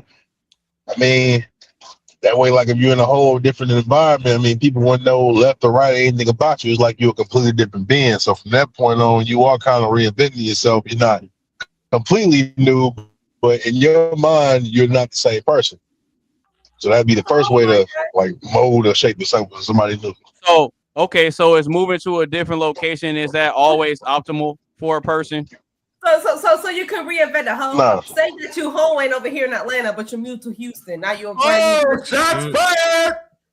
She belongs to the street. Well, last time I checked, that's what the Listen, hoes move all the time. They go, they belongs to the street. She got a point. She got a point. And they move to a whole new state, a whole new city. Now they're a brand new hoe. Is that what you're saying? Wait, hold on. Oh my God. In a way, absolutely. Because you like somebody's past is their past, and if you like or love somebody, regardless of what their past is, it really shouldn't matter. Because Listen, I'm not saying I'm that way. I'm not saying I'm trying. Look, I'm not trying to say I'm trying to marry a hoe. Look, I know that. I'm not trying to say I'm a marry a hoe. But what I'm saying is, if you meet somebody and just listen. Look, if you meet somebody and you like, just say you meet somebody and you find this person is looking gorgeous or whatever, however you want to put it. Stop the cap. I got a hat on. Stop the cap. See? Yeah, Hey, she got the Mario hat. That's a Super Mario hat. She got a Super Mario hat on. Stop the cap. We can't even get done. No, look, I'm just saying, look, if you don't know someone's past, you'll never know at all. Like I'm saying, if someone never told you their past, you wouldn't know any of this information. So technically, regardless if they did do some fucked up shit in the past, even if somebody was in the army and they was killing motherfuckers, if you don't know this shit, you never ask and you never fucking know. It's like they're a person that you make up in your mind, you put up on a pedestal for what they've shown you. And that's the version of themselves that they feel more comfortable with showing you until they open up and show you who they really are. So, I mean, and even then, once they expose themselves, this is a new person. Who is this person? I don't know who you are. You're like, I mean, you never really knew who the person was. They gonna hit you with the okay, but let me ask you this. I don't know who you are. Based on what you said, is it even logical to believe? I'm not saying it's what you're saying, but I'm just asking this question. Is it logical to believe that somebody who has such a tumultuous past, that at some point within that relationship that it won't reveal itself? Like, I think that it's almost like if I have, let's say I buy a Ferrari Persang, right? SUV. And it got, somebody rolled back the odometer. So now it says it got, 300 miles on it. But in actuality, it has 60,300 miles on it, but they don't roll back the odometer. So I'm driving it, and I think I got a new car or whatever. But at some point, man, it's like the belt's gonna start squeaking. You know, the steering, like, it's gonna have some significant problems. Every blood. Not to cut you off. Bruh, everybody knows you gotta check the Carfax. Okay, so check this out. Check that Kelly Blue Book. Okay, check this out. I am fearless. You said if how do you check Carfax?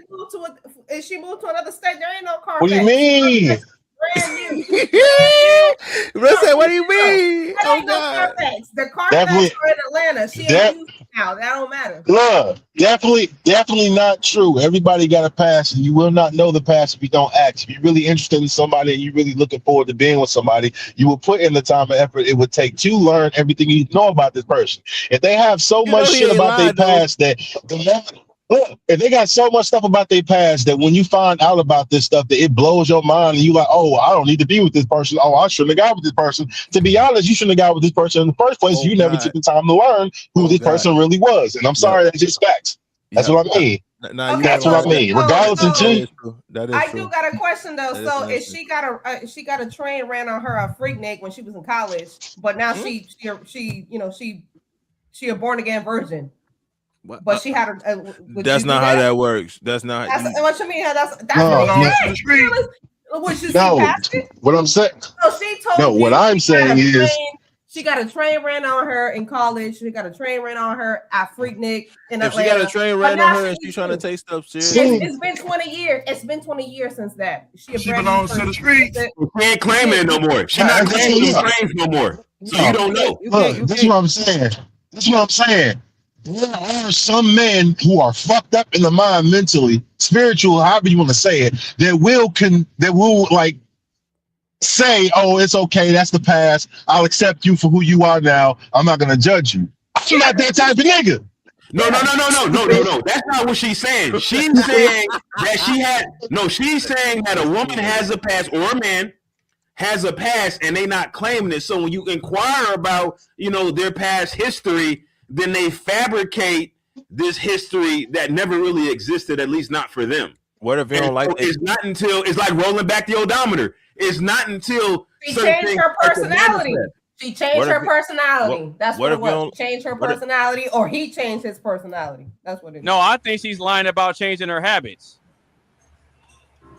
Okay. Everybody code switches. I'll give you an example. Right? That's true. I'll give you an example. And I don't want to blow up your podcast in the wrong way, Anonymous, but hey, go ahead, bro. Right now we're dealing with a scandal involving an extremely popular content creator in this space, right? This particular content creator has a panel and he has a millionaire morning show. I'll leave it at that. Now, he's projected this image as a conservative Christian married family man. Now things are coming to the light that he has a tumultuous past. Honestly, not that far into the past. It's kind of recent that now is being exposed. Are we talking about who he say he was? Wait, hold on, Phyllis. What are we talking about? Wait. Are we not allowed to say the name of the person? I don't want to create no smoke because this particular content creator is suing people right now as we speak. Even saying his name. Okay. Yeah, he's already. He's suing somebody I know personally. He's suing somebody right now I know personally. Oh wow! So hey, you ain't gotta tell me no more. I think we know who we're talking about. I think we know who we're talking about because he has a show, a morning show for millionaires. I'll just say that. Me and Carmen know. Yeah, Carmen, no. Hey, send me a picture if you know who. Please DM me, bro. Cause if it's somebody this is an A and B conversation, and I'm gonna see my way out of it. There you go. And yeah, me and Carmen know. Me and Carmen know. My point is though that somebody could project the image, and nobody knows. Like, think about it. This person has millions of subscribers. They don't really know his past. Now some of us that's been in this space, since like 2013, 2014. We knew who he was before this new iteration of him. We saw the videos he did where he was walking around in abandoned buildings and asking people for hugs, wearing hot dog suits, all this wild type of stuff that he used to do before he found his lane. And so now he's projecting himself to be something that he's not. But see, people who don't know his past don't know him. If you just recently subscribed to him, you're not going to know his past, just like a woman or a man. You recently start dating him. You don't know this guy, beat his past girlfriend into a coma. You don't know that unless you tell him that. You understand what I'm saying? That is true. So I think that, you can't reinvent your habits, but at some point your personality is going to bleed through. At some point it's going to manifest itself, but it could be too late. Like right now, there's an Instagram post that's going around right now. It's this guy, he's beating his woman. It's a black guy dating an Asian woman, and he's beating on her in front of their kid that they have together. And of course, it's sparking racial comments and all kind of stuff. It's like really going viral on Instagram right now. But the argument is, like, I think what Fearless is saying. So, how much? Just the flat facts. I think the argument that was he who he was when she met him. Like, at what point did she find out that he's a woman beater? They probably calling him all type of slurs and they call him slurs, they call her slurs, they call her mud shark, all kind of crazy. And I thought mud shark What is that? I never heard that slur. Hey, you good? You never heard that white women mud sharks that date black guys, but they're calling Asian women mud sharks. I never heard of somebody say, "Oh, you a mud shark." What? Yeah, that's the dialogue they use now. Yeah, white guys use. Oh, sorry, I didn't know she was over this one. I guess she had this one. I'm just looking at that, man. My bad. Oh, that makes sense. But that goes to show the entitlement. Now white men believe that Asian women are their women too. So they call Asian women that deal with black men mud sharks. But that's an entirely different conversation. The point I'm trying to make is that the question then becomes is, at what point did they know that he was a woman beater? Did she check the Carfax? That's the question. You're asking I Am Fearless, or you just throwing it out there? No, that's what I'm saying. I Am Fearless brought up that point that you should check the Carfax before you get involved in a relationship. But my question is, did he present these personality characteristics when she met him, and she just ignored them, or was he presenting himself as an entirely different person and then didn't reveal himself until later? You understand what I'm saying? And how long can somebody put up a facade? I don't necessarily believe that's true. Look, I don't necessarily believe that's true. Got, like, no direct answer for it. And I'll tell you why I don't think that that's necessarily true. The reason why I don't think that that's necessarily true is because women will get involved with a dude. The people outside of that relationship will be telling her, "Hey, he's no good. Don't be with him." And you know what the woman will say? "Oh, but I love him, and you don't know him like I do." Facts. They'll defend it anyway. And then even in an abusive situation where a guy does show his true colors, they don't leave. They say, "You know what? I'll hold out and hope he'll change." Oh. Despite you know his true colors already, he's already put hands on you, and you have friends and family telling you he's no good for you and to leave him, and you still stay anyway. So it's like whose fault is it after that? Okay. Once you see a person's true colors and you choose to stay, then what? And that's your fault. Well, let me push it a step further. Okay. I'll say the same thing on the guy side. If your girl is putting her hands on you and you not walking away or leaving or figuring out how to get up out of that situation and you stay, she was just mad that day. She's all right now. No, she put her hands on you, bro. No, because there's guys that stay too. Nah, if somebody do that, they done. I'm not gonna lie. That's shit dead. I'm not, because what's gonna happen is that they gonna keep doing that and they gonna be using that to their advantage, and then they gonna use that as like your kryptonite. And then when shit goes sideways, they're gonna be trying to press charges on your ass, and they're gonna want you to go to jail. So to avoid that, you cut their ass off. But yeah, like you said earlier, you would be a dumb motherfucker if you stay with them. So then, So then in situations like that, what are something that you have to pay attention to more of? Their personality or their habits? Tying it into the question. Which is the more important thing to look out for when you're dealing with somebody? Looking for red flags with their personality or red flags with their habits? Well, if they've changed their habits at the inception of the relationship, like they're putting up a facade, then you're not going to be able to observe any particular habits that indicate that they're abusive. Now, the personality characteristics where, like, for instance, you may find that they're easily triggered. Like something happens and they get very, like maybe they're driving, somebody cuts them off and they just go berserk. Even though they're not expressing that towards you, the fact that they're not able to contain their emotions, or they just have like very tumultuous emotions. They're happy one minute, they're crying on the couch, balled up the next minute, then they're back happy again, then they're upset. It's just like they're all over the place.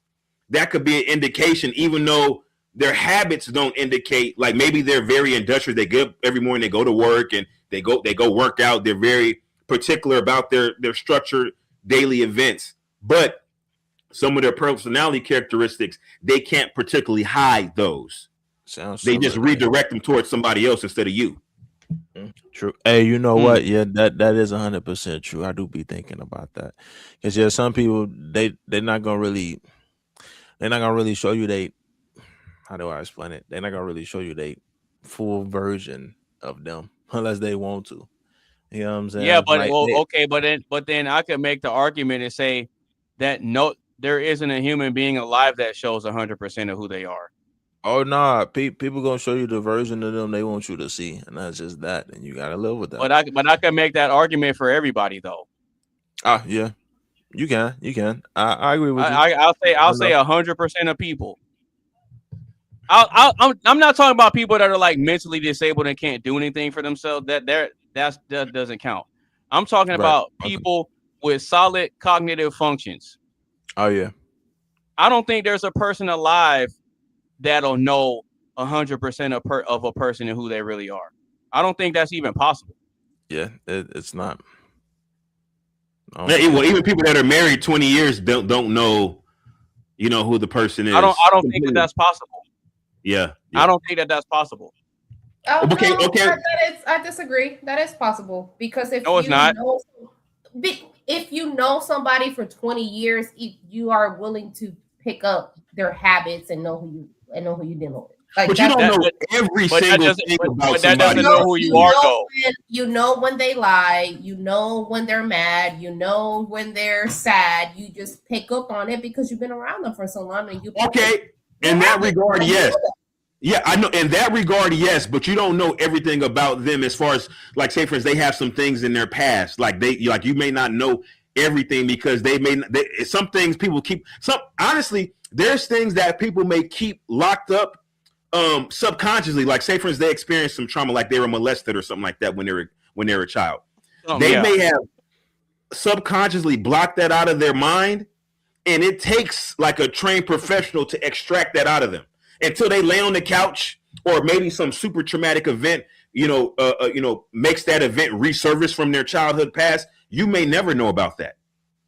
Like they could have been molested, or they could have seen their cousin get murdered, or something. Anything crazy could happen. It could be anything. Yeah, that is true. But then you're talking about suppressing a memory in response as a trauma trigger. So that's not what I'm talking about. But when you're saying, oh, you don't really know who you are, you kind of do. And especially when you are thinking about, in a sense of marrying them and spending the rest of your life with them, you should know everything. Now, what you're talking about is you're suppressing a childhood trauma and you're suppressed, but it's not. When you're suppressing something, it means you don't want to talk about it, and that's no fault of your own. No, I'm talking about. I'm not talking about burying something. Next to. I'm not talking about burying a memory. I'm talking about a subconsciously suppressed memory that is a source of trauma. And what I'm saying, why I'm saying this is important, is because until there's a trigger for that repressed emotion, You don't know how that person will react in a specific scenario. You're doing so what it. I'm saying is that there You're could be a not doing it on scenario. purpose. That's my point. My point is like you're not doing it on purpose. You are subconsciously doing that But it's still a part of you. But that's not a fault in your own. So I'm not saying it's your fault, but I'm saying it's still a part of you. I don't really count that because you have to count it. Somebody for something that they subconsciously do. But if you're choosing not to tell somebody or not to tell someone, if you're choosing that, that's a problem. Because okay, but hold on. Like you may say that you don't blame them, but let's just say that you're just chilling. Just hypothetically speaking, you're chilling with somebody, right? And then all of a sudden, Mary Had a Little Lamb song comes on in some commercial. This person they revert to their childhood and they just start strangling you. Something crazy. They just start strangling your ass. And like you may not think you say, oh well, they can't help it, but at the end of the day, you have to deal with the consequence of their childhood trauma, whether you acknowledge it or not. Oh man, wait. Oh, I'm going. No, because you're. I mean, I'm just laughing how bro described that. It was too funny. I know it's a bit extreme, but I'm just using that as an example. We have people who have Somebody take this man's buttons away. He comes from a military family, so that's not their fault. Anonymous, he said he gonna take your buttons away. No, that last one was Coley. With PTSD, so that's. Oh, Coley, that was you. You had the button. No, but think about this though.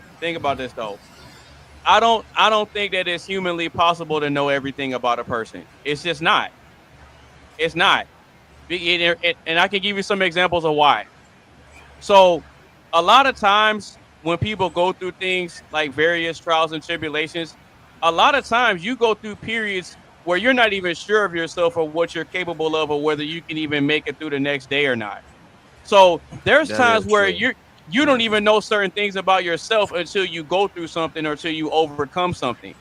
So if you don't know 100% about yourself 100% of the time, what makes you think that you can know 100% of someone else? You can't. Not only that, but none of us know what a person is thinking when we're not around. You don't know what's going through a person's mind when they're not around you. You don't know that. You don't know what type of emotions or feelings that a person is dealing with when they're not around you. Man. You only know what they show you when they're there with you. But you don't know what they are or what's going through their head when they're not around you. I would say the only one that knows 100% of you is God. That's it. Oh. Well, now you're talking about like your deepest, darkest secret. Like I'm not saying your deepest, darkest secret, but you should be able to know that habits and personality who you lay down with at the end of the night. Wait, hold on. I'll make Victoria's Secret. Hold on. But can that train at Freaknik be a deepest, darkest secret too? Couldn't that be a deep, dark secret? Yeah, definitely is. You can't just erase that. Yep. Yeah. You can't. Wait.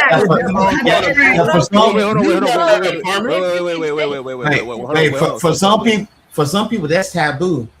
Hey, hold on. So speaking of that though, Triz earlier, we were just talking about something similar to that earlier. I was gonna say, no matter how many bodies you got, you can't just like. I think somebody did this in real life too, which blows my mind. I don't know what the fuck they thinking. Like they went to go. I think this is a corn star. Like they literally went to this church to get themselves baptized, and I guess the baptized. Yeah, it was one of Mark. Yeah, we made fun of Mark. Yeah. I said that's one of Mark's people. Yeah. It was that Bonnie Blue. Is that her name? No, is that her name? It was her or Lily Phillips. It was Bonnie. It's these British chicks. Yeah. And when we brought that up, I made sure I was like, yeah, Mark, that's your people. Yeah, that's sad on God. They asked us like, congratulations. Now you have no bodies. Like that. That's not how it works. It don't work like that. That's why when you was talking about that too, Carmen, with Trish, I was like, I'm thinking like, what? I'm like, and see, Carmen, here's another way that I know that it's not possible for you to know 100% of a person. I don't know if y'all remember. See, I said this before. I have a very keen memory on the conversations I have and the things I say.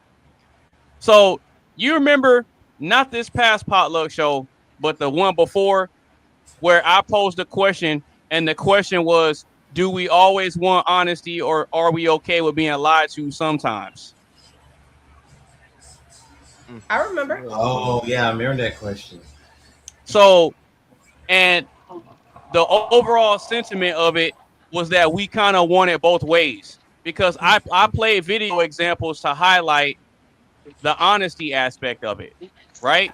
So you have situations where a person is telling you about themselves or what they really think, and a lot of times some of the stuff you hear from a person about what they really think or how they really feel, sometimes you wish you didn't hear it or you didn't ask for it. Yep. Sometimes it be videos you wish you could unsee, but you can't. Sometimes you may hear something about somebody, or you find something out about somebody, and it changes how you view them, though. Relationships, I do have a question. So when it comes, yeah, go ahead. You talking about finding videos? That kind of took me off. I'm like, damn. I mean, like explicit videos, like, cause you know, like the cartel and other type fucked up shit is out there, like. You know, I mean, but let specifically, me I ask. specifically don't look up with girls. Let me ask. Yeah, go ahead, a panel Carmen. full of men. A panel full of men. So does it matter what her number is? Would you ask a woman what their number is? I don't have to. Because she can change her personality, she can change her habits, right? So what if her number happens to be? They can instantly give you a fake number, though. Hey, but you know what, Carmen? They can be manipulative, easily give you a fake number. Ask a woman that you're serious about, what's your number? And she tells you her number, the truth, hypothetically, the truth. She tells you your number, and that number happens to be higher than yours. Is that different? So y'all want to take that seriously? No, I mean, here's the thing. Here's the thing. If you're trying to elicit certain information, obviously, unless you're just having small talk, you're trying to elicit information for a specific reason, right? You're asking things because you want to know if this person is compatible with you.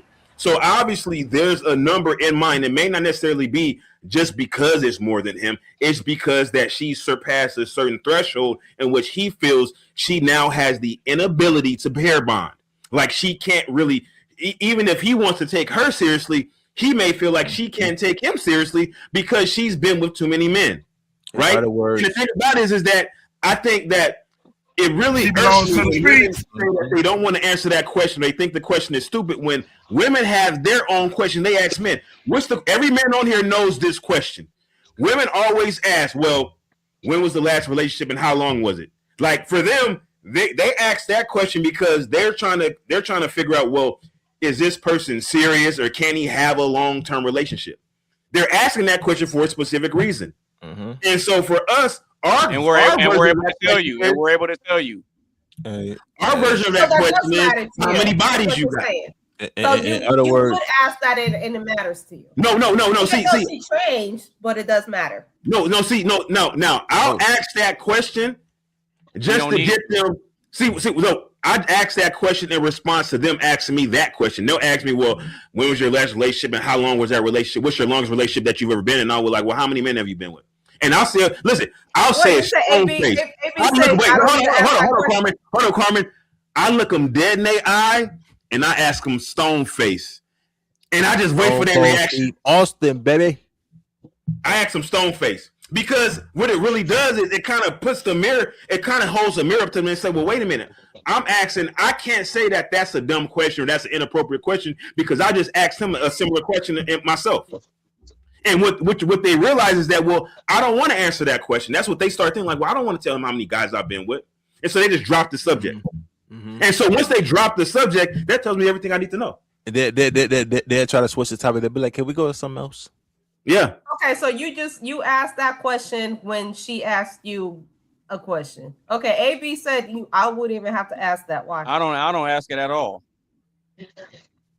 I don't need to. I feel like some people don't ask the question because they already know the outcome and what the answer going to be. Exactly. I'm gonna go around each and every window. So Trish said hold on. That's why. AB said I don't even ask that question. I don't need to. Hey, that's why sometimes we don't want to explain ourselves though. Because think about this. Because think about this, Carmen. Think about this, Carmen. And I'm not trying to make a biblical argument, but even in the Bible, you're not supposed to believe everything a person tells you. You're supposed to judge them by their fruit, right? You judge them by the results of their actions and the outcomes, right?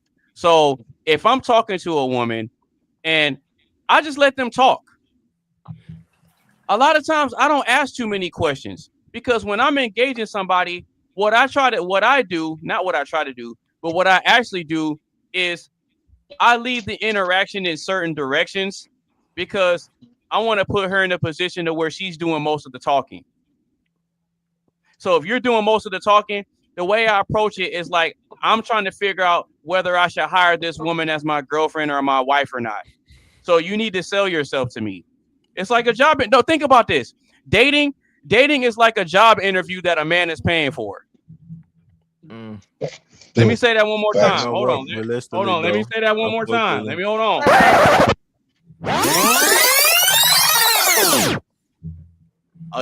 Dating for men is like a job interview that he's paying for. Shout out to my boy. It's complicated. Hey, Phyllis, do you agree on that? And that's coming from Tizzle. What do you ask that question or don't you? Huh? Do you ask? Ask what? You're dating. Do you ask a woman what you're dating, what her number is? Do you ask? I'm not finna do that because I probably already know how that's gonna make me. What you mean? No, I'm serious. Like I'm taking a poll now. We already know the question. We already know the question. I said it's based on the circumstances. If hold on,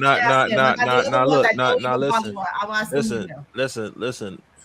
The man who just heard me said what I just said. Trish disagree with me. Anonymous disagree with me. My bro disagree with me. We don't ask that. We don't need to. That's like them asking us that.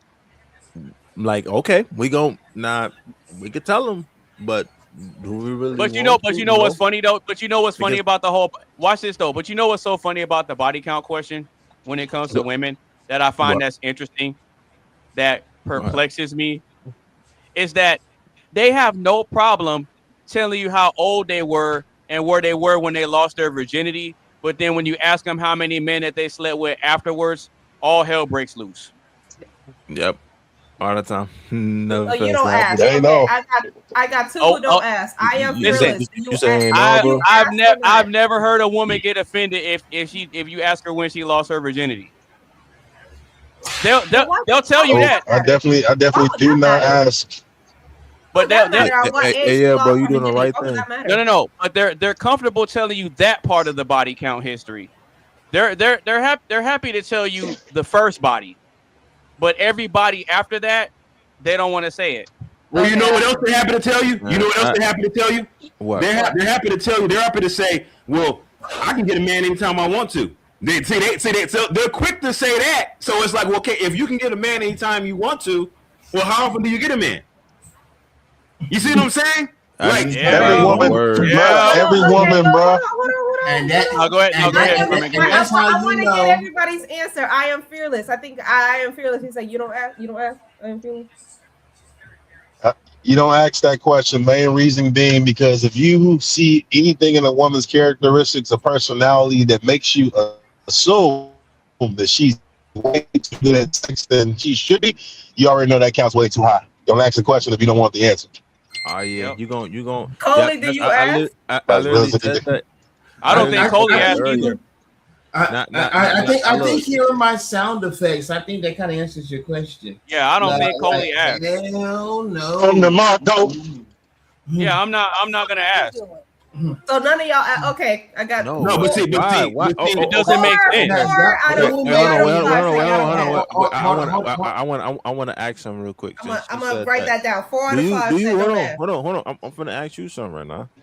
Do you ask a man his body count? Yeah. Why? Because I want to know. Okay. But watch this though. We'll put the web sound effect. The hell you do? Hey, but Tizzle. This is the kicker. they don't turn us down for a relationship if our body count is high. I expect a man's body count. They to be probably high. like it. I really honestly. do. There you go. There you go. The reason- you wanna be Yeah, honest? but yeah, dude. I'm curious. I sure. No, Carmen. You know why? You expect a man who is attractive enough to garner your attention to have a high body count, but you don't expect every man to have a high body count. I do expect every man to have a high body. I do. You expect every man to have what? Whoa. Every man. Yes. Listen, because the numbers don't lie. There's a lot of men who by the age of 30 have never had a sexual partner. This is a fact, statistically speaking. Well, that's not the point she's making though. No, that's what I just asked her though. That's what I just asked her. No, she said she expects it. She's not saying that that's the reality. No. But what I'm saying is that she said that she expects a man to have a high body count. But my response was that no, she expects the type of man that can garner her attention to have a high body count. Basically, an attractive man. A man that's attractive is going to have a high body count. But a man that's not attractive, you don't expect him to have a high body count, because obviously with men and women, there's a difference. For a woman, I don't care what the woman looks like. It's easy for a woman to amass a high body count because there's no effort involved. Nope. That's the realest shit anybody said, bro. That's the reason why, as a man, it's more important that a woman has a low body count for us to take them seriously from a long-term perspective. Because it shows discipline. When I say high, okay, hold on. When I say high body count, I expect a man to have a higher body count than his woman. I expect that. And you should expect that. So do we. So do we. You should expect that too. If your woman has a higher body count than you, that's a problem. I expect my man to have a higher body count. So you know what? Okay. You know what? Enough. You know what? No, watch this. You know what? I don't know if y'all. No, something very, very interesting just happened. I don't know if y'all caught that. His brain pieces kicked in. No. I don't know if y'all caught what just happened. Wow. What just happened? We don't know your inner thoughts. Remember? Watch this. Okay. So that means you don't know 100% about a person. I want to hear this. I want to hear this because okay. that kind of sound effect. What Carmen said? No, what Carmen said was 100% right. But something interesting happened. When a woman says that she expects the man to have the higher body count, the men agreed and there was no pushback. But then if you flip it, and if the man says, well, I want my woman to have a lower body count than me, that's when all hell breaks loose. So Carmen was right. Carmen was right. It's just weird how when a woman can say something that's objectively true, it gets no pushback. But then if a man says the same objective truth, it's always pushback. We get caught insecure. We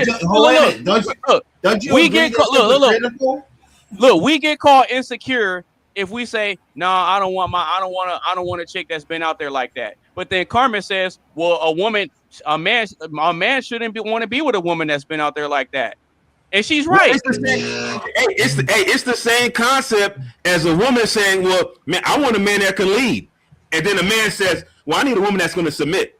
That's going to follow, and then it's a problem. We're saying the same thing. It's a fucking problem, bro. We're saying the same thing, and Carmen's right. Now look, I'm not buzzing. I'm not giving Carmen the buzzer because he's right.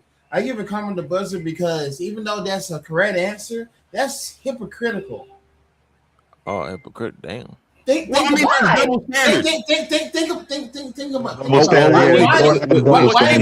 Why is it okay? But she's not being a hypocrite. You're saying that like in general. Why is it? But why is it okay for a woman, for a female to ask that question, but if a man asks that question, all hell breaks loose, just like you just said. Oh yeah, but no. Whole time though, Triz ain't lying. It's the double standard, unfortunately. Yep, the double standard. Like men, women can ask certain things that men just can't. Let me tell you why. Right. Yeah, and it's just unfair on our part sometimes. Like you can undo you can't undo your pussy miles, okay? I don't care what city that you you can't City undo miles. those, all right? Like you can't. I don't care what city that you go to. I don't care if you're what is it that they like to call it? Rebirth. You are rejuvenated. Born again. Born again. You're born again. You're a born again person. Hey, look, they be saying that, and I'm just sitting there like, There's no, man. You're not a born again virgin. There's a reason why back in the day they used to. You have to show. I think they Adam Warlock. You know what it is? You know what it is? You know what a born again virgin is? It's like you go to the Lexus dealership and they say, well, look, we have this available in the certified pre-owned. And that's like they've gone through their 100% inspection and they got new belts and they got new tires and they did like a detail on the inside. It's just like new. It's them taking that piece of shit Nissan and putting the alternator in it. Tris, I'll give you a better example. That's just like buying something new, but then you buy the same thing, but it's refurbished. That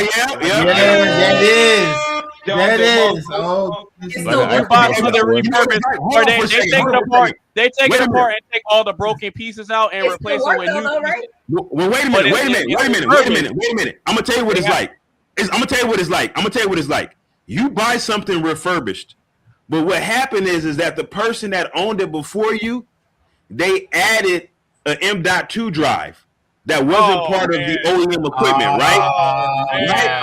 Right. Check this out. You boot up the computer.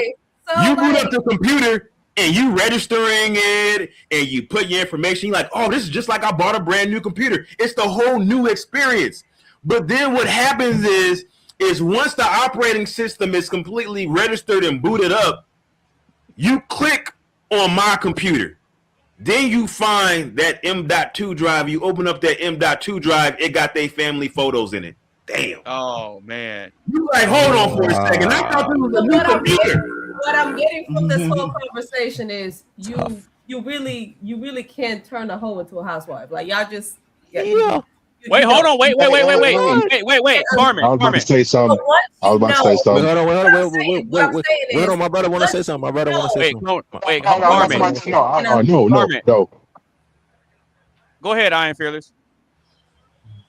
No. I was about to say something that was going to be very bad. No, just push on. Ignore me. Keep going. Okay. So Carmen, there's only one type of dynamic where you can turn a hoe into a housewife. Which is if a pimp marries her. That's the only way. Yeah, that's the only way. That's true. You can't unsee it.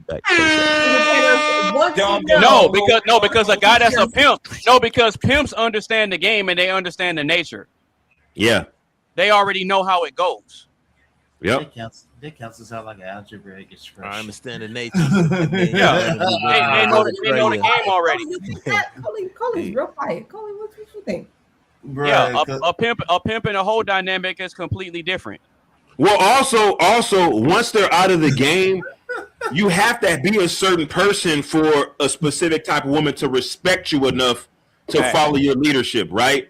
So, like you got a woman that's in the streets, trying to link up with a square, and initially she may think, okay, well, I got some type of, I got some consistency in a relationship. I got somebody that I can kind of count on, but in her mind, she never looks at that guy as her head. Oh, exactly. You know what, AB? I have another situation. Go ahead. We all see Forrest Gump, right? Forrest married Jenny. Oh yeah. Jenny was a straight up hoe. I'm sorry. She belongs to the streets. Jenny was the fucking devil, man. Wait, hold on. But you gotta think about it. So Forrest still married Jenny. But think about it though. All of that. Hold on, but see, you missed it. See, Forrest, number one, he's a bonehead, right? So yeah, from that particular standpoint, he's not too sharp. But you got to remember what his mama did. We only saw that one token, but think about it. That wasn't his mama's first time leveraging that cat. She leveraged that cat to get what she wanted. And so that wasn't her first time. So he just married based on what he grew up in the household with, something he was comfortable with. Yep. Wait, hold on. Wait, hold on. Check this out. If fucking ads, I hate these ads. It's not loud enough. All right, hold on. I got you. No, because I was gonna give y'all an example to prove the point I made earlier. Oh no, you pulled out the clip. Fair use. Boy, does your mama care about your education? Not what I had in mind for us. Say something else, but call me a slut after. Okay. What? Wait, is that robot chicken? Yeah, it's gotta be robot chicken. Oh man, Be rough with me. Don't worry, I'll like I it. found my people. Shit, Forrest. Icing things up is hard, Jenny. I'm gonna go get some ice. It's me out of her damn mind. What the fuck? No, okay. So Carmen. What I said. No, Carmen. No, Carmen. Forrest loved Jenny all his life, and he took her back, even though she did all of that. Yeah, but he didn't know better. That's the difference. Yeah. Yeah, if He didn't know better. If that was a guy who actually knew what the fuck was going on. Yeah, he didn't know better. Yeah, But I'm this pretty is sure Carmen. would have been Carmen. outgone. But Carmen, She had trauma, though. Remember, y'all? She had trauma. You know. Her no, dad, but Carmen. Let's say her. Remember that? I'll give you an example. I'll give you an example of something that's scripted that highlights the point that I made about the only one that can turn a hoe into a housewife is a pimp. Have you seen the show? Have you seen the show called Boondocks?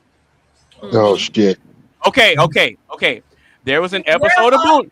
Hold on. My bro know that show There was an very well. episode of Boondocks. You know where you go.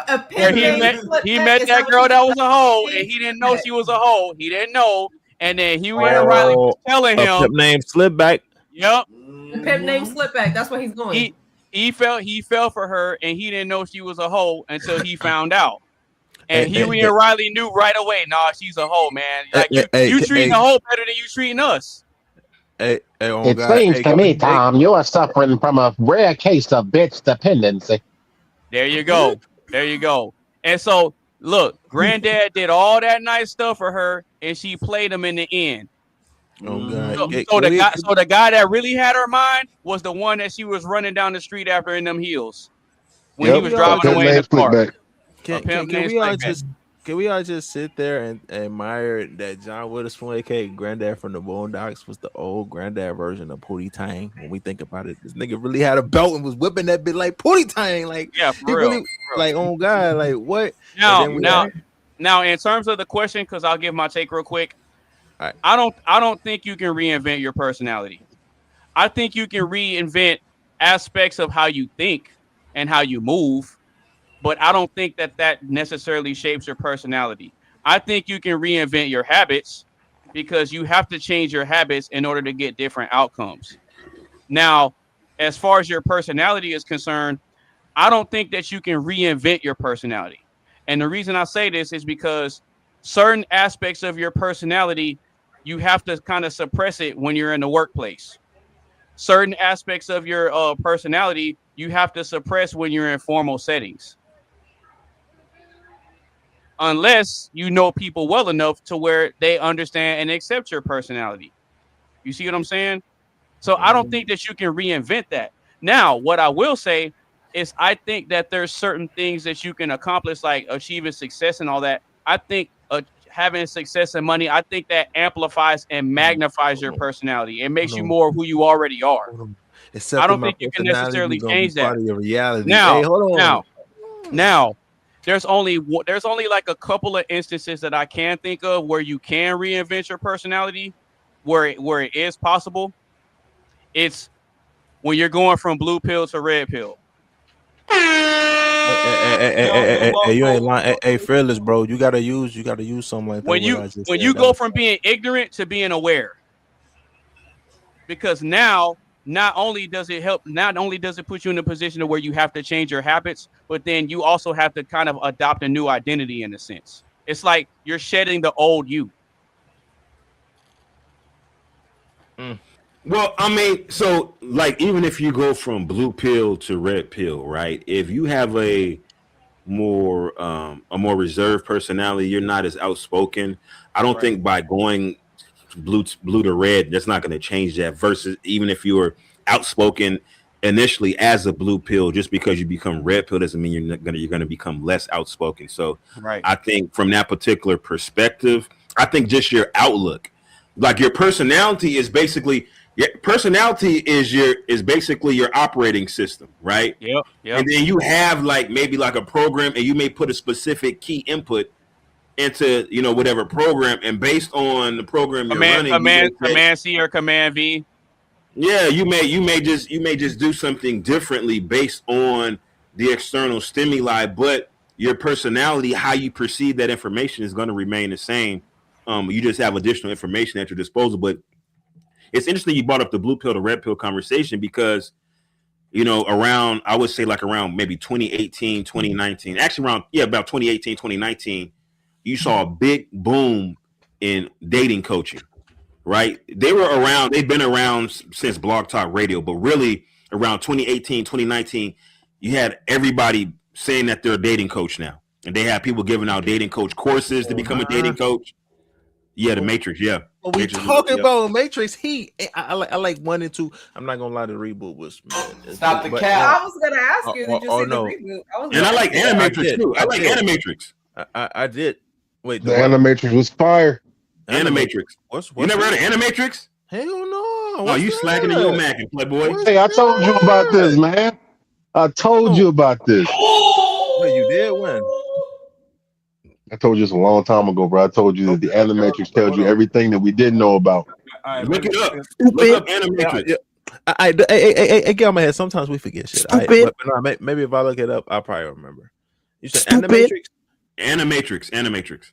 I bet. But I want to say that I think that with the when they had that big boom in dating coaches, it's a similar concept to where you take a group of men and you give blanket information, not considering the individuality of each person, and it's not going to necessarily apply to everybody. You can't have a blanket say, oh, do X, Y, and Z and you'll be more successful woman. You can't have a blanket prescription, because everybody has individual personalities. And what happens is that what you end up doing is having people just put on this facade, almost masking themselves as if they're changing their personality, but they're really not. They're presenting themselves to be something that they're not. And so then you end up being disingenuous to the woman that you encounter as a result of you interacting with dating coaches. Yeah, that goes back to what I said about changing your habits. Don't mean to cut you off, but quick question: Is the Animatrix, is it English? Yeah, English. Okay, good. I definitely will be watching that tonight. Appreciate y'all for putting me on with that. It's funny because Lauren Fishburne's daughter is a bro. I mean, but anyway, bro, that's besides I've been the doing point. so much other stuff. My head been wrapped around. It's funny what Tris was talking about, because this is something that hubby and I disagree on. When it comes to dating advice. Oh, really? And marriage advice. I personally believe that I can't take marriage advice or relationship advice from somebody who hasn't been married. Like if you divorced, you can't tell me nothing. You're divorced. But he feels like, well, even if they are divorced, you can still learn something from them. And I don't. Yeah, that's a fact.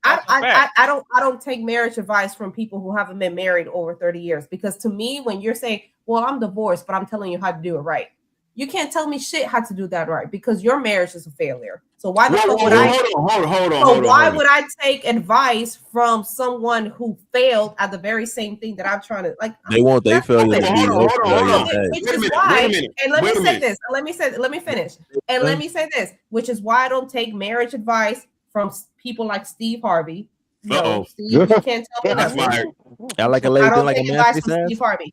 And even I take a lot of advice from Kevin Samuels,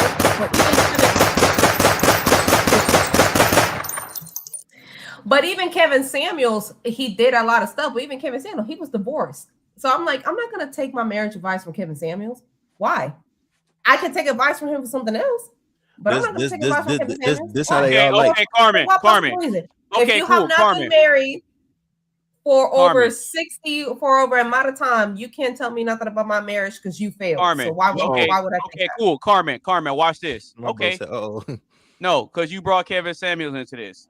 Give me one piece of Kevin Samuels advice that failed. That didn't work. I didn't say that it worked. I just wouldn't No. listen to his marriage advice. No. Nothing. You said Nothing. Nope. You said you can't take marriage advice from him because he's been married and he's been divorced and his marriage didn't work. So therefore, you can't take advice from him. So give me a piece of his advice that doesn't work. I said that I wouldn't take marriage advice from him. Okay. So give me okay. So give me a piece of marriage advice that he's proposed that doesn't work. I can think of one right now. He doesn't. But you know what though, AB. In all fairness, Kevin Samuels never really gave marriage advice. Now he would say things like he wasn't a dating guru. He just said like marry before you carry, which is good advice. He told men even before he gave dating advice. He gave dating advice. He didn't give marriage advice. But that was just kind of like something to happen. Like that just something happened. Okay, so even before, like people when they listen to Kevin Samuels, he used to come at the men a lot. Boomerang. Like that was his thing, and then he popped off when he got on the women, and that's when it became popular. The whole boomerang. But the interesting. But watch this though. The interesting thing about it though, the interesting thing about it is you can apply dating advice to a marriage too. You know why? Because marriage. No, I don't know why. Because marriage is just an elevated form of dating. That's all it is. It's the next level of dating. Well, I mean, hold on for a second because it's exclusivity with more tied into it. That's all it is. But here's the thing, though. Here's the thing. A lot of times when you're dating, like you're doing a lot of things that really are not very cost effective. Like going out and spending a lot of money and things like that. But then like once you're married, especially if you're looking, even like me, like when I've dated women and then dated women more seriously, like I remember this one woman that I was dating in particular, she didn't want to go out at all as far as spending money, like to go out to eat. We were going to go out and do things, but like to go out to dinner, she like, no, I'd rather cook at home because going out to eat is too expensive. Even if I was going to pay. She felt like it just didn't make any sense. But like from a long-term perspective, you kind of your marriage is going to have a different trajectory than if you were just dating. You understand what I'm saying? Because you're kind of working towards something together. Yeah, but even if you get married, it's just the next form of the dating phase. But once you have kids and stuff, so you're doing stuff with the kids involved. Because think about it, right? Hold on. Think about this, Triz. Marriage is just the next form of the dating phase. That's all it is, bro. Let me ask you this, right? Go ahead. I think, in my opinion, one of the main impetus for marriage is family creation and having and raising children, right? So let's just say you're dating a girl that has kids. Are you going to go out on a date, her, and the kids? No. Versus if you're married, it's not a big deal to go out to eat and you got the kids in a high chair with you. That's not a big deal. That's the next level of dating. Marriage is the next level. I see what you're saying, but I don't know. Because when you go from boyfriend and girlfriend to marriage, you're adding all these extra parameters and guidelines into it. But hold on. But you're still the same couple. I got you. You're right. I'm about to trip you up. AB, I'm about to trip you up. Now, you said earlier, that dating is like an interview that men pay for. But if you're married, you're past the interview phase, player. Not really, because when does a man stop paying? Never. Okay, but are you? Hold on. Wait a minute. Though. If you're married, are you still vetting that woman? Yes.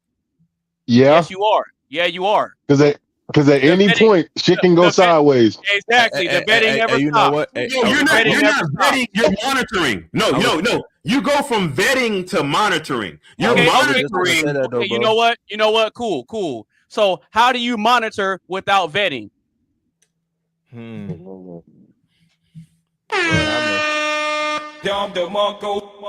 trying to determine when the vetting process. You're trying to determine if she's qualified. Once you've married her, you've already determined that she's qualified. Right? Okay, cool. So you're hired, right? So I hired her.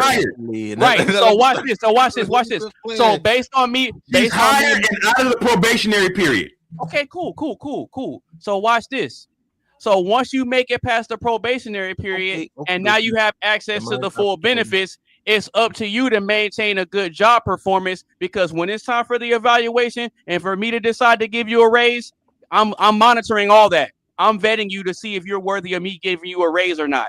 I'm vetting you to see if you're worthy of me still sticking this out with you or not. By that logic, women are you know what though? Women are vetting us too. Women are vetting us too because they always find a reason to leave. It go both ways. It definitely go both ways. The vetting goes both ways because think about it. Just think about this. Think about this. I'm vetting you to see if I want to hire you and keep you working for me. You're vetting me to see if it's still worthy of working at this company or not. Damn. Promotion. You already made it past the interview. You already made it past the interview. Mondo. You already got your quarterly bonus. You already went to the Christmas party at the job. You've already gone to the company picnic. You're still there. But you have to make up in your mind, is this job still worthy of me going to every day and making the sacrifice? It's the same thing with a marriage and a relationship. You wake up and you decide, is this man worthy of me sticking it out with, or is this woman still worthy of me providing and protecting for her? You have to maintain it. I was gonna say it's the next level of dating. I was gonna say people in that situation in relationships, it's almost like the weather, like you know how the weather change, people can too. It's like they can be unpredictable as fuck. You don't know. That's a fact. What can happen. You can have the sunshine and rainbows, you can have the rainy day, you can have the shitty day, then you can have the fuck you day. Because think about this, Trish. What can I do in a marriage that I can't do in a regular relationship? What can I do in a marriage that I can't do in a regular relationship? Well, here's the thing. All right, it's kind of changed, but there was a time when. Now I'm not co-signing this behavior. Let me just put this out here. I'm not co-signing this behavior. But there was a time where when you're married, now you can put your domestic discipline your woman, versus when you're just dating and girlfriend and boyfriend, you couldn't touch that woman. Y'all know what I'm talking about. There was a time frame when this was kind of like the accepted societal norm. Not that you were just wantonly beating your woman, but this was something that was done. I'm not, but now the lines are kind of blurred, because now I agree, in this day and time, marriage is more like a natural progression of dating, because we no longer distinguish between the two, because nowadays you can just walk away from a marriage. It's not a big deal. Like I get married, okay, I get divorced. If it doesn't work out, and you can just walk away from a job too, can't you? I disagree. No. Here we go. Go ahead, Carmen. Carmen. Let's go. Let's get it, Carmen. Let's go. Let's get it, because I feel very passionate about this. Y'all making it seem like marriage is not a commitment, a lifelong commitment. You can just walk away. No. That piece of paper, y'all can see mine. That piece of paper right there. Damn, she gotta post it. It matters. That piece of paper right there, it's not just a piece of paper. It is set there as a reminder that you have committed to somebody. So when we go through rough times, and everybody goes through, it's not all peaches and rainbows. When you go through rough time, that is the thing that reminds me, hey, I get that. Lifelong commitment, which is something that you can't do when you're just dating. You can just walk away when you're dating, but when you're married and that's something, and you have a legal responsibility to that person, that is what reminds you of, why did I marry this person to begin with? What are my vows? What did I say in my vows? And that's what keeps you in the relationship. Hold on. Wait. No, I'm not finished. And then on top of that, another thing that reminds that you can't do without dating is when you're on your deathbed and when you go in the hospital. Who do they call? Who do they call? You could be at the hospital and be like, who they're going to talk to? They're going to talk to the girlfriend? No, they're going to talk to the wife. Or next of kin. Next of kin could be your parents, and your parents. No, Carmen, because watch this. Because I don't have to put you in charge and have a power of attorney over me. Just because you're my wife doesn't mean you're automatically going to have certain privileges. You have the privileges that I give you, that I say you have. If I don't say they call it Ghostbusters. Look, because if I don't put you in the will, and put your name on anything, guess what? You being my wife is irrelevant. Now what? Well, hold on. Now. Let me say this. I deal with this very frequently in my industry, right? And let me tell you this: when somebody is married and we have an individual that's too incapacitated to make their own decisions, we default to the spouse. I get it. By law, we default to the spouse if there's nothing indicated otherwise. So once you're married, then that spouse becomes the default. Versus if you're single, you have to actually indicate somebody, or it defaults to your parents, or if your parents are incapacitated or not present, then it defaults to your sibling, or your next of kin, like your child or like your sibling, something like that. So you're saying that that's the only benefit you get out of it? I'm not saying that's the only benefit, but that's the only example y'all are giving. Oh no, that's not y'all. No, that's the example Carmen was giving. It's one of the examples that I give. It's one of them. Ready to ramble. No, because think about this, Carmen. Think about this, Carmen. Was that the one with Michael in it? No. So Carmen. I think what AB is saying, he's saying that now, obviously, you may have your own personal sentiment regarding marriage, but for the aggregate in American society, there is really nothing distinguishing a couple that's in a relationship, unmarried versus married. Because in a lot of states, if you conduct yourself as if you're married by living together, taking family pictures together, going on vacations together, sharing expenses, then by law that state recognizes you as being married. Common law marriage is not legal without the actual ceremony. Common law marriage is not legal in all states. And even by that, even another example is with your kids.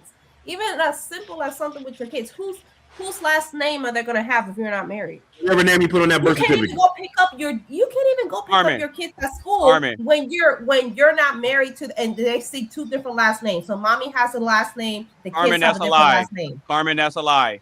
That's not a lie. Okay. Carmen, that's a lie. That's a lie.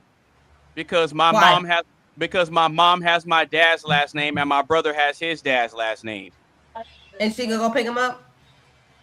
Very often so, yes. Well, hold on. Check this out. You don't have to. Wait a minute, AB. Wait a minute, AB. You don't have to have the same last name for you to be their mother.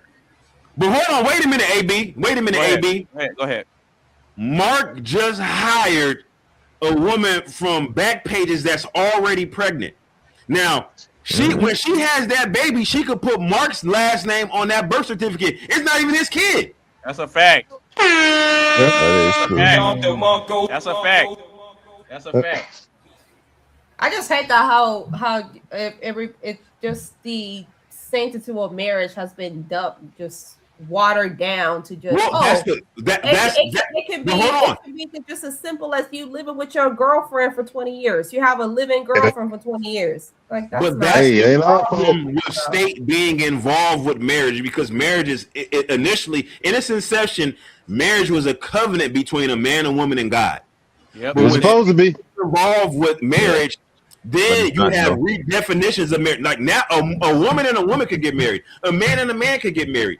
Let's check this out. You can go marry yourself. Right now, there's a particular, I can't remember what the name of it. There's an advocacy group, and I've seen this advocacy group. Matter of fact, I've seen this advocacy group like around 2003 is when the first time I heard about it. But there's an advocacy group right now that's trying to get the age of consent lowered so they can marry children. Yep. I think I heard. Sick I think I fucks. heard something like that. Wow, yeah, that is definitely So this is what happens when you have the state involved with marriage. People could just say, "I can marry a farm animal." You can have your own contract. yeah. So what? I mean, marriage is a contract, yes, but you don't have to have a contract with the state. You can also have a prenup. Okay, so why is your contract on the wall? If you didn't think it was significant, you believe and you know that contract has some significance. That's why you have it hung up on your wall. Got significance to her, not for him. It's for both. It's for both. See, y'all just look at the fact of a bad woman. No, Like, we that's look what it at is. the liability of marriage. I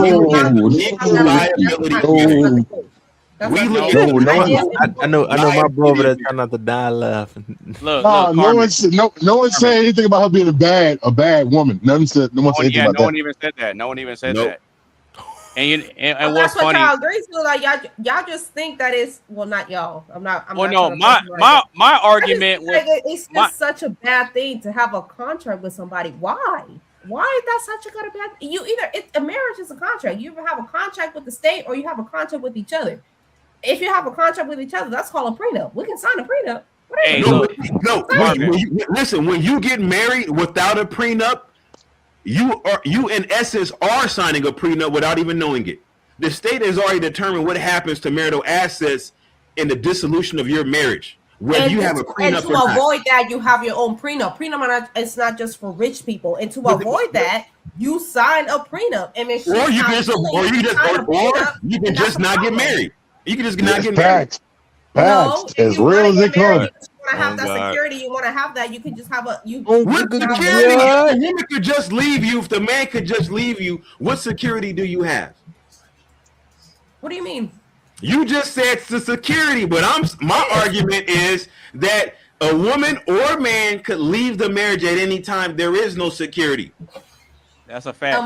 You can, but you have to go through that legal battle in order to get there. There's no legal battle. It is. There's no legal battle. No, because the only way. It let is, me tell Trey, you. because you can't just walk out the door. You have to be in front of a judge and be like, I want to get a divorce. You have to sign and get divorced. And the matter of fact the fact that you have to do all of that, it makes you wonder. It's like being a business. It's like being a business. Now what? Oh, a business. Wait. You said a business, Don't right? start. Hold on.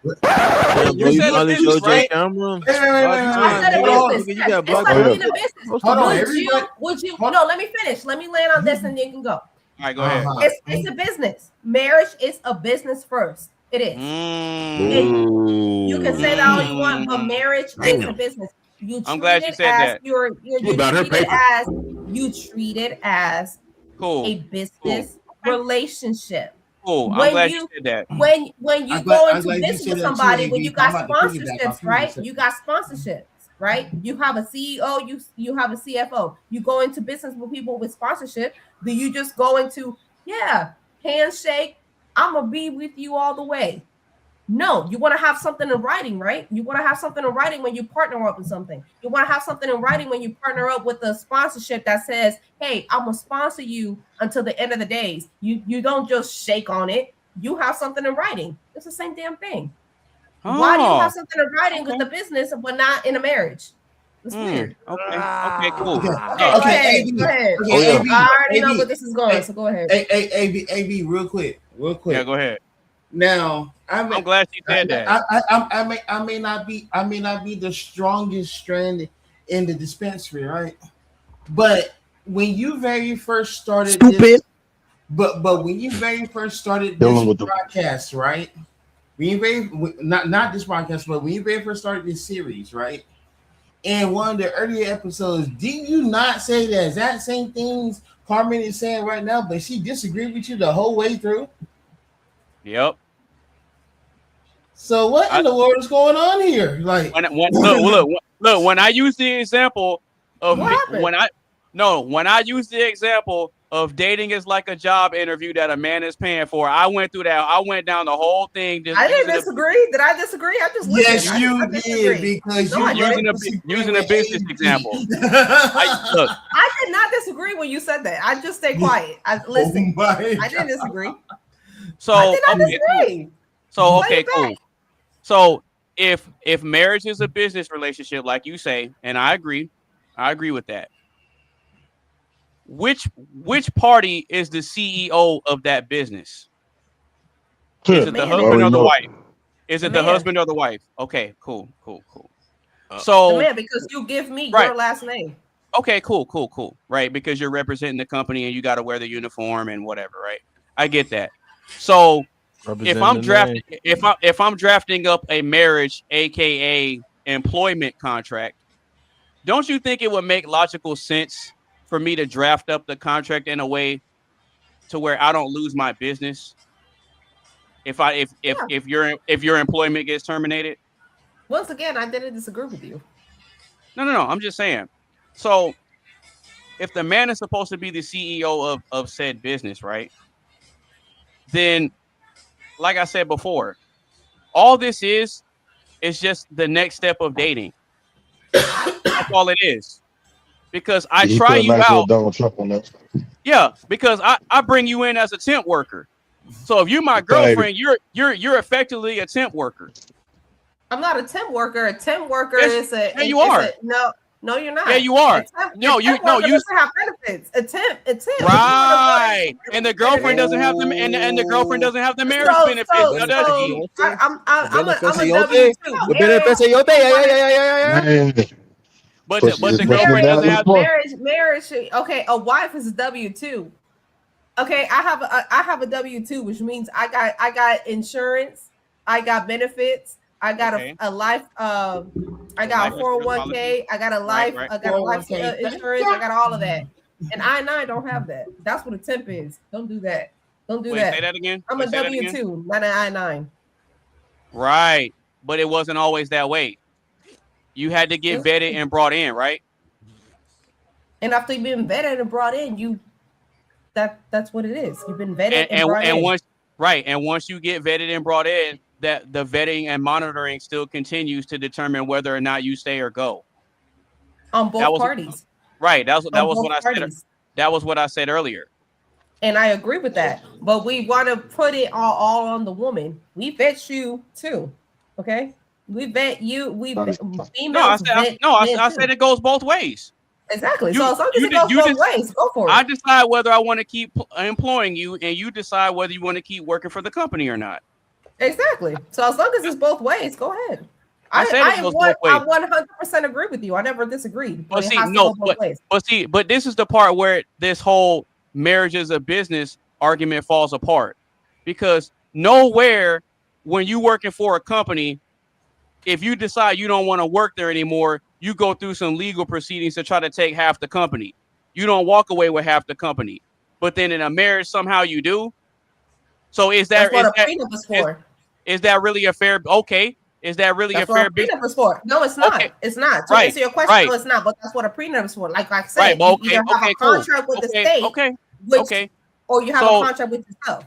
So if I'm an employer and I'm hiring employees, do I have to have some sort of contract to where they don't take something from me in the form of a prenup? Like what's the regular job version of a prenup? Yeah, it's called a 30-day probationary period. What's the regular job version of a prenup? Ooh. And non-compete. No.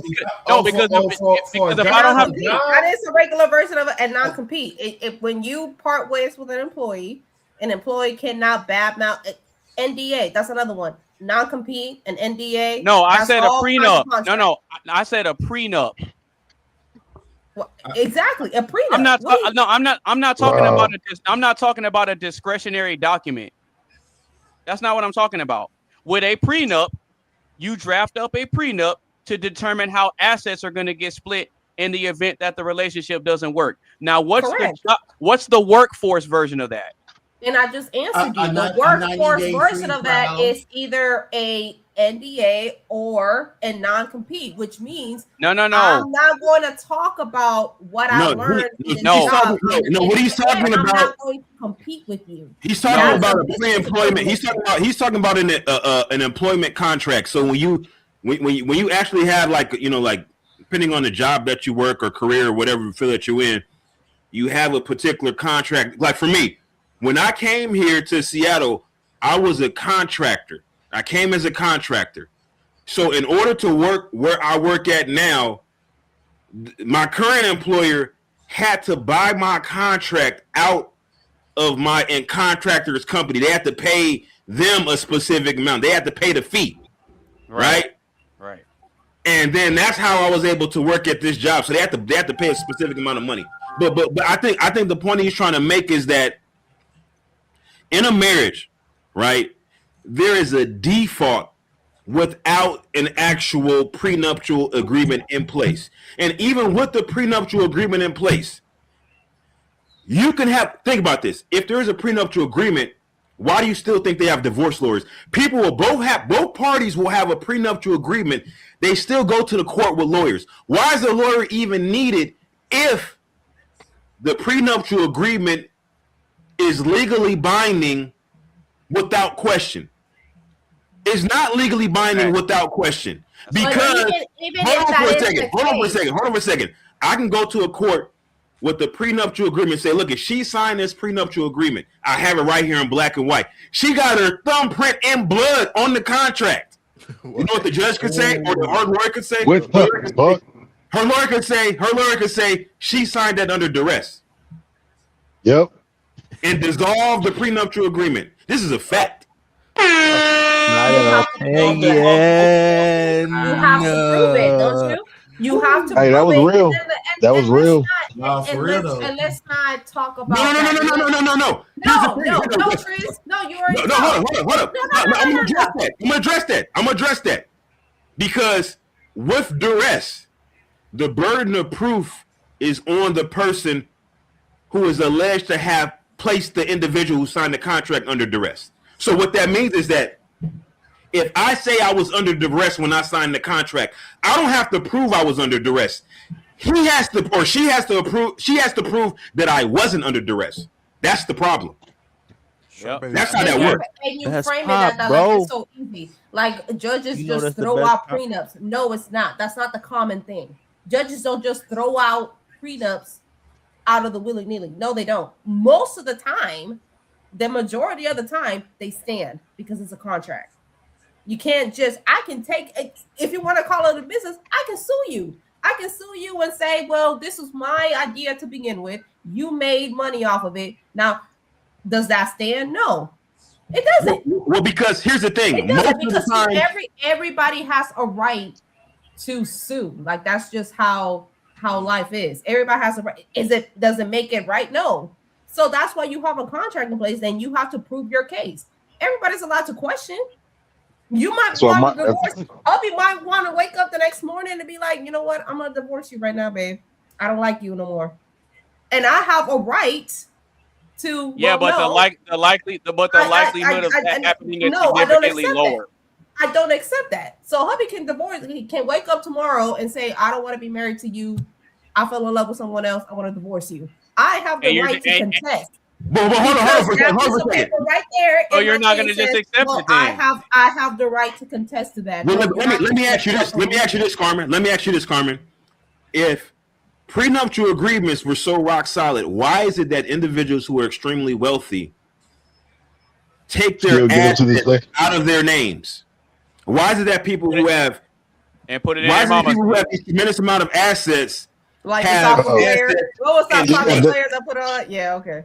Yeah, that's because of banks, bro. That's because of banks, man. That's got nothing to do with your marital status, man. Because if shit goes bad sideways, and let's say all your money gets taken by somebody, let's say either bills or the bank themselves, and they come in for your properties, and if it's in your name, they taking that as equity too. So your best bet is to have everything in somebody else's name. No. I'm gonna tell you. Here's the thing about that. That doesn't work because you have forensics accountants that can prove that the assets that you claim are not yours are actually yours. So as far as you owing the government, you can't circumvent having to pay the government if you owe the government. But in marriage, it does work. In marriage, it does work by having your. No, if whatever you came into the marriage, you live with. But if you are gaining, okay, hold on. Think about. No. And I have a perfect example. If you are gaining it within the marriage, that becomes communal property. Let's see. Giselle and Tom Brady. In their divorce, Giselle wanted half his Super Bowl rings. Crazy bitch. I mean, my bad. Keep going. She petitioned the court. Tom Brady has 6. Okay, yeah, Tom Brady has 6. Out of those 6, I think 4 of them were won within the marriage. And she petitioned to have his Super Bowl rings. Now he had to pay her off. He paid her off. So like, fuck that. You're not getting my Super Bowl rings. I just pay you off. So that's what he did, because those 4 rings were earned within the marriage. Yeah, she wasn't out there on the field, but she was still within the marriage. She still had to raise his kids. Okay, Carmen. Okay, she Carmen. Still had to do all that. You're proving our point. Wait. Hold on. I just want to ask Carmen. No, Carmen. That's effort. No, That's Carmen. Effort. Carmen, I want to ask you something to test your logic real quick. Hold on. Because you made this a business argument, right? So, with that being said, do you think that that's a fair and honest business practice to try to take something from somebody that you didn't earn as an employee of the business? Have a prenup to begin with. Wait, hold on. Damn. If being in a marriage is a business relationship, like you say, then that means it's supposed to be fair and it's supposed to operate off a meritocracy, right? What I put in, I benefit from. What you put in, you benefit from. So if that's the case, why is it that women will try to take something and benefit from something that they themselves did not put in? That's my question. Do you think that that's a fair business practice? No. Under your example, is that fair for you to take something from me that you didn't earn? How did I not earn it if it was built within our marriage? Well, hold on. Wait. You said you just acknowledged that she wasn't on the field, so you didn't earn it. She wasn't on the field. No, I said that. I did say that. Right, she wasn't on the field getting hits. That's fine. Right. So when watch this. Whose name is on the Super Bowl rings? Whose name is on the Super Bowl rings? AB. That doesn't mean whose name is on the Super Bowl rings? Earn it. AB. That doesn't mean that she didn't earn it in different ways. Just because she wasn't out there on the field. You didn't answer the question. I just answered the question. Carmen, whose name is on the Super Bowl rings? Is it both or just one? What? Whose name is on the Super Bowl rings? Is it both names or just one name? Brady, which is also my last name if I was married to him. So it's both our names. No, hold on. No. The ring is being presented. Just because the ring is being presented to Tom. And this is why this is the argument that I'm saying. You just want to say that, just because it's the Patriots, I'm not signed to Giselle wasn't signed to the Patriots because she ain't a football player. But everything else that she's done in the background just get discredited, right? Tom Brady is out there doing touchdowns and all that shit and getting hit on, whatever. But that doesn't discredit her for what. Then why do you want it? No. Let me finish. Which is why. In a courtroom, a judge said, "Well, you have to pay her out for those 4 Super Bowl rings. She can't have half of them because they were earned within the marriage. Okay, cool. But her credit didn't discredit that. Paid her out, which is why you do. But here's the thing: in a business, that's what you do in a business. You pay out your partner if you don't want to give them the credit. But think about it. Yeah, but you don't take half the business though. Just real quick. You don't take half the business though. Just real quick. If I'm working at a job, right?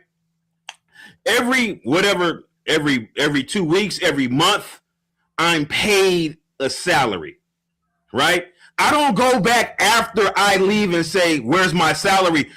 Nigga, you got paid every 2 weeks. What are you talking about? Exactly. Girls who get divorced talk about where's my salary at. Exactly.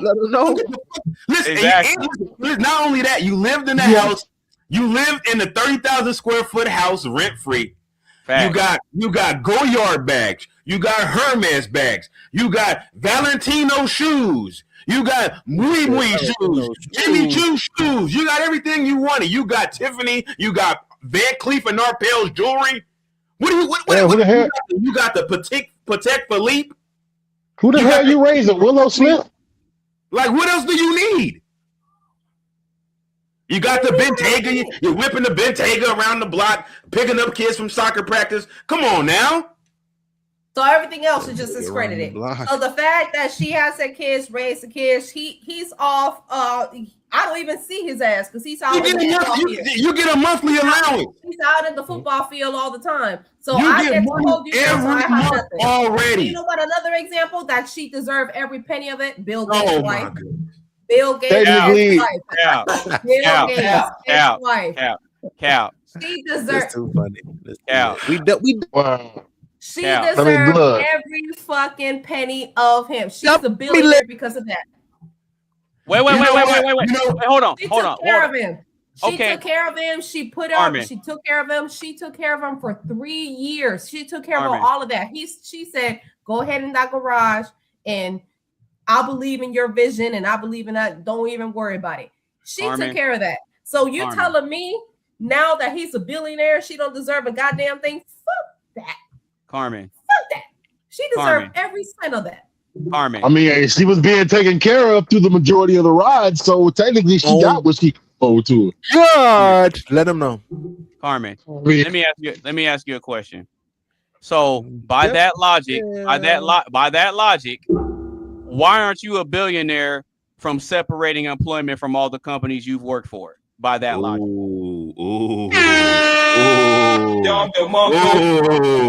With your argument, you deserve every penny after the fact if you're not working for those companies anymore. You deserve. Why? Because you were there when the company needed help. You were there when they were having staffing problems. You were there at all the hiring events and job fairs. You were helping bring people in. But guess what? Once you're no longer employed, the benefits stop. In a business. She had Renovue. So you're really gonna say that Melinda Gates did not? She is the head of the Gates community of the Gates. And who put her there? Who put her there? He did. Oh, Because so obviously wait a minute. she did Wait a minute. Melinda wasn't just sitting there collecting checks. Melinda No. worked for that shit. No. Carmen, you understand that you lose things oftentimes the same way you get them, right? yeah, that's facts. Melinda. Wait, hold on. No. Don't skip. No, Carmen, don't skip past that. Carmen, don't skip past that. She still is the head of the Gates Foundation. Carmen, we can't skip past that. We can't No, skip we're past gonna that. skip by it. No. You understand that in a general sense, you often lose things the same way you get them. Is that right or wrong? You leave the same way you came. You leave the same way you came. Looking for a job. I didn't leave the same way I came. You leave That's the when your same way you argument- came. No, Looking you don't. for a job. Looking for a job. Naked in this world, you can't. Naked, you job. But you damn sure leaving that So by job. your logic, You do not. by your logic, since you no longer work for the company, why aren't you a billionaire? You said she deserved it, right? So then why don't you petition to your old job and say I deserve XYZ? Why don't you do that then? If you really Because believe the that effort logic, why you don't you put do that? into- No, because you like, put nah, it, nigga, you I had to built let it you within be. the You spend marriage. more time at work than you spend with your husband. Most people spend more time at their job than they do with their spouse. Let me talk about this. Let me. And I just looked it up. Right, the company I work for, since I've been there, their gross revenue is $3.338 billion. So if I quit this job today, I should be entitled to half of that gross revenue? Because that's what happens in a marriage. It's not just net revenue in the marriage, because what happens in a marriage? You don't just take the bank accounts. You got to liquidate your 401k. You got to liquidate the house, the assets that y'all share together, retirement, the pension, all that. All the money you've made, and they split it down the middle. Yep. Regardless of input. Think about this, right? So you have women right now. The big debate right now on social media is I don't want to do no damn 50-50. So if in the marriage the man is covering a majority of the bills, he's paying for the trips, the excursions, not happening, right? But then when you're divorced, all of a sudden it's 50-50. When you were so vehemently against that concept, fact doesn't make any sense. That's a fact. That's why That's you why have double to split up. standards. And also we are also focusing on the fact of the revenue. You're also 50-50 is also part of debt. Everybody focuses on the revenue, but a part of that is your debt. So if you're in debt, if you have and you loans, right, and you loans, and watch this. And you know what? What if you taking If you haven't paid your taxes, if you haven't paid your taxes in the past 5 years before I even met you, that becomes my debt too. Everybody's so focused on the revenue. Debt is also a part of it. No, okay, but no, Carmen. Well, watch this though. You know what else is part of that debt to that company? Their labor cost of them paying you. You contribute to that debt. Oh, God. By being on the payroll. Okay, so since I'm on the panel with a bunch of with all you men who have background on IT, so I guess if you develop some type of software within the company, they can take your software that you developed, that you created within it, and make money off of it, and you have no rights to it. No, they can't. We accept that. We accept that. We accept that once we work for that particular company and we benefit from the infrastructure created by that company, we have access to the highest performing computers. We have access to the A6000 GPU that we need to develop that software. We accept the fact that once we create something with that hardware, the software that we create is now the proprietary intellectual property. The intellectual property. Yep. It's for the company we work for. We accept that. So that's fair to you. So that's fair to you. So you took the resource. You were employed by this company, right? They gave you the resource. They gave you the computer, the hardware, whatever. In the team. And you come up with something. You come up with something. And the team. Okay, fine. And a team. And you come up with something. Your concept. And you see that concept using your concept that you came up with, using the company resource. You came up with that concept and then made billions and billions of dollars, and you have no claim to that, and you're okay with that. Well, that's what I'm paid for. See, I'm paid for the risk they take, because if I'm trying to create something, there could be years of decreased productivity while I'm trying to create this particular product, right? Mm-hmm. And so what they do is they amortize that risk. Same thing with a record label, right? If I sign somebody to a record label, right, 9 times out of 10 they're going to be a failure. That's why I signed 10 people, and I'm hoping out of those 10 people I got one person that'll make it, and he's going to pay for the money I spent on all the failures that I signed as well. That's how this works. That's how this works. You should go ahead and make Bad Boy Records, because that's why Bad Boy Records. Hold on. Like Nitty. Let me ask you this. Bad Boy Records signed Mary J. Blige. They signed all the other artists to Bad Boy, Biggie, and all of that. And Diddy went off and be like, "Well, I'm taking a chance on you, but I'm gonna take 95% of what you make and what your future will make." That's what you sound like. Well, because initially. I gotta put you up in the house. I gotta pay for all your studio time. I gotta pay for your you're not thinking about all the upfront investment. I gotta pay for your wardrobe. I gotta pay for your car service. And I already pay, and those artists already paid you in tenfold, because not only did you get to keep their royalties, you got to keep their fucking records. Because I took the chance on them. But hold on, let me ask you this. Let me ask you this. So what? Biggie's let me ask you this. Okay, let me ask you this. Let me ask you this. And Diddy's still making money off of that. Let me ask you this. If you're so talented to create this particular software, this particular program, right? Mm-hmm. Maybe even the operating system, some type of architecture, right? You created Wait a minute. if you were such an asset to me as an organization, why didn't you just create it on your own? There you go. Bingo. Bingo. Now listen. You know what though? Check this out. I got one person in particular I know that created some software. It took him a long time. It took him about 5 years to make this program. Like he was doing it in his spare time. He made the program, but then once he made the program, he didn't have the infrastructure in place to really distribute it, to market it, all that stuff. There's an enormous amount of cost just in marketing, right? So it made more sense for him to take that intellectual property and sell it, get a one-time payout. Yeah, that makes sense. Lots of money, and then he's going about his business. Yeah.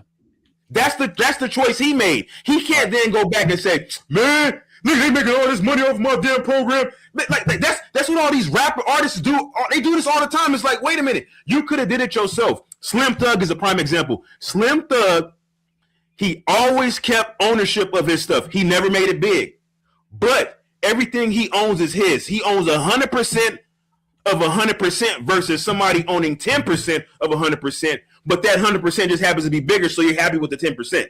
Hey, 10% is generous. 10% in that example is generous, bro. You said what? I said 10% in that example is very, very generous. They're lucky if they only get like 4%. No, they generally get like generous. They generally get a one-time payout that may represent 1% of the sales for the first 5 years. That's generally the payout. So it's not a whole lot of money percentage wise, but it's a lump sum, and you have minimal risk because let's just say that the general public doesn't respond well to the product, right? Yeah, that's a fact. Yeah. Also, you have to think about it. A lot of these programs, like you may write it. Let's say you write it in C++, right? But then this particular company wants to take it to an ARM platform. They want it to have it on a mobile phone instead of just on your computer. So now they got to have another team of engineers create some type of compiler or actually rewrite the entire code based on this architecture for the phone. You see what I'm saying? So it's like people don't really understand how difficult this stuff is. This is the reason why people don't do it. They rather just say, you know what? I'm going to sell it to a company, let them deal with it. I take my payout and go about my business. Isn't that a licensing deal? So you rather take a licensing deal than a one-time payout? Isn't that what they do? That's a licensing bill. That's not a licensing deal. Yeah, that's a licensing deal. So you watch create this. Something and you license it to something else. That's a licensing deal. Watch this, Trish. And you get a percentage of whatever it is. I don't know. Right. Now I'm glad you said that. That's exactly what it is when a woman divorces a man and you're getting alimony. That's a licensing deal. Because you're still getting because you still have that man's last name. You still got that man's last name and you still making money off of him. That's a licensing deal. That's effectively a licensing deal. He's licensing his name to you and you're making money off of it. Licensing and distribution. I am fearless. Tizzle, what you got? Because hold up. I am fearless. Hey, say that last part one more time. Hey man, I thought everybody heard it. Licensing and distribution. Licensing and distribution. Hold on, we gotta emphasize the distribution because she giving it out. Oh damn! You did all that work. She just handing it out. Man. Goddamn. She having a hot girl summer. Well, hold on. My brother's trying to talk. I mean, that basically look. That's basically all it is. Look, most women want to complain. Most women do want to say that men aren't giving them all the things they need, and a man could be doing more, shit like that. But I understand that a man's part and a man's job is to take care of his woman, be there for, be the I guess the bread and butter, whatever the fuck you want to call it, and make sure he taking care of the house or home. She'll be good. She'll take care of him on the flip side, make sure his needs are met and all that, and he should do the same thing vice versa.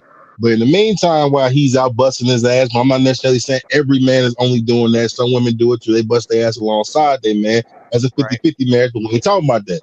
Right. Most men got to be out there grinding on a fucking daily just to make sure the whole family's taken care of, while also still maintaining the household, while also maintaining the job stability, keeping the boss happy. Got to keep the boss wife happy, You feel me? If they got kids, got to keep the kids happy. If the roof start leaking, got to fix the roof. If the flow start cracking, got to fix the flow. Let's say the car start messing up, got to take care of the car.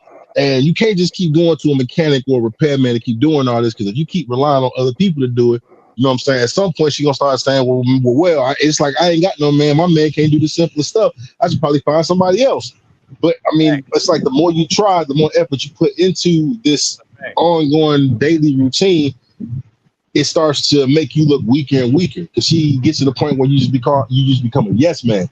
She be like, well, baby, give me this. You're like, all right, baby, yeah, no problem. Baby, go do this for me. All right, yeah, baby, no problem. Baby, can you fix this for me? All right, yeah, baby, no problem. That shit just starts to become like a form of insanity that she can't cope with. She can't just deal with a do boy. She needs a real man. So she'll start looking at another man and somebody elsewhere who doesn't do the things that she would want. So in her mind, a man that would do the ordinary traditional things does not become a man, it becomes a bitch. And men that are out denying to do those things becomes a man. So it's too much. My brother be stating facts. I mean, it was too much to put on. I had to break it down as simple as possible, but that's not the best part to put. So Carmen, do you think that it's fair that if an employee leaves a company, voluntarily quits a job or quits a company, do you think that it's fair that they still get paid after they no longer work there? I'm not talking about getting a pension or getting a retirement. I'm not talking about that. I'm talking about, let's say, still being on payroll. You work there 5 or 10 years or whatever, and you decide that company's no longer, it doesn't serve your interests. Do you think it's fair that company still has to pay the former employee after they no longer work there? Is that fair? Yes or no? Hold on. No, that's why you have a contract. No. Nope. Because most companies don't operate that way. I don't have to sign a contract. Do operate that way. You get a letter of separation. Don't you? No, they don't. When you are fired or when you quit, you get a letter of separation. No. Listen. It comes from your HR department. So Carmen. No. First of all, it depends on the industry and it depends on the position that you had in the company. They're not going to give a cashier at McDonald's a severance package. Come on now. No, they're going to give you a McDonald's penny. No, you don't. Exactly.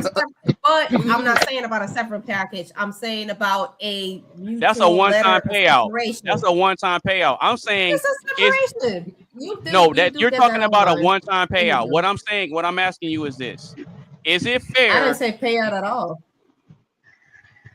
Well, what do you think a severance package is? It's a payout. Not everybody gets a severance package.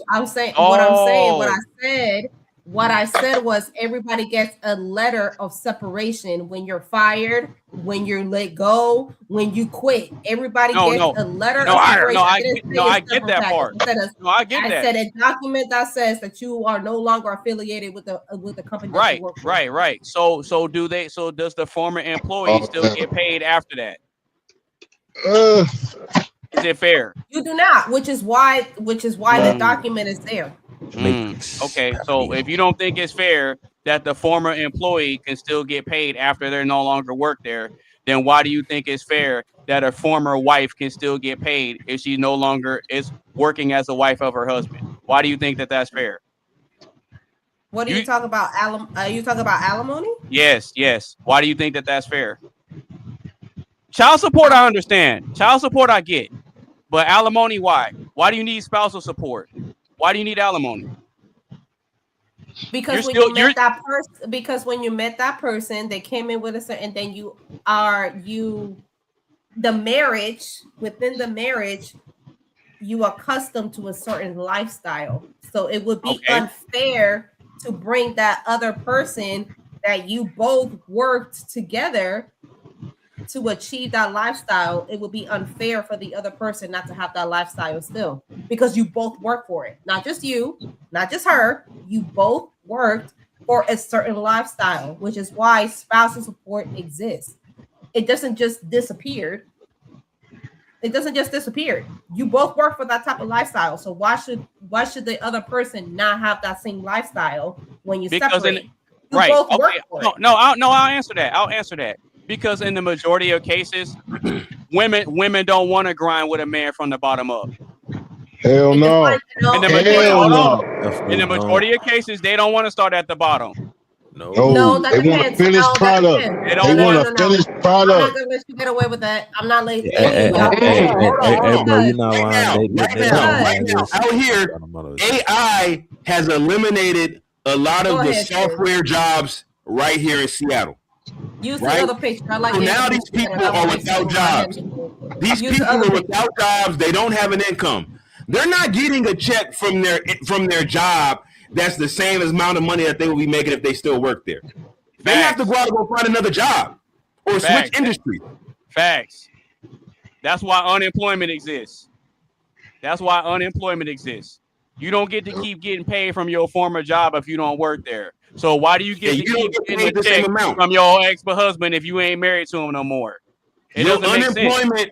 Your unemployment is not going to be the same check that you got when you was working. That's a fact. That's a fact. Your unemployment your unemployment may not even be enough to pay your bills, depending on how you living. Not only that, but the difference watch is this though. okay, y'all talk. The difference is define grind. Y'all just think grind is I'm out there in the trenches right along with you. That's what it is. It's The grind, not. It's no, not. the grind, It's not. the grind No, is what most it's women not. don't want I to hold do. things down. The women hold things down in the house that allows you to go and grind and do all of that. So don't make it seem like everything else for you to focus on what you're doing and focus on your grind and focus on how we can get better together. Everything else that I do is just diminished. That's what y'all want to say, cool. but y'all Cool, not watch- saying that. okay. That's Cool, what y'all Carmen. want to say, but y'all don't say it out loud. Carmen. So, and I go back to the whole Giselle and Tom Brady example. Okay, Giselle It actually can physically get diminished. and It actually physically- can and get physically diminished. she not getting tackled physically. Okay, cool. Okay, But everything else okay. behind the scenes doesn't allow that. Right. Tom Brady can get up and leave whenever he's good and ready. All of y'all can get up and leave whenever y'all good and ready. We can't do that. Okay. Because of Yeah, family. you can. Because of kids. Yeah, you can. Y'all do. Yeah, okay. Yeah, you can. I'm sorry. I'm sorry. Hold on. Women are the only ones. Hold on. What? Women are the only ones in the relationship who have the ability, whether with kids or without, who can pick up everything and bounce. And they can say anything to whether it's police, lawyers, whoever, and get away with the shit. They can say he slapped me, he put me in a difficult position, he made me feel uncomfortable, I didn't think I was safe. It doesn't matter. You can say y'all were emotionally disturbed just from him snoring at night, and then let y'all the fuck off with it. There's no way we win on the end of this. The whole relationship thing, when you sign a documentation putting the government involved in your relationship, when you get married, it becomes you, females, and the fucking government. The man gets put under the fucking grave already. They already got a burial plot picked for your ass. They just waiting for you to fall over so they can throw your ass in, hit you over the head with a fucking shovel and call it a day. I mean, damn.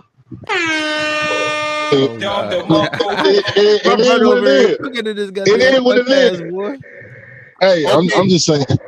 But you know what though? I think Carmen's argument is that throughout the duration of the marriage, the woman involved got accustomed to certain things, certain benefits that the marriage provided. But likewise, the man, through the duration of marriage, he got accustomed to box and top. So does he get box and top alimony after the marriage is dissolved too? No. He get topped at the beginning, then he get boxed at the end. He got to move on and find somebody else. She ain't gonna keep cooking for him after the marriage is over. You're not gonna do his laundry. You're not gonna clean his house when the marriage is over. You're not gonna do nothing you don't for want to him. know why? No, because y'all can have y'all side chick. Y'all don't even have to get divorced for that. Y'all can have your side chick, and we're supposed to turn the other way, right? Hey, look, That's Carmen. why I brought up Melinda Gates. That's why Melinda Gates allowed Bill Gates to have a vacation once a year with his mistress, and she just turned the other cheek. No, it was his ex. That's why y'all want to have multiple marriages. That's why y'all want to. Carmen, Carmen, it was actually his ex. Folly and all of this, so y'all don't even have to do that. Carmen, it was actually his ex. It was his ex. Whatever it is. It was his the ex. It the was only his reason ex that she he was knew cool- before Melinda. Bro, the only reason she was cool was because she had hella things going on the side too. Like, No, oh yeah, you're she going had on vacation with your ex-girlfriend. Okay. Now, Carmen, she went on her vacation. Carmen, you cannot make a logical argument that a woman deserves to still get paid after a marriage is over. Because guess what? I just made a logical argument. I said, you can't though. If you were accustomed within the marriage, you both work within the marriage to accustom a certain lifestyle. You should be able to be paid because you are accustomed to that lifestyle that you both work for. That you both So I got accustomed to your look. I got accustomed to you. Look. No, I said that you both accustomed- work for. Accustomed Carmen. to a certain lifestyle that you both work for within the marriage. That's what I said. Cool. So by that logic, if you still want to get paid, then I still should get laid. Yep. Oh. Tough. That's the lifestyle, right? That's the lifestyle, right? I think this court is adjourned. I got accustomed to having somebody that can cook for me, help me take care of my kids, and make sure my house is clean. I got accustomed to that.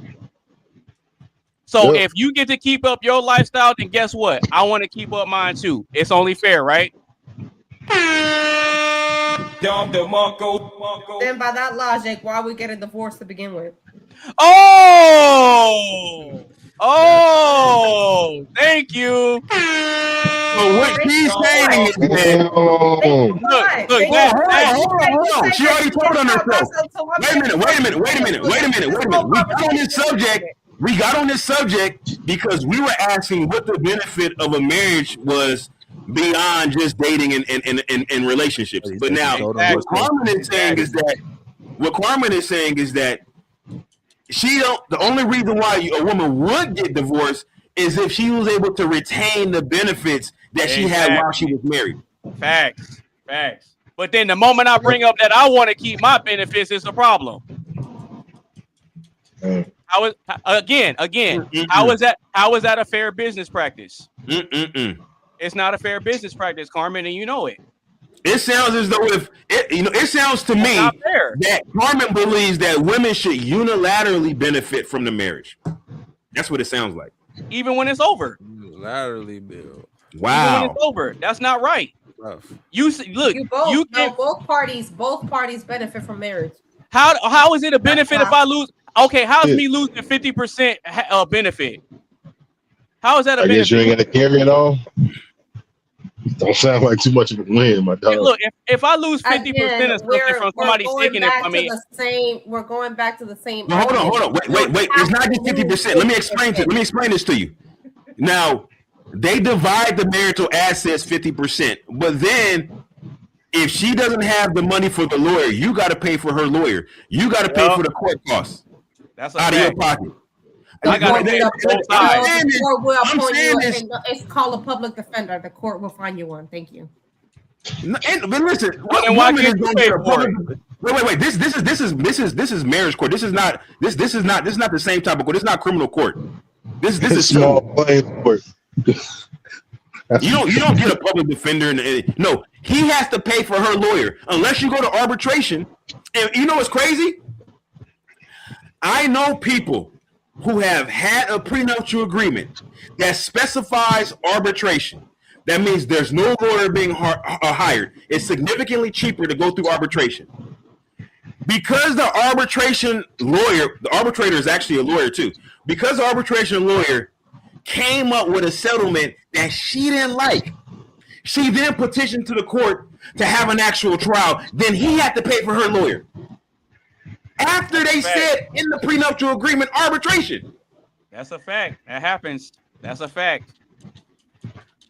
That's not the normal. Like I said, like you keep trying to make it seem like you're framing it in a way that's the regular thing. You know what the normal is? You know what the normal is? Hold up. Hold up. I'm about to look up the normal. Let me look up the normal. Willy-nilly. Like they don't. They just don't. Yeah. But Carmen, my initial question to you is this. Because you you said that marriage is a business relationship. That's what you said. So I'm using business analogies to tie into the way you framed it. And so no matter how I frame it, I'm asking you, is it fair? You say it's fair if the woman benefits, but then when I mention that the man still wants to keep his benefits, it's dead silence. The benefits that you're facing, it's the benefits of box and cooking. So if that's the only benefit that you get from me, we shouldn't be getting divorced to begin with. Because that's the only benefit that you see. So then why would you divorce me in the first place? I didn't divorce you. You said that. No, I'm asking you, is it a fair business practice that a woman can still get paid when she's no longer married to the man? And you said, you gave the example of Melinda Gates, and you said she deserved every penny. She do. Based on what? Because she built the Bill Gates Foundation, and she's still a member of it, by the way, and she still runs it. So Carmen, so you mean to tell me that if you build a foundation, which is cool, you do what you want to do, then why do you still get money from what my company is when it's completely separate from my foundation? Why do you get money from the company? Because the company wouldn't be the company if I didn't put my effort in. So the fact that Melinda spent, I don't know how many years, but I think it was like she took care of Bill for 4 or 5 years when he was in the garage. So all of that doesn't count at all. At all. No. At all. So that doesn't count? Oh, okay. You got paid a salary during the marriage. What do you mean I get 50%? You already got paid. You're trying to double dip. So if you make an apple pie and you made this pie from scratch, and I take a little bit of paprika and toss it in that pie, and I claim I helped, do I get paid for this? Should I get paid for this? I deserve half. So. No, we deserve half. Yeah. I deserve half. I get half. I add the paprika. I put in the paprika. I did the job. Hey, hit her with the Salt Bae. I added the paprika. I'm not even, you know what? I'm not even going to entertain that argument because it's so completely far left. Like, Here's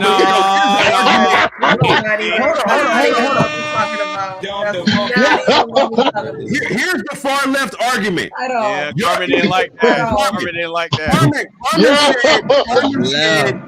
Carmen said that we are accounting for a small percentage outliers that actually get divorced or, actually go to arbitration or actually have to get a divorce lawyer or actually contest the prenuptial agreement. But my thing is this.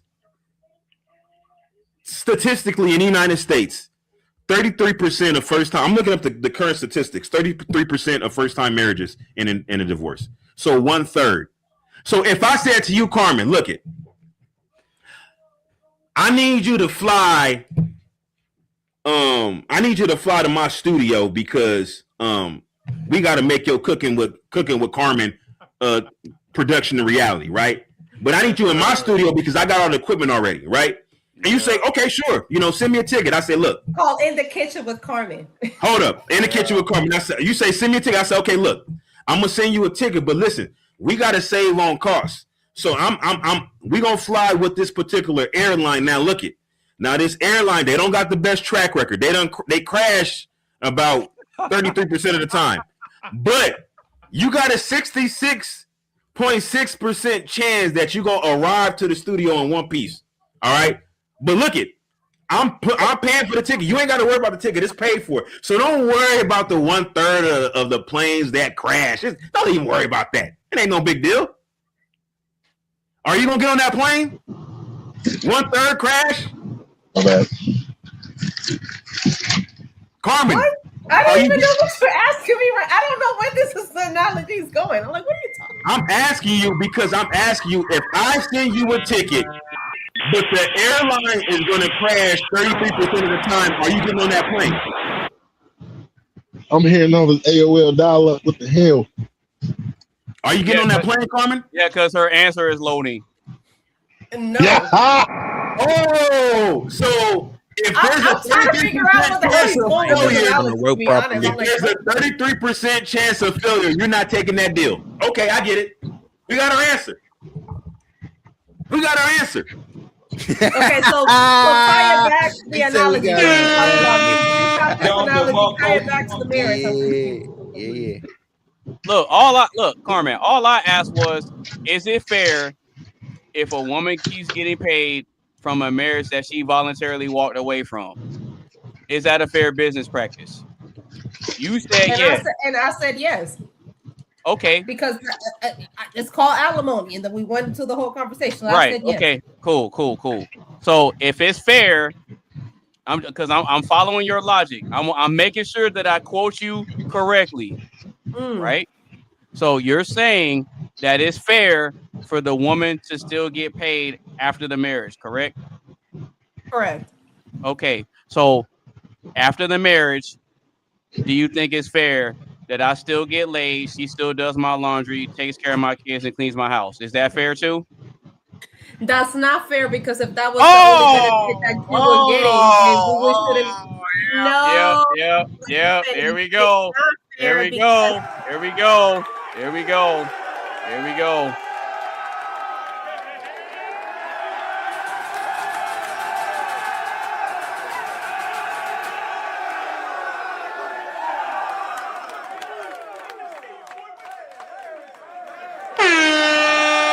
Down the Marco.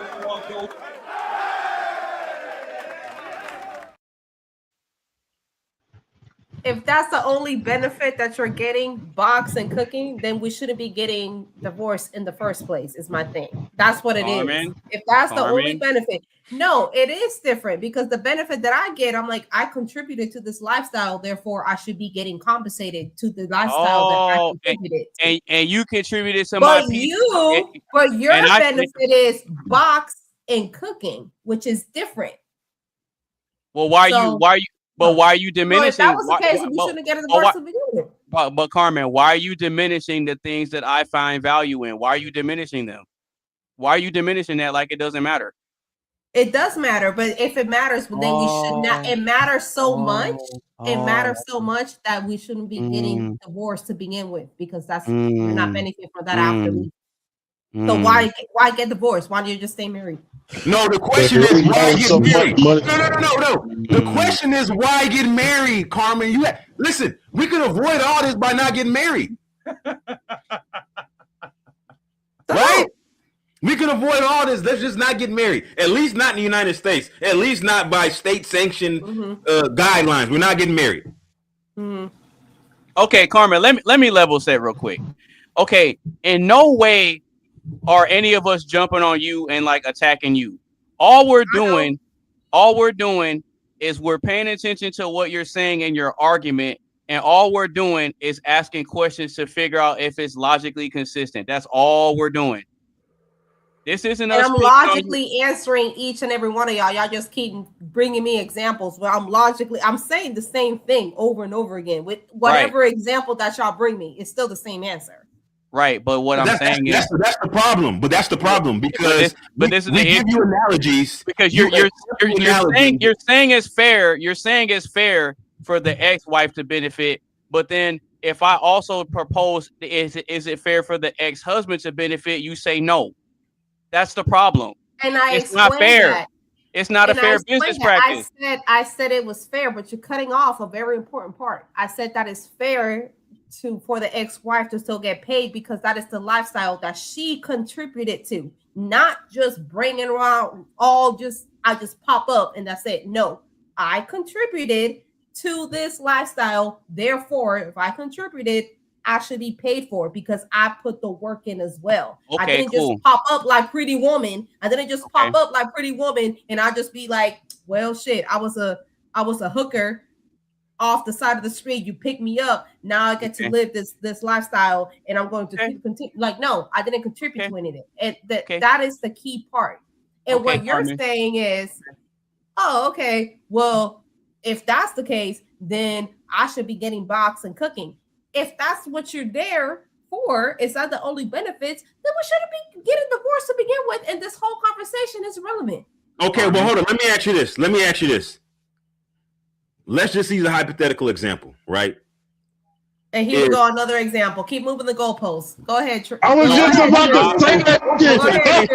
Go ahead. You keep moving the goalposts, and the answer's gonna be the same. We're not moving the goalposts. We just going from soccer to basketball to football. Nah, man, we're moving the goalposts. Y'all gonna get the same answer. We still want to score. Okay, I'm about to say she ain't changing the answer, bro. She's not changing the answer. If we got two people, right? We got the husband. He makes, let's just say, he makes $300,000 a year. We got the wife. She makes $150,000 a year. Half. What percentage of the household expenses, if any, should the woman be responsible for? The man makes double what she makes. That's a good question. Because let me ask you this, right? Let me give you an example, right? Oh, I own my property. A woman that comes into my life, she doesn't have to pay bills, right? Everything is already covered. I don't need help with the light bill. I don't need help with mortgage. I don't need help with food or utility. I don't need help with anything, right? I already have. As a matter of fact, she don't even need a car because I got a car. She don't need a vehicle. I don't even drive half my vehicle half the time. So she doesn't need anything. So if she comes into this, and then throughout the progression of this marriage, right? Let's say over the course of the marriage, let's just say we're married X amount of years, and I make $1 million throughout that time period.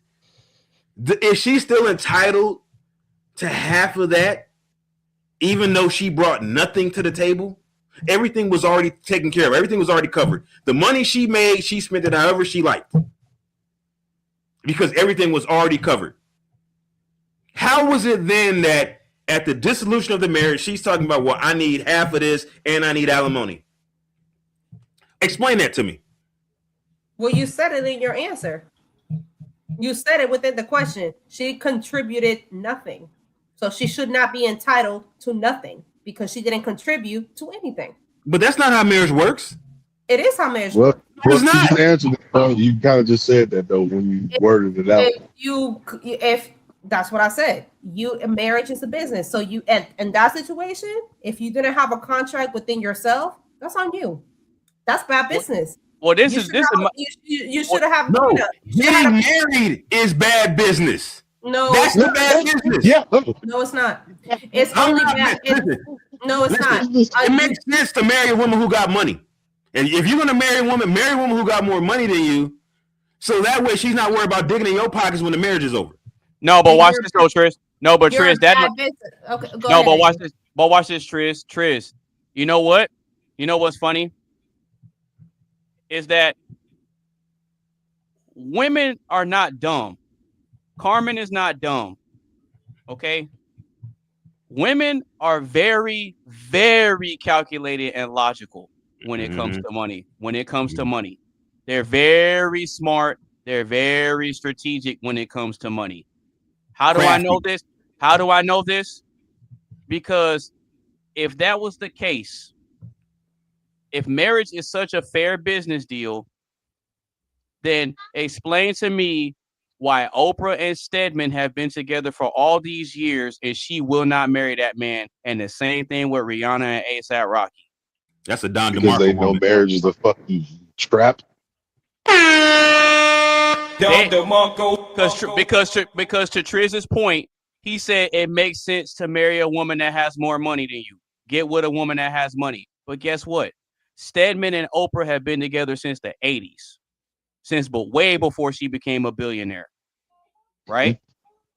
A$AP Rocky got with Rihanna and he got kids out of her and didn't even have to put a ring on it. And she's a billionaire.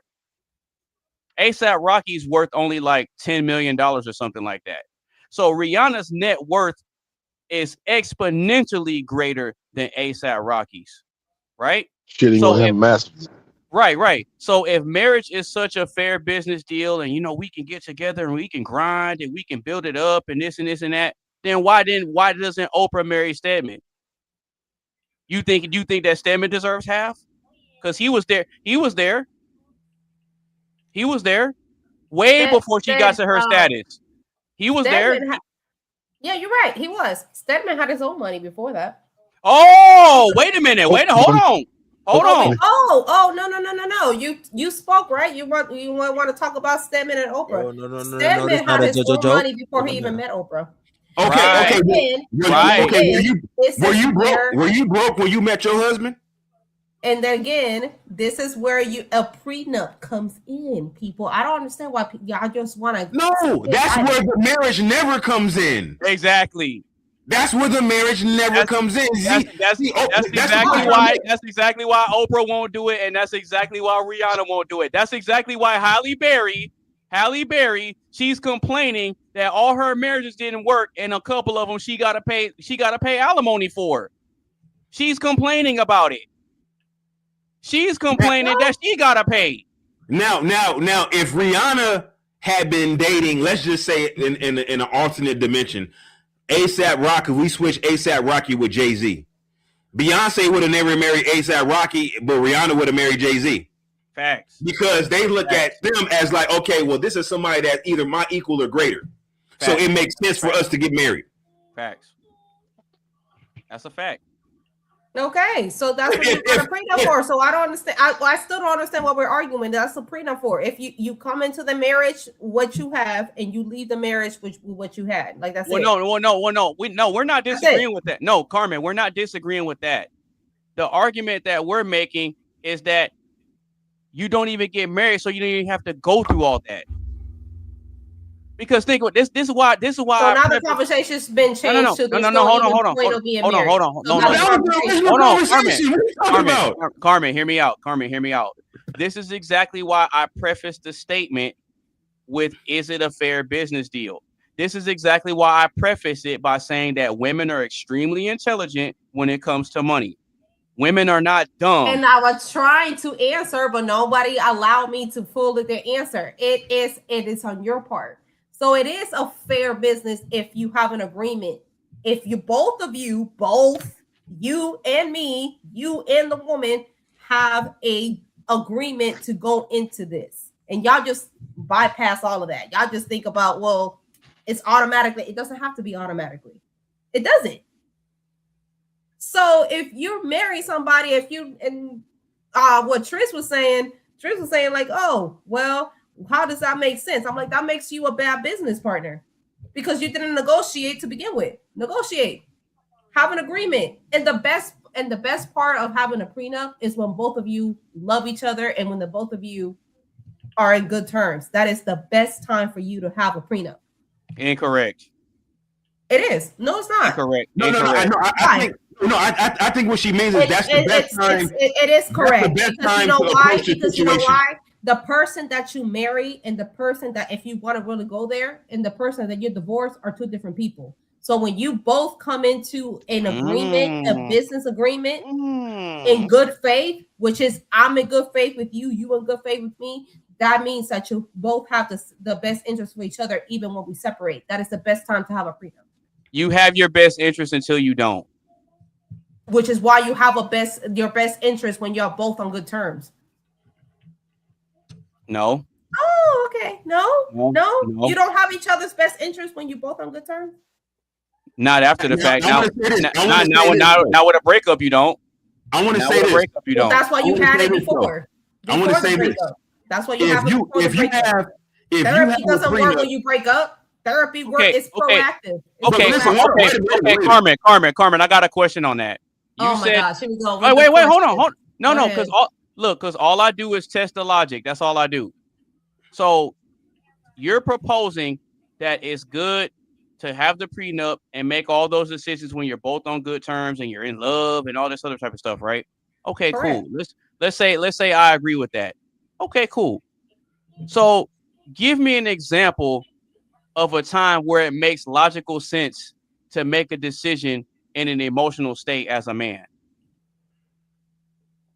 What? Hold on. Let me slow it down. You said that the best time to do the prenup is when you're both in love and you're both on good terms and you both have your best interest in mind. That was what you said. And I said, okay, let's say I agree with that. Okay. So I'm asking you, if the man and the woman are in love with each other, that means they're tied through emotions, right? No. That's a disingenuous question, because when I said, well, you're both on good terms, which implies that it's not only emotional, it's also And logical. you said you both love each other, which that means there's some emotional and then I ties also there. said no, and then I also said I'm like, and that is the best time because you both have each other's best interest at heart, and you're both on good terms, which also implies not just emotionally, also logically. So both emotionally and logically apply. So don't ask me a question where you only pick the emotional side of it when I clearly stated that it's both emotionally and logically. Okay. So wait. So is loving somebody rooted in logic or emotions? It's both. No, it's not. Yes, it is. Give me a logical reason to love somebody. When you love somebody, it's a choice that you are choosing to love them both emotionally and logically. No. Let me finish. If you're choosing to love, that's called lust. There is a difference between love and lust. I didn't say anything about lust. Yes, you did, because you. No, I didn't. Yes, you did. I'll argue that lust is logical. And I'm gonna tell you what you did, because you said love is only emotion. No, that's lust. That's not love. Love is both emotion and logical. When you're only thinking with your head down there, that's called lust. That's not logical at all. Okay. I'll counter that argument. I argue that lust is logical because we can actually. There's been studies that determine physical attractiveness is based on facial symmetry. So logically speaking, we can actually break this down into mathematics by looking at ratio and proportions, which is actual numbers, right? Spacing of the eyes, where the cheekbones are positioned on the face, the actual contour of the face. We can actually put a numerical value to everything that I just listed. And so based on that alone, physical attractiveness is based on logic, because physical attractiveness, there are certain markers that we determine somebody's ability to procreate, somebody to develop, to successfully, gestate a fetus and have the fetus, a healthy fetus, and have that particular fetus grow into a child that has positive outcomes. So that's something that's actually based in logic. Versus love, on the other hand, love is a liability. There's no logic in any type of liability whatsoever. Because no type of logic whatsoever. You expose yourself to risk while being in love. That's not logical. So by your logic is you have kids with women that you don't like. You have kids. Men have kids all the time. Men have baby mamas that y'all don't like. Men have baby mamas that are ugly.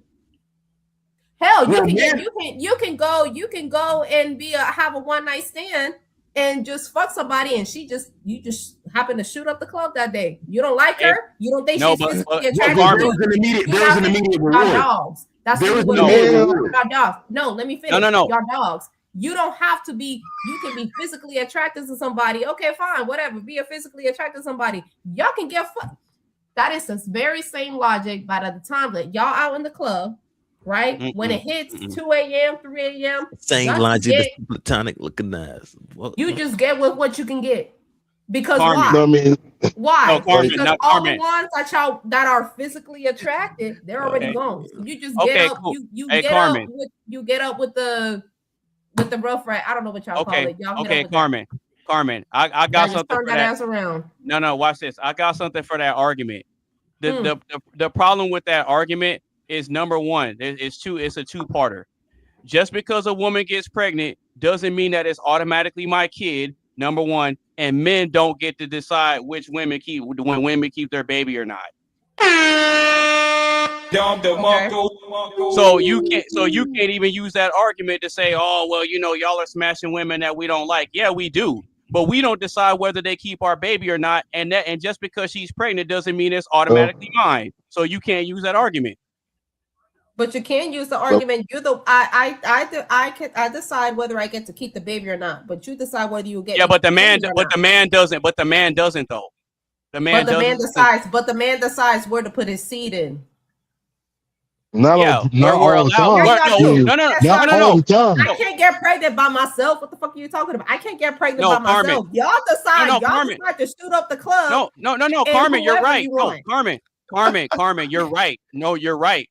We place our seed where we're allowed to. That's the difference. No, y'all place your seed whether you want to or not. No. We place it where we're allowed to. No. And this is why. I get to decide. I decide whether y'all have sex or not. That's my decision. Right. Oh, right. So right. So I can't. But hold on. No, you're right. AB, no, you're right. Finish. You're Let right. me finish, you're right. AB. Let me go finish. Go ahead. I get to decide whether you want to have sex or not, but you get to decide whether I get pregnant or not, because you choose to either skin me or you don't. Technically, you got the decision to get a plan B after the altercation. Exactly. I wouldn't get no plan B. You skin on me to begin with. Oh, you are the beginning. A man is the beginning of life.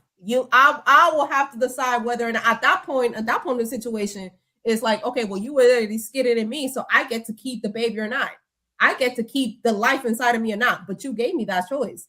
I chose. Yeah, but watch this though. You're the one that chose to skid in me or not. That's your choice. No, but you gave me access to the garden to even plant the seed in the first place. That's the difference.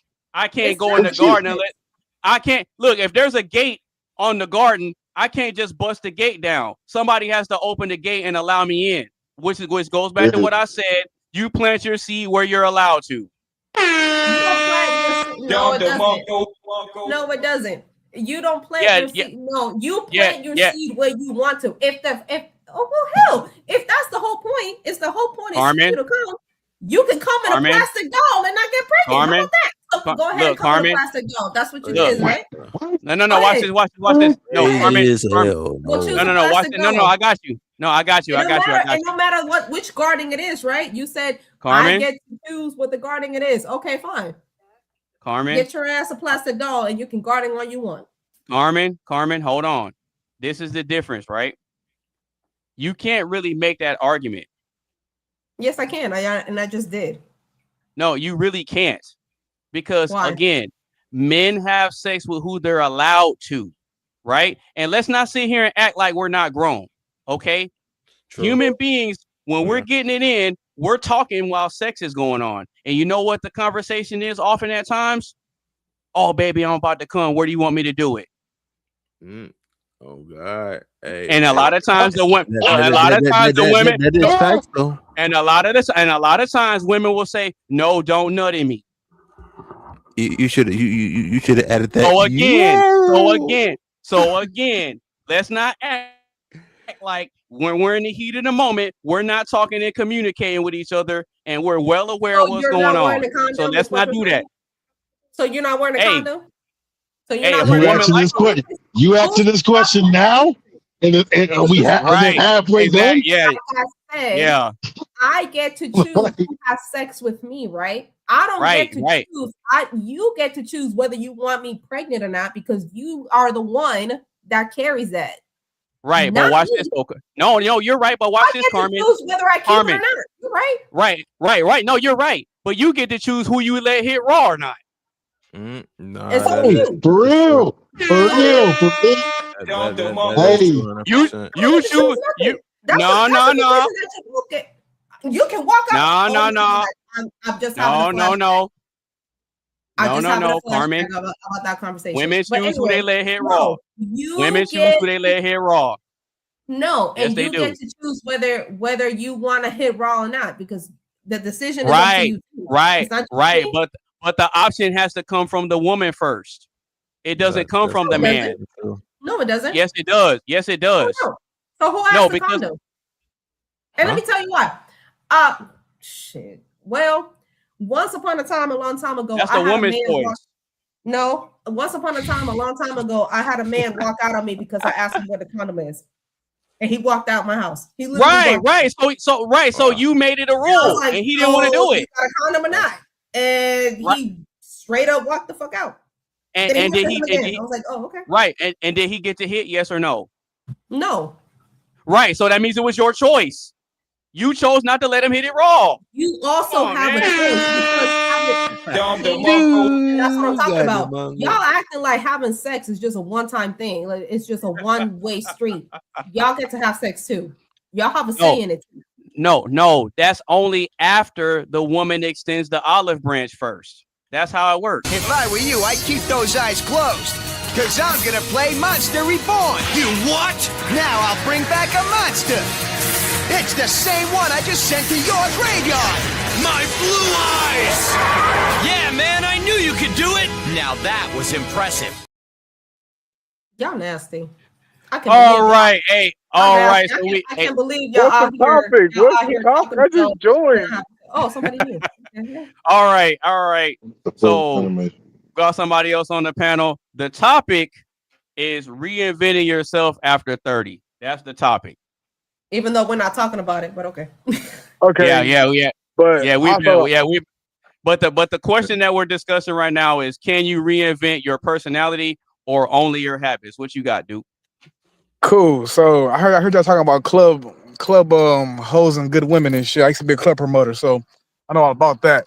So can women or can guys reinvent themselves in the club scene you're talking about? Or just in general? Just in general. Can you reinvent your personality or only your habits? I feel like you can reinvent your personality and your habits because it just depends on who you're around that can help you grow up. You're around people who are immature, you're gonna be immature your whole life. You hang out with people who are mature and get that shit together, you'll eventually get your shit together. So it just depends on who you're hanging out with. Okay, so do you think that immaturity is based on a personality, or do you think it's based on habits? I guess it could be both because your personality could be habits that lead you to your personality. They're both one and the same. Because you can have this dumbass habits that make you have a dumbass personality. You're just stupid. Yeah, but then there's people that overcome addiction and they have addictive personalities, but then they go through their treatment and they learn ways to change their habits. 10,000%, but then also too, they get addicted to something else. They could be staying free, whatever it is, or staying clean. Just depends on the person. But the personality portion of more or less saying, can someone grow up? I feel like, yeah, it just depends on who you're around. Because again, if somebody who's poor hangs out with a whole bunch of millionaires, hopefully they got enough sense. They're gonna catch on to the millionaires aspects, and then eventually they'll follow the same suit. Oh, so then by that logic, they'd have to reinvent their habits then. Yeah. That's what I'm saying. It's one and the same. The personality has to change. You have to grow the fuck up, and your habits gonna have to change to mimic who you hang out with. Okay, so what you're saying is kind of along the lines of what Triz said earlier, because that's what Triz said. He said it's a little bit of both. No. I didn't say it was both. I said that under normal circumstances, you can't change your personality. You can change your habits for sure, right? But like to change your personality, unless you do that at a very young age, because your personality kind of gets set into place by the time you're like about 6 years old, right? You can change some characteristics before then and kind of guide your personality a certain direction if you have very active, very involved parents.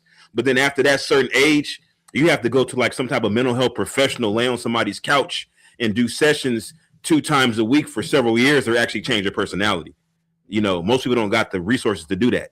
So no, most people are not going to change their personality. And so what happens is that people will adopt certain habits, right? Or they'll put on a facade. And then people will be fooled into thinking their personality has changed. And then they end up with somebody who's not who they thought they were. And then something kind of triggers that personality, that underlying personality, that hidden, that repressed personality to come out. And that's how we kind of got on the subject of marriage, because, you end up marrying somebody who ends up being different than who you thought you married. And, that can create additional problems down the line. So, but listen. But is a person does that mean a person? Does that mean that a person is really getting duped? Because the signs are always there. Not always. If you're really good, no. If you're really, a lot of really times good, they are. If you're really, really good, you can hide the signs and symptoms. Or maybe you have some type of like psychological, like you're bipolar, or you have multiple personality disorder, you're schizoaffective, certain things where you really don't even have a choice. You naturally are able to repress certain things, or subconsciously they're being repressed, and so you only exhibit certain personality characteristics at certain times. From a psychological standpoint, we're talking about like actual psychiatric disorders here. So yeah, I was gonna say you're starting to go into like a clinical diagnosis.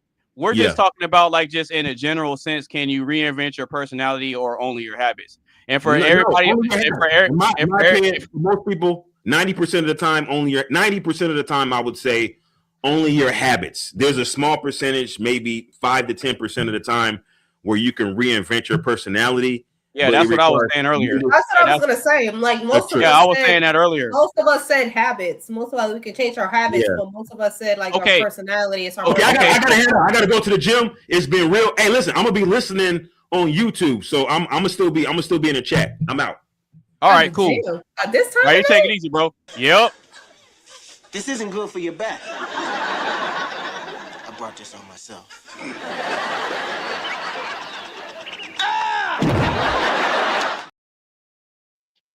All right. So for those of you on the panel that don't know this guy that I just brought up, this is actually one of my childhood friends. Oh yeah, what's good, man? Chuck is my boy. Full flat from the Cadillac. Quick question, though. Yes, sir. Now, y'all talking about personality? Yeah, I'm one of the anonymous friends since we were fucking 10, 9 years old. We be in our 30s now.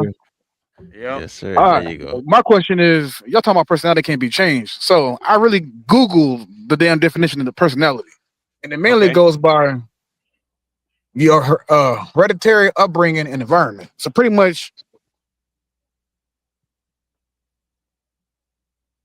Oh shit! I think he might have lagged.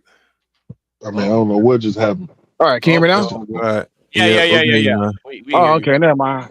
Each time I bounce out of the fucking the phone. All right, so personality is made by your personality of pretty much who your parents are, where you grow up at, and what was the other one? And your upbringing. So again, if you are, let's say, a foster kid, and you have no parents in your life, none of that shit.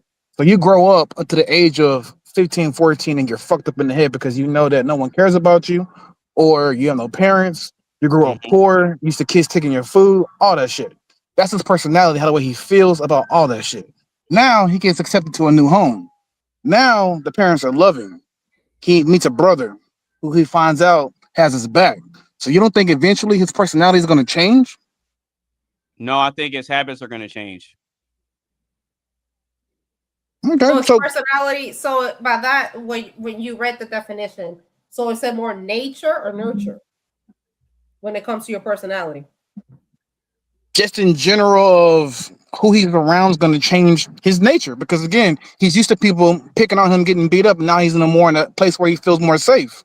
So your personality, based on what you're saying, your personality is more of the nurture than your nature. Not born that way, but the environment is heavier on that side. Because I think you're just born with it. I think you're born with the type of personality that you are. But if you're saying it depends on your environment, then now you're saying that you nurture your personality. Not born with it. It's the same thing where, for instance, one of my managers at work was scared as fuck of presenting in front of people because his personality just didn't harbor the fucking feelings of that at all. He was just very scared to do it. So yes, of course it leads into habits. Why I said it's both at the same time. He had to change his personality. He had to be more open. So he started talking to people a lot more. That's just you're changing your habits. Yeah, you're changing your habits. You're changing your habits. You're not comfortable with speaking out loud, so you change that. Because think about this. If you're shy and you're afraid of public speaking, well, then you're gonna develop a habit of avoiding those opportunities. Okay, so in that case, then to y'all, define to me what is personality. Hey, for the people who are going to get it. But what if you throw off that persona? You don't want to talk to nobody.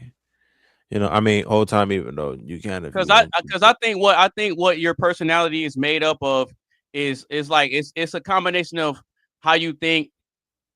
I think it ties into like your self-esteem, your overall outlook on life, and then it ties into how other people perceive you. Okay. Okay, cool. A lot of that goes into a lot of that goes into how you view yourself and your self-esteem. I think personality also has to do with your characteristic. Right. So your characteristic as a person. It's based on characteristics you have. It's based on your character. So whatever type of character that you are, that is your personality. Cool. So then when y'all say character, define the portion of a character. So you're saying that someone's character can't change over time, but someone's a thief, he can't be a good person. Like you said earlier, if someone's addicted to something, they can't change their habit, they can't change the addiction. That means whatever they're You just said it within yourself. No, 100%. That's why I said it's half and half. It's 50%. I believe your habits change your personality. They go side by side. No, but with the examples you're giving, it's leading to habits though. Like if I'm a thief, that means I have a habit of taking stuff and not getting caught. I developed that habit. But also too, what if if I don't want to steal anymore, I gotta give up the habit of stealing. Just like cigarettes is a bad habit. Correct. So then again, going towards the addiction of you said the addictive behavior. Smelling, I swear. So if someone's addictive behavior, that's not their. So then, what is their character then? If they have addictive behavior of smoking cigarettes all the time. Well, their character is based on how they think and how they view themselves. Correct. So then, how do they think about themselves? How they treat people and how they treat people. But that can't change. No, I think character. Again, those are habits. Again, those are habits. You can change your habits. That's habit. But as a character, who you are as a character, that is what you're born with. That's your beliefs. No, because think about it. Okay, because think about it like this. Think about it like you said someone's born with it, but you're born with it. You don't think they change it as they grow up in life? Like someone who's childish and no, but think about this though. Think about this for a second. I got an example for you. So you have people that are good-hearted and good-natured and want to see the good in everybody, right? And so they have a habit of going above and beyond for people that don't necessarily have their best interest in mind, and they have a habit of doing things for people, and a lot of times they get taken advantage of, right? But that's just who they are. That's just who they are. So we don't tell people, no, just change who you are because people take advantage of you. We tell them, don't change who you are, just be more selective with who you do stuff for, which means change your habits. But then we don't tell people to stop being good-hearted just because evil people do them dirty. We don't tell them to change. Correct. But even if they meet somebody new, the character is still the same person, and then that means they'll still give it to somebody else that's brand new. The character will have to change not to do that. Yeah, like, you're just changing your habit.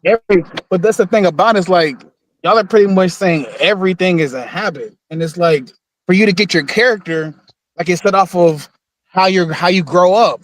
It's the same thing as like your habits. You grow those habits as you're growing up. That makes your character. Yeah, but we you don't decide. We had this conversation earlier with you don't decide how you grow up though. You don't control that. I was gonna say, like we had this conversation with the whole situation when it comes to women. Just because she she did say that. Just because she moved and she was a hoe in Atlanta and she moved to Houston, now she a brand new person. But you didn't know that, right? What's wrong with that? But what's wrong with that though? Hey, you don't know this now. You didn't know this to begin with, so she's new. It's all new. What I'm saying is, what's wrong with that? Because you can date your high school love. So her character is she had 1,000 bodies in Atlanta. She moved down to San Antonio, where over there are AB, and she got no bodies in San Antonio, but she got 1,000 in Atlanta. She brand new, right? She belongs to the streets because she realized that she grew the fuck up and she changed her character. She changed who she was. No. She belongs to the streets. No. I don't understand that. Y'all can't say everything is a habit.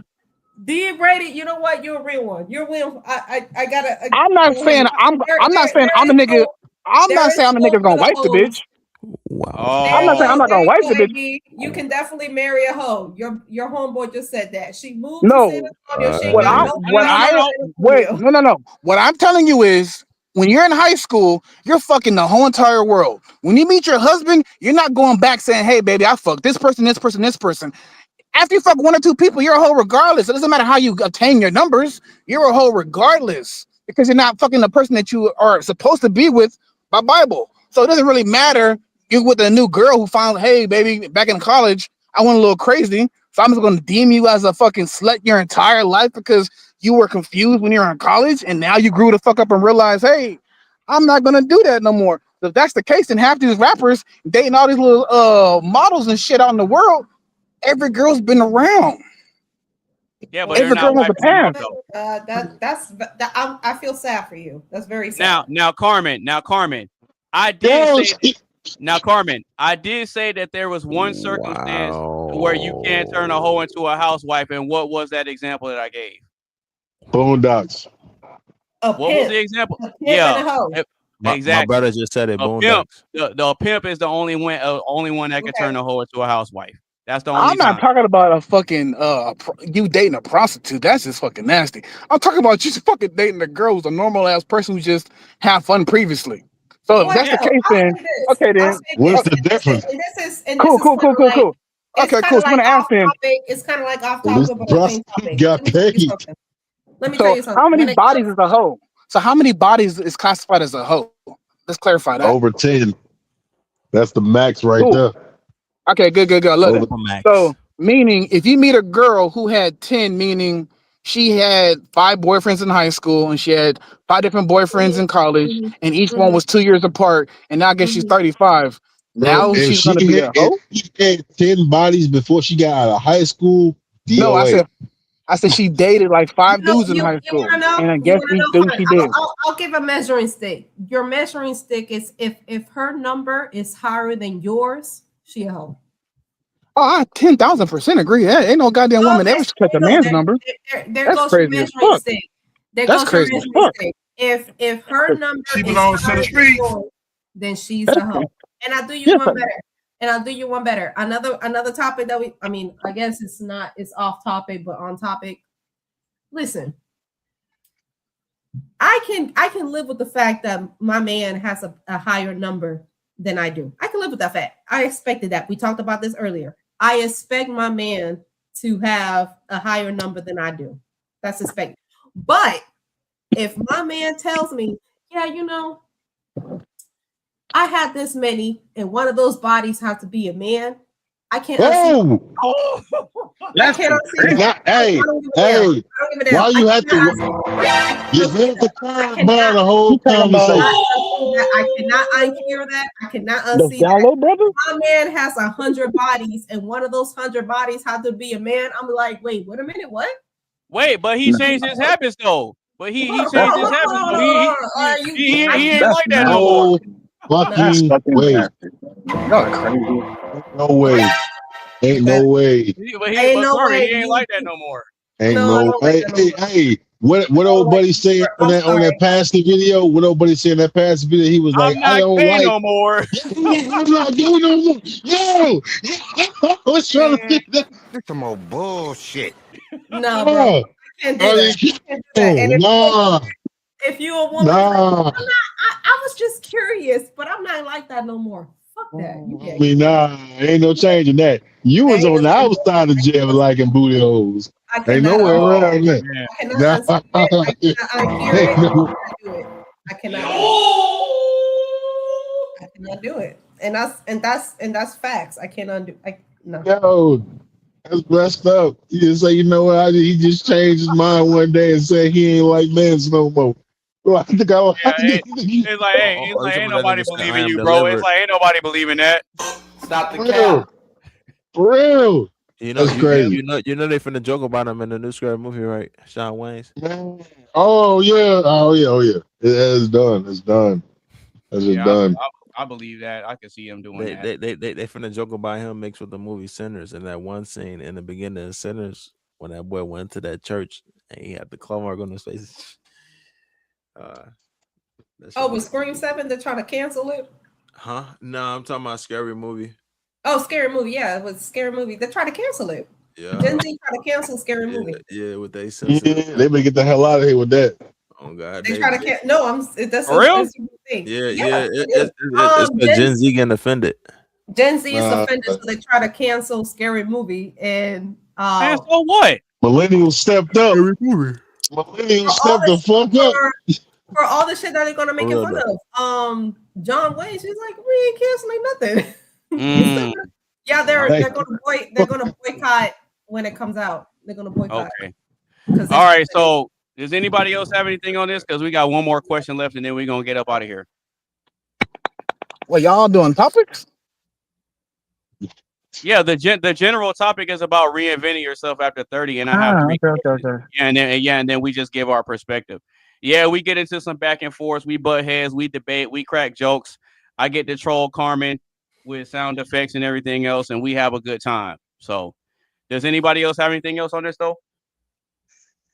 My main thing is Miss Carmen. Yeah, go ahead. Go ahead. Earlier, what you just said, you feel sorry for me on the Porsche thing. Now, so if you had a homegirl who was the same way, would you tell her to her face that she was a hoe? Yeah, I told my homegirl just today. I'm like, girl, you a hoe. Cool. I love that. So then what happened? I have honest mamacita, you tota. You know what I told her? I'm gonna tell you what I told her. I told her, I was like, girl, put your pussy on ice because you tripping. You need some time. She said, "Put it on ice." Whoa! What? Put that. And then the next is, when is it okay to ask for the body count? I told her, I was like, you need to put your kuka on ice, like for real. You need to put that kuka on ice. Think about it. Kuka. Have your self-reflection. Put the kuka on ice. No, but he asked you a follow-up question though. He asked you a follow-up question though, Carmen. Yeah. When is it okay for the guy to ask the woman your body count? When is it okay? I would say if y'all talking for a month and on your fourth date. Does that answer your question? So you're talking for a month. That's it. Like you're talking, y'all getting to know each other for a month. And then you go on the first date, y'all like each other. Y'all go on the second date, y'all still like each other. Y'all go on the third date, okay, things might get serious. On that fourth date, okay, so what we doing? How many? Yeah. I would say a month. Hey, what? Yeah, and by that time, all the cold stores will be showed on you, and you have to determine whether you're gonna whoop her ass or not. That's what I'm saying. So by that time, the dude probably already fell for you. So if you tell me you got 10 bodies and shit, does the girl expects you, hey, you know what? I'm done. I'm leaving after I done spent all this time with you already, and I done invested all this time. Were you the one that said that body count don't count, right? She changed. No. What I'm saying is the fourth day she changed. She a brand new person. That's what you said. So there you go. No. I said from the very beginning. I'm not the nigga that wife a slut. I never fucking said that. I already said that 1,000 fucking times. I'm talking about in general, any woman in general. I'm talking about any woman that's been out in life. Y'all brought up the club scene earlier of different people in the club. There's girls out there doing whatever the fuck they do because they want to, let's say, live that life of, hey, I want to go through my phase. So then because that woman wants to go through her phase, just like a man does, because we're gonna speak equal, I guess, because everyone, the military and all this stupid shit, everything's equal. So you don't think that if a man wants to say he wants to go through his whole phase and slut through the shit, a girl can't do her little phase as well? No, I'm just curious. No, it's a double standard. Men can go through their whole phase and not change. That's you don't know nothing about that double standard. I'm asking. No. Men can have. What do you mean? Here's the thing. I'm asking what you think, not the general aspect. I know the general aspect. What we think. Yes. What I think, in my opinion, men can have 1,000 bodies and that doesn't diminish their value whatsoever at all. Not for me. But if I have 1,000 bodies, it diminishes my value. It does. But see, but also too, that goes by people's characters because there's other women. There's other women. You asked me a question. I have a follow-up question. Oh, yes, Does ma'am. it matter if she pretty or not? Because I feel like based on this conversation, I feel like y'all will get the pretty girl a pass. So if the pretty girl has 1,000 bodies, the other girl got 1,000 bodies. Hell no. I know that's what I'm gonna go to next. That's what I'm gonna go to next. We're definitely gonna say no. The pretty face? No, that's what I was going to next. The video victim. Tell me this. No. Hold on. AB, play stop the cap. Wait, hold on. Hold on. Now we're telling you. Is Brad Pitt or Jay-Z trying to marry Amber Rose? Hold on. Is Brad Pitt or Jay-Z trying to marry Amber Rose? Hell no. Huh? No. But guess what? I'm just saying. But guess what? You don't know Beyonce's body count. We don't. But look, what I'm saying though. Do you see David Beckham or Bill Gates trying to marry Black China? Hell no. No, you don't. No, you don't. No, but you saw fucking Rob's dumbass trying to do it. Yeah, exactly. And she took him down. He had millions. Who's the football player? Deion Sanders kid. Deion Sanders kid. Oh, come on. What's his name? No, fuck all that. How about this? We'll go to Cardi B, dumbass. That one nigga from the NFL married Cardi B, who slutted the entire world. Yeah, and that nigga wiped that bitch up like she's the best bitch in the world. She said she was robbing niggas. She said she was robbing niggas, making them think they were sleeping with her. Correct. Getting raped by Grant. Correct. And that nigga on the Patriots was right in line and ready to grab her. Again, people think, and what I said earlier to your rebuttal. Now, there's certain women who go to church and they meet a guy who says, "I had 100 niggas, I had 100 women." Gonna tell him no because she has her morals. It depends on everybody. Certain guys don't give a fuck and may marry a girl who has 50 niggas. That's his morals. He might want a girl who's good in the bed, who knows what she's doing. Everyone has their own aspects of how they grew up and what they want in a woman. Or vice versa. But somebody who I know, they said they thought Cardi B was doing the right thing when she was drugging man and taking a card. And I was just like, no, the fuck she not. I'm looking at him. I'm like, yeah, okay. I'm like, you keep telling yourself that. Bro, you keep telling yourself that. I'm like, you probably be doing that too. I'm just saying, the pretty girl. If you're pretty, you get it. All of y'all will throw a pass. All of y'all. Wait, you said what, bro? This is the difference. But Carmen, this is the difference. But listen. Carmen, y'all talking about Carmen, escúchame. Look at Brittany Renner. Carmen, I'm feeling like Carmen. Por favor, señora. Carmenita. Escúchame, párate. Listen. We may give the pretty girl a pass, but we might not give her a ring. That's the difference, Carmen. That's the difference, Carmen. That's the difference. Y'all be wifing up pretty hoes, pretty sluts all the damn time. Nope, that's not true. Only the ones that don't know better do that. The ones that don't know better do that, and you can't really argue that with Carmen. One time, shame on you. Nah. Shame on I me. agree with that, Chuck. I got homeboys who can get a plethora of bitches in, even though they'll find the finest bitch in the club, and guess what? That bitch has a name on herself with a whole bunch of niggas. Just because he has the baddest bitch, he feels like he has her, but she has a fucking body count, and he wants her because she the sexiest bitch in the club. So it's like niggas definitely do that. Behind every beautiful woman, there's a man somewhere in the world who don't know better. I said when they don't know better. Okay, wait. So define know better. Meaning knowing whether this girl has a reputation or not. Now I will agree with you that there's guys that do know that she has a reputation and they still do it anyway. Kanye West did it. Oh yeah, Kanye West said he took 20 shots before he got with Kim, and I was confused. Like, come on, No, he said she made him take 20 showers. Well, yeah, that and the fact that he was okay with doing it, the fact that blows my motherfucking mind. Love Kanye, nigga. He's a fucking idiot. Yep. Stupid. She said your hygiene gotta be up. Stupid. He's a fucking idiot for that shit. That bitch is a slut in the world, man. She crazy. Like what? What? Like, imagine if I told your ass, yeah, you gotta go shower 20 times. You'd be like, what the fuck? Yeah, that's wild. Nah, but does anybody else have anything on that? Because we're gonna go ahead and get to the last question so we can get up out of here. Y'all good? We get our last topic. All right, cool.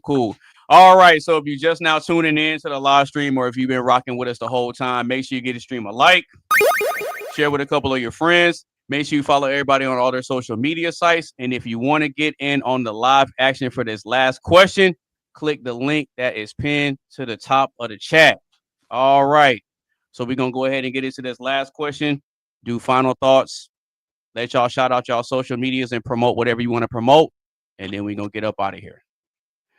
All right. So the last question is, why do some people fear change while others crave it? I'll say it one more time. Why do some people fear change while others crave it?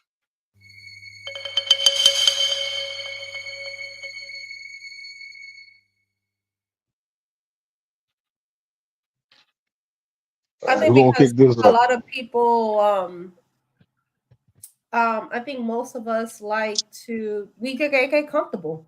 We get comfortable. I think a lot of people just get comfortable, get to the whole, for example, living paycheck to paycheck. Some people are just okay with the fact, I'm like, okay, I just made it through another month. Others want to make it to another month and did some. So I think it's just a fact of being comfortable. So you think so do you think that comfortability kind of coincides with fear of change? Yeah, because when people are comfortable, they don't want to change because they're comfortable in the situation that they're in because they're surviving. And that's fine. I mean, there is a phrase that says comfort kills. So I guess that kind of that's true. I guess, okay. So I think some people that defines what kind of person you are. That defines the I guess the sharks versus the prey. The sharks and the minnows. Yeah, like you can either be the prey or you can be the predator. So I think some people are perfectly okay and comfortable with the fact of being the prey, and they just make it through another day. Yeah, but then are predators. Then they try to go out and kill this though. But see, you're right about that. But then this creates kind of like a paradox with people like that, because you have people that are comfortable with where they are, but then they complain about the people that have the results that they wish they had. You see what I'm saying? So it's like you're like, on one hand, you're comfortable and you don't want to do anything, but then at the same time, you're complaining about the position you're in that you're supposed to be comfortable in. Like, it's a paradox. It is, and that's what it is. I mean, I think that defines it. It's kind of like that movie. Y'all ever seen that movie, The Founder? The McDonald's. Can I see that? Oh, you're talking about Ray Kroc? Yeah, Ray Kroc, and there was a scene in the movie at the end of it where the brothers that actually founded, like, that made McDonald's, and then there was Ray Kroc that made it a multi-billion-dollar industry. And he said the difference between was, when I look at my competition, you want to go help the competition. When I look at my competition, I will put the hose in their mouth so they can drown faster. Yeah. So he you was see them willing drowning to and you give them a water hose. Yeah, that's the same thing. So yeah, I think people fear change. The people who fear change are the people who are comfortable. The people who crave it are the ones that stand out. And it's funny that you mentioned that, because that's one of the laws in this book right here. I never read that. That's in this book. One of the 48 laws of power says to crush your enemy totally. Yeah, I read both of them shits. That one and the 50 Cent one. Oh, the 50th law. I haven't read that one yet. This is cool. So say the topic one more time before I fucking start talking. All right. So the question is, why do some people fear change while others crave it? The only way I can just make it quick and short is because in life, there's people who lead everyone, there's people who follow. That just goes the short of that shit. People who lead don't give a fuck about change because they're always leading and getting in the front of people. And the people who constantly happily with staying where they're at in life, constantly full of fear. So we really can't. That's why it's just mine is just short. It's just short. Because So really, then, wait. So go on. what part of what? So what aspect of a leader are they not trying to change? What you mean? Well, because you said when it comes to when people that are leaders and followers, you said the leaders don't think they have to change. No, not change. No, I didn't say that. And I said leaders are the ones who are constantly changing. They're the ones constantly ready for it. They're not scared of anything that pops up. Oh, Always ready to okay, go the first one out the door. okay. Leaders Well, my always. bad. Okay, well, my bad. I heard you wrong. I gotta get myself one of these. Stupid. Yeah, I guess I You're heard funny you as wrong. shit. My bad, bro. No, I'm playing. The worker, the regular worker, that's the one that's not used to change. They're happy with going to their regular 9 to 5 job every single day, and that's the one that's not about to change because they're okay. They're scared of fear of trying to get to that next level. The leader, the manager, constantly is always trying to get to the next level, trying to constantly move up. Reason why I say that is because at one point in life, I was scared to fucking change my goddamn self, and then stupid started to grow up a little bit. Started to become a leader. But again, sometimes I go back thinking of like shit. I wish I can go back to being that regular shit without the change. But now me being a leader, I have to be ready for the constant change. So it just moves you to a different, aspect. No, that's a fact. All right, Iron Fearless and Tizzle. What y'all got, man? Why do some people fear change while others crave it? What y'all think? Why do some people elaborate on that question? Well, I mean, it's pretty straightforward. Why do you think some people fear change? Let's start with that. Okay, why do some people fear change? Yeah. I say some people probably fear change because they're not ready to make the sacrifices right ahead of time.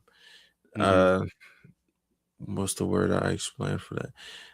They're pushed back on their goals and on their success, and it's kind of like almost like if you were at school and you pushing back on the assignments or you pushing back on some notes that's prepared for a test, and you'd be like, "Oh, I'm gonna do that shit tomorrow." You'd be like, you saying they're procrastinating?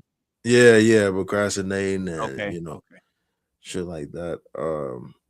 And I mean, shit. Some crave and strive for it because I mean, I feel like it's because I guess they kind of see like they got potential, but they just lack and pushing themselves there to their fullest point. Getting themselves at a how the fuck can I explain it? Like you can go ahead and put that computer thing on there. I know you're gonna put it on there. Oh, you talking about this? Yeah. But yeah, they gotta push themselves to their full potential. Have a type mindset and type of goal. Is that it? Yeah, so far. I mean, honestly. All right. So Iron Fearless, man, what you got? Why do some people fear change while others crave it? What you think? Man. Oh God. What's the question again? That's literally Hold on. I got you. Stupid. All right. So the question is, why do some people fear change while others crave it? What you think? Oh man.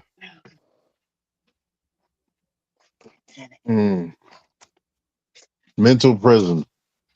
Conditioning yourself to be so attached to one form of life and a way of life that when other opportunities, I guess, present themselves to you, you just don't know how to accept them. Okay. I mean, is that it, or you want to elaborate on that? I mean, hell, I would say that it's kind of like It's kind of like an animal that lives inside of a cage. Like raise that animal in the cage from a baby all the way to an adult. And the moment you let him out into the real world, let him out of the cage, he's not going to want to leave, go anywhere away from you, going to be conditioned to that cage. It's the same thing with, I guess, relationships, environments, like the way you were brought up. It's all about what you're mentally conditioned to. It just keeps you in a mental prison to where you don't really know how to adapt and get the hell away from it. You're just physically and mentally stuck on it for some odd reason. I don't know. Okay, so do you think that people are in mental prisons due to circumstances or choices? Oh no, I definitely say circumstances. I can't say choices and all, because when you're put in a circumstance, choices alone. Oh, really? And I'm just saying, look, when you put in certain circumstances, let's say from your environment, from how you're raised and how you're brought up, things are different from your point of view. Let's say you in a fucking 1-bedroom apartment with a parent that can barely afford to keep the bills on. At that point, you looking like, oh, stealing is a life or death situation. You got to find a way to get some money. You got to find a way to get some food. But then again, when you living in a big ass mansion, and then all of a sudden y'all get down on your luck, all the bills about to be hitting you at once, and something's got to be hit. From that point on, just trying to rob somebody doing something illegal or something like that just don't seem logical. You feel me? From that mindset, you're like, no, I can never do that. I got to think of a smart way to get out of this, a quick way to get more money. You know what I'm saying? Like, it's just all about the situation. I disagree. Yeah, I was gonna say. Disagree. I think it depends on your choices. I mean, they even done studies about this with identical twins. They did a study with identical twins where their father was an alcoholic. They were not real twins. They lied. I'm fucking with you. No, it's a real study. And their father was an alcoholic, and one of the twins turned out to be another alcoholic, and the other one never touched the stuff. But they were both raised in the same environment with an alcoholic father, and one of them chose to go one way while the other one chose to follow the steps. So I think it all depends on your choice. It has nothing to do with your environment. Your environment is you can't control your environment, but what you can control is what you choose to do within that environment. Right. Yeah, I agree with Carmen, because if that logic really held, then that means every single person that ever grew up in the hood will be a criminal or a drug dealer, and we know that that's not true. You see what I'm saying? Because it's like the hood and the bad areas of America, there's too many success stories and examples of people that went against the odds and made conscious choices to not be a statistic for the situation to be the reason why the person is stuck in a mental prison. I would say to that example that I think it's a result of choices. And that's not to say that it was easy. I mean, I think a lot of people stay away from fear because maybe change comes with obstacles. So a lot of people don't want to do the change because they don't want to deal with the obstacle that you have to deal with in order to have that change, even though that change might be a positive then. But they just don't want to deal with with obstacles with it.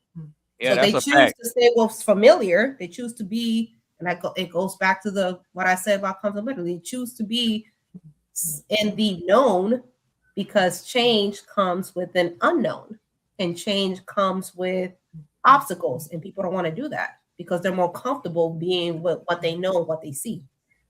Yeah, that's what I said earlier with the regular worker and the leader. They want to go to the same 9 to 5 and work regularly.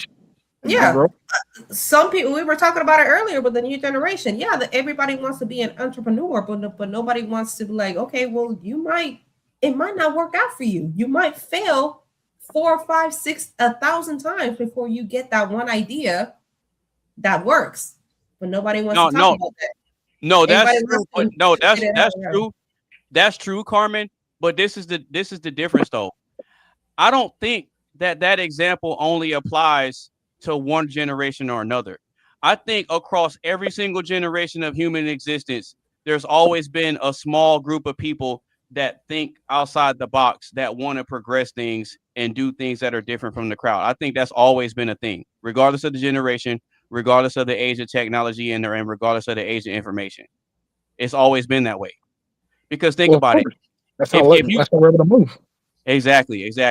So if you want to go based on a ton of historical examples, there's a reason why there's a lot of historical names that are written and documented in history, and it's because of that reason. They were looking around at their environment and what other people were doing and seeing the results of what people were doing and saying, you know what? Yeah, I don't want my life to be like that. So then they went a different way. And in most cases, the people that always go the opposite way are the ones that get ridiculed and mocked the most. They get ridiculed and mocked and shamed for not following the crowd. But then if they go a different way and their different way starts to work and pick up some traction, now everybody wants to go over there and be a support system like they were down with it from the beginning. It happens every time. It happens every single day. That happens all the time. Now, I mean, I'm open to being wrong. I might be wrong about that, but I highly doubt it. No, I'm open to about that portion. I mean, any type of generation, of course, there's always a small group of people. That's how we keep growing in life of every generation. But what she's stating is certain generations are more pussy than other generations, and that's exactly how that gets down. Our generation, as generations have, I feel like certain generations have gotten more softer. Okay.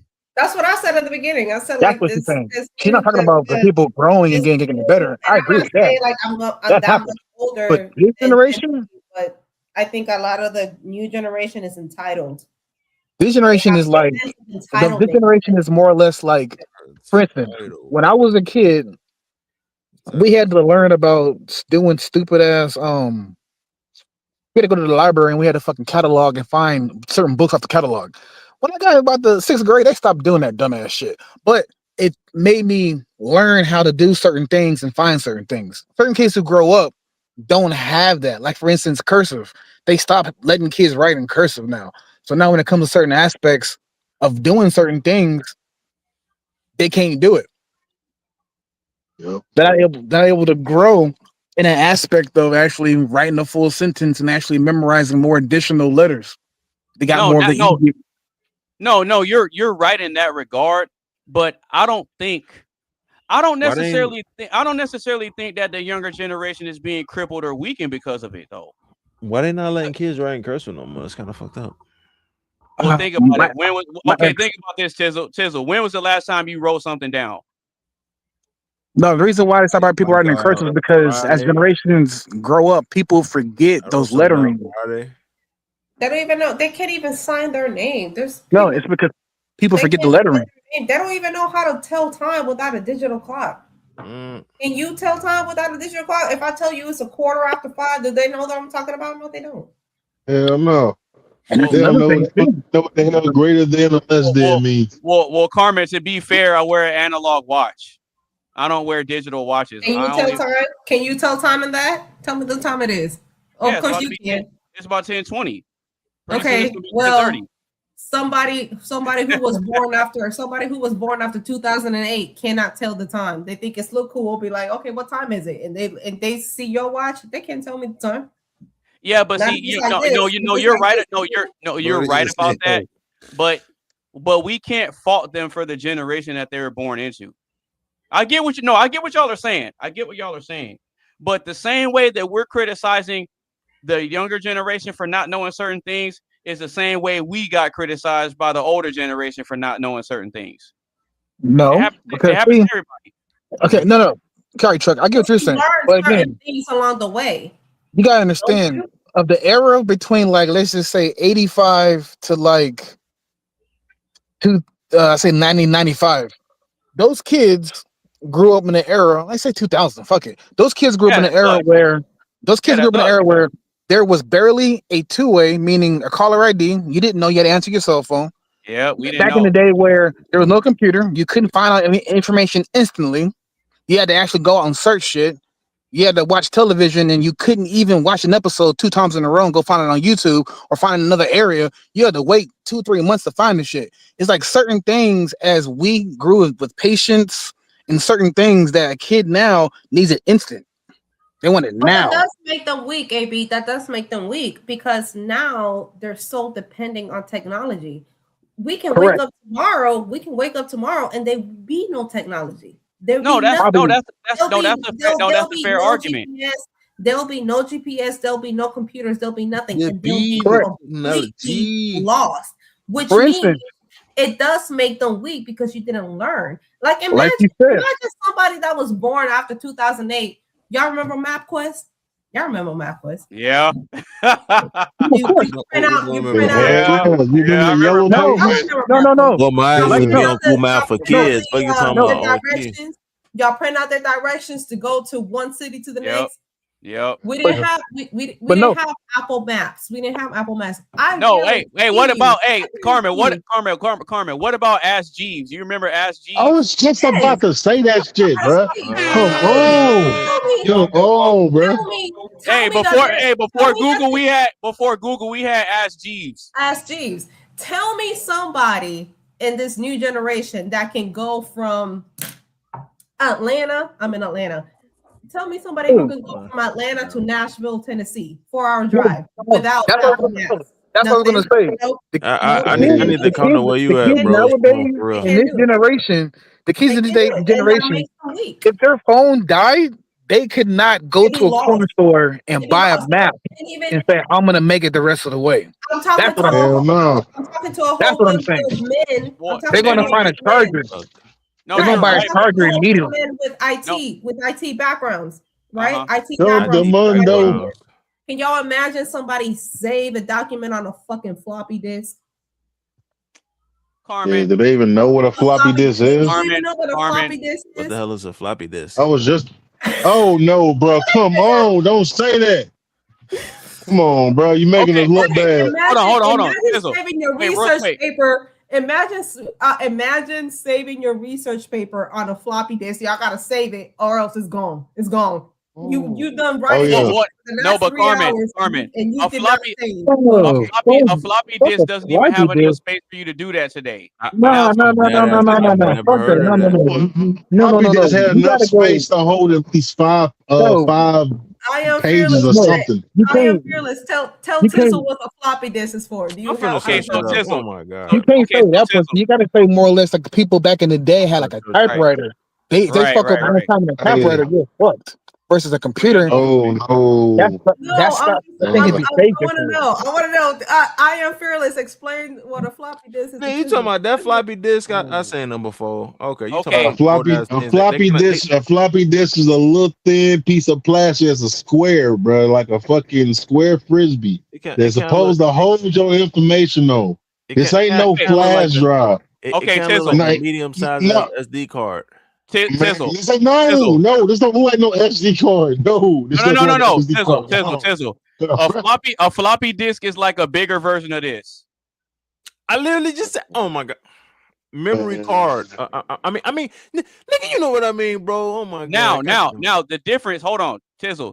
The difference is that a floppy disk, when you insert it into the computer, it has this metal slide at the top that opens up, and it has a thin round film like a little record inside of it, and that's where the information got written on a thin piece of film.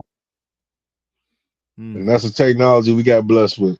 I'm trying to put in a game in a game scenario. Imagine a game where you can't save your progress. You just got to start from zero. What game is that? I guess Nintendo, Pac-Man. Sega Genesis, Super Pac-Man? Nintendo. I used to play Mrs. DS. Pac-Man, Oh Mrs. Pac-Man, god, Nintendo DS. What? Nah, you gonna say a game like that? You gotta go for that old school Aladdin game on Sega.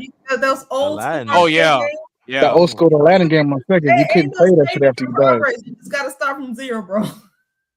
Yep.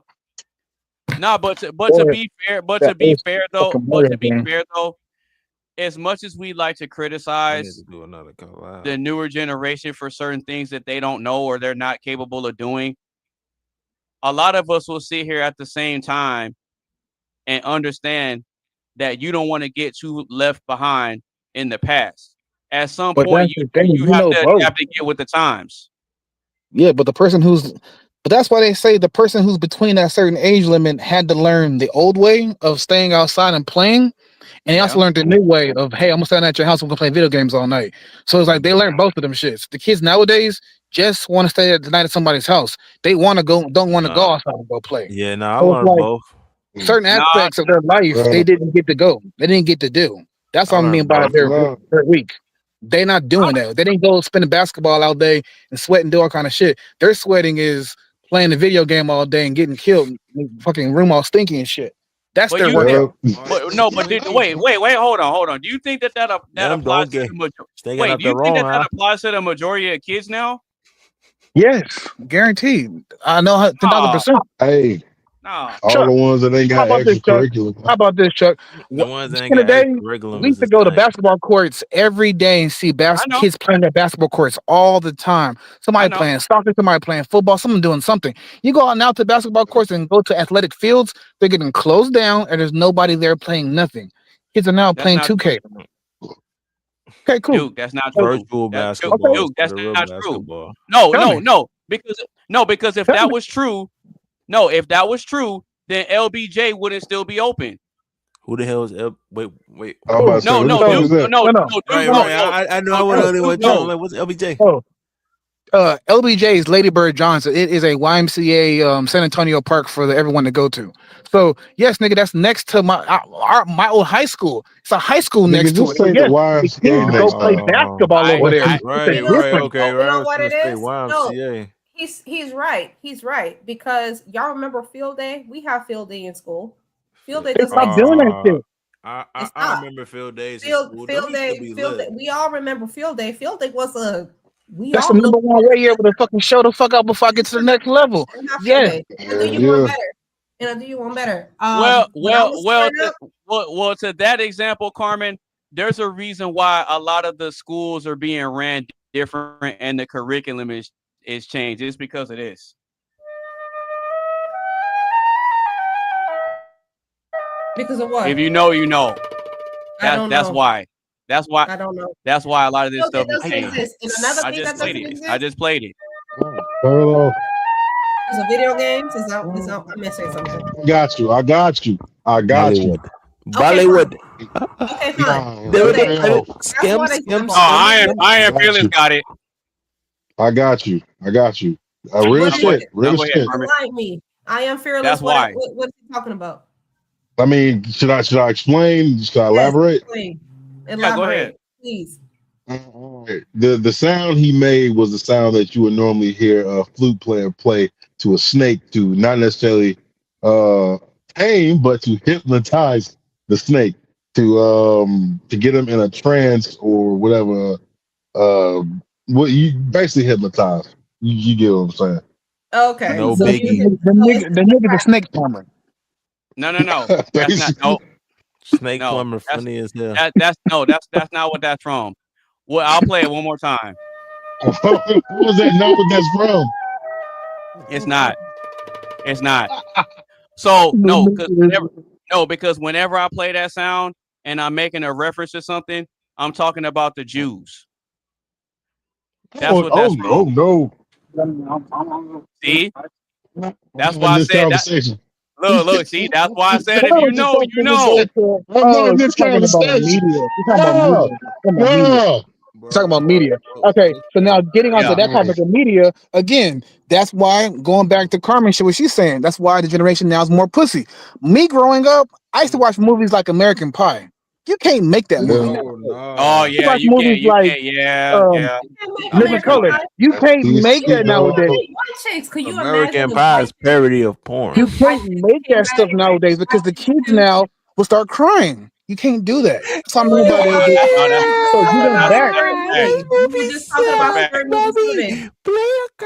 That's a fact. We were just talking about Scary Movie 7. Yeah, y'all were just talking about that. Field Day. Like these kids are pussies. It's the other example. You mean Scary Movie 6? No, Scary Movie 7. Scream 7 just came out. Yeah, 6, 7. They made a joke about that too. Oh God, you didn't see that? Like it was 2 posters. One was the 6. Trust me. And another example, what I was gonna say, it's not only apart from It's not only apart from field day, it's also when it comes to extracurricular activities. Like, look at, I grew up in middle school. I play violin, so I grew up in the orchestra. Okay. He was in band, so he was in drumline. He literally was a drumline. They don't do that anymore. They don't do that anymore. Hey, y'all gonna make some music together on Chief. We look back at our high school. Kids don't want to do that. Kids don't want to be in band camp and drumline because they can't handle it, and they don't want to be in orchestra anymore. Yeah, it's the same like do it. And I don't know how it is, but in the South, band is a big thing. Yeah, that's true. It like drum in the South, like they ain't no punks now. They play that shit. In the South, football is number one. Yeah, that's what I'm saying. It's not a joke. Playing sports. Nowadays, don't even play. The same thing. They don't even play full practice. The practice is kind of shortened now. Y'all seen the movie Drumline? That's some real shit. They don't want to do that. Yeah. They don't want to do it. And it's such a shame because it leads culture. It also goes into more or less of also like the halftime show. Mm-hmm. But the kids nowadays too don't even fucking play full sports. They can't even play full sport. They can't practice fully. Oh god. They don't go out and train. Even in sports, one thing me and hubby disagree on. Y'all remember when the participation trophies came out? Hubby doesn't believe in participation trophies. I don't know why. I don't either. That's just stupid. I believe in it. Like hubby, when my stepson and my stepdaughter was like, "Nah, you lost." He was like, "Don't tell him that he lost." Cool. Hey, how about this? He lost. I was like, "No, he still earned a participation." Participation ribbon. He went out there and did his best, and he's like, and his best lost. So you lost. How about this? Like, okay. So let's consider that like in everyday life of like work. If there's like a first place trophy and a second place, that's more or less like people's yearly salaries when they get an increase at work. So would you think it would be more best if the participation trophy is, hey, you know what? It doesn't matter who worked harder than the other. Everybody worked hard together. So let's just split everyone's raised together for their yearly and give everybody the same, because it shouldn't be a first place and second place. I'm not doing that. It should be more or less everyone gets the same. I guess that's just a man thing. Y'all just look at it as like, okay, no, you lost. What you're not finna do is not say it's a man thing. I hate when No. What I'm saying is because I train my ass off every single day to prove that I'm number one, I'm not about to have my kids sit next to another kid who sat down and played video games all day and they got the same fucking medal. That's crazy. Exactly. That's crazy. That's the same thing. Wait. We're gonna change the subject. That's the same thing like those trendy dudes who be running against women. No, let me ask. So there's no A for effort? No. You said what? You said wait. A for effort. No. Fuck no. Because it's either a winner and a loser. The NBA trophy, you get a winner. There's no fucking runner-up second place. Hey, guess what? Everybody gets an NBA trophy. No, there's one NBA trophy. For real. What the fuck? What? You can't share that. So again, because your kid, whatever. Except in the Olympics. I ain't gonna have my baby doing that. When I have a baby, I'm like, no, my baby is the best. I don't care. You don't need a trophy to tell you that. So you understand where we're coming from when it's your kid though. That's what I'm saying. You're telling me that if you trained your kid every single goddamn day and the next kid next to him is a little fat kid and he got the same thing as your kid's going to be crying saying, Mommy, why are we the same? Exactly. He's going to be confused. Carmen, you got to hold the L. You lost that battle already. It's over. And then lastly, also change the subject real quick. That's the same shit like those trendy dudes that are running against the women in sports. That's not even fucking fair. You're telling me a girl trained her whole life to be number one and some fucking dude decided, hey, I'm going to transform into a woman and I'm going to beat all these women. That's crazy as fuck. That's not even fucking fair. You ruined a whole girl's whole livelihood. But that diminishes the effort. That's all I'm saying. Nah, hey, you know what? I'll do you one better. And then they got the audacity to turn around and tell the girls that they need to train harder.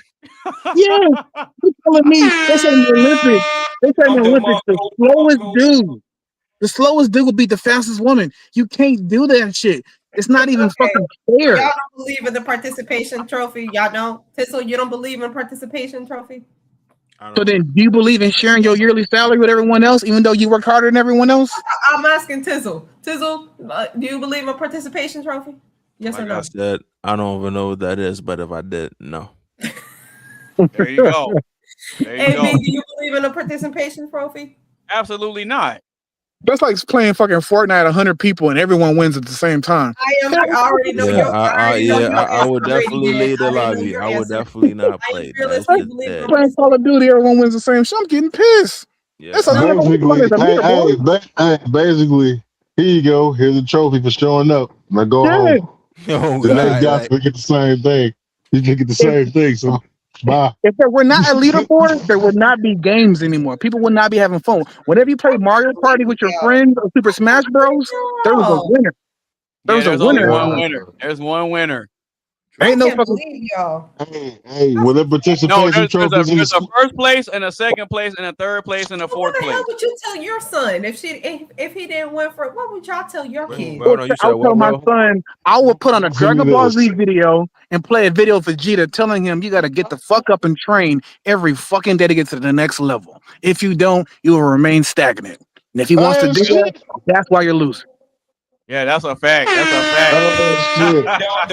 Oh, Wait. Is that what you was gonna say, Phyllis? And no,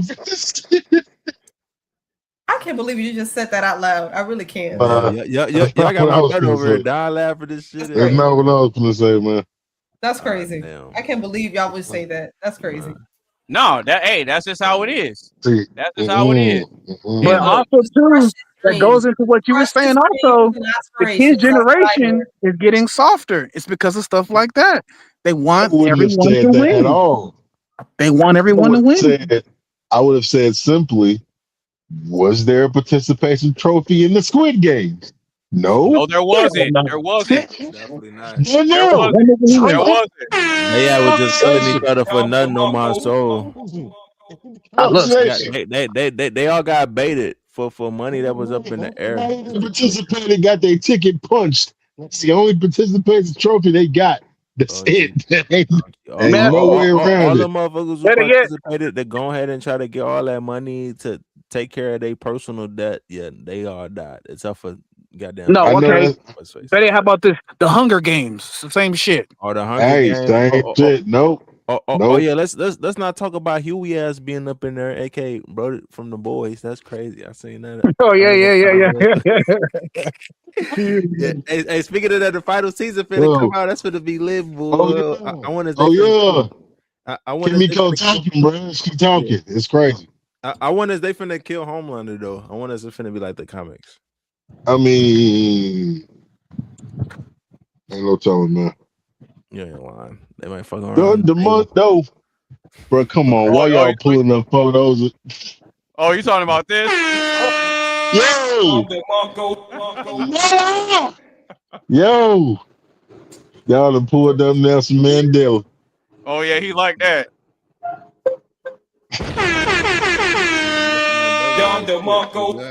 Hey, Phyllis, I told you he was gonna follow this podcast, bro. On God, he go show the preview of the next one too that he had to do. If you want to join the next one, Yeah, I always do. Yeah, I always let people know what the next show is going to be about. I always show the thumbnail, and I always invite anybody that's on the panel. I always invite them to come back. Can I slide on my topic real quick? Hey, what you say, Stock? Yeah, go ahead. All right, so I saw the video last night. If I ever join y'all's little show, I'm always gonna come up with something funny. I want to know whose generation dresses better because I saw some video that niggas was talking about millennials be dressing like young. That shit makes me fucking mad. Yeah, he said we trying to dress like them. I got over 100 pairs of sneakers. I'm a big sneakerhead. I dress like motherfucking niggas in the goddamn 90s. How dare y'all little niggas say I dress like y'all little niggas wearing a fucking 2000 starter kit? I was in fucking freshman in high school. Bro, they rocking clothes that was out before they was made, bro. Man, I'm not even lying. I saw that video too. had me angry. I was like, wait a minute, what? Y'all don't understand. Yeah, I understand like niggas like R. Kelly wearing niggas like how we dress, yes, you too old, nigga. I understand that portion. But the millennial niggas are between like 85 to like who's born between 85 to like 2005. Yes, we dressed a certain way because we grew up on that way of learning things. How else do y'all think y'all's fashion came from? It came from us. So I was glad. I want to hear y'all. I want to hear y'all shit. I'm sorry. I ran it too much. No, hey, he didn't tell no lies. No, that was facts. That was facts. 100%. Tizzle, you answer. We over here on the same. Tizzle's the youngest. You go ahead. You answer, Tizzle. All right. Damn, Yeah. wait, I gotta answer what? What I gotta answer? What's generation dress? Bro, where have you been? Where have you been, bro? No. I'm here. You said which generation dressed the best? Yeah. Dress better. Yeah. Our generation or yours? Matter of fact, no. Matter of fact, give me this. What year range? Does better make it more easier? What year range do you think was the best stretch year range? Ooh. Okay. All right. So, because I'm a 2003, I don't know what year it was, but I gotta say the year when you had the famous hip hop era when motherfuckers was wearing like big ass white t-shirts and saggy ass pants and when you were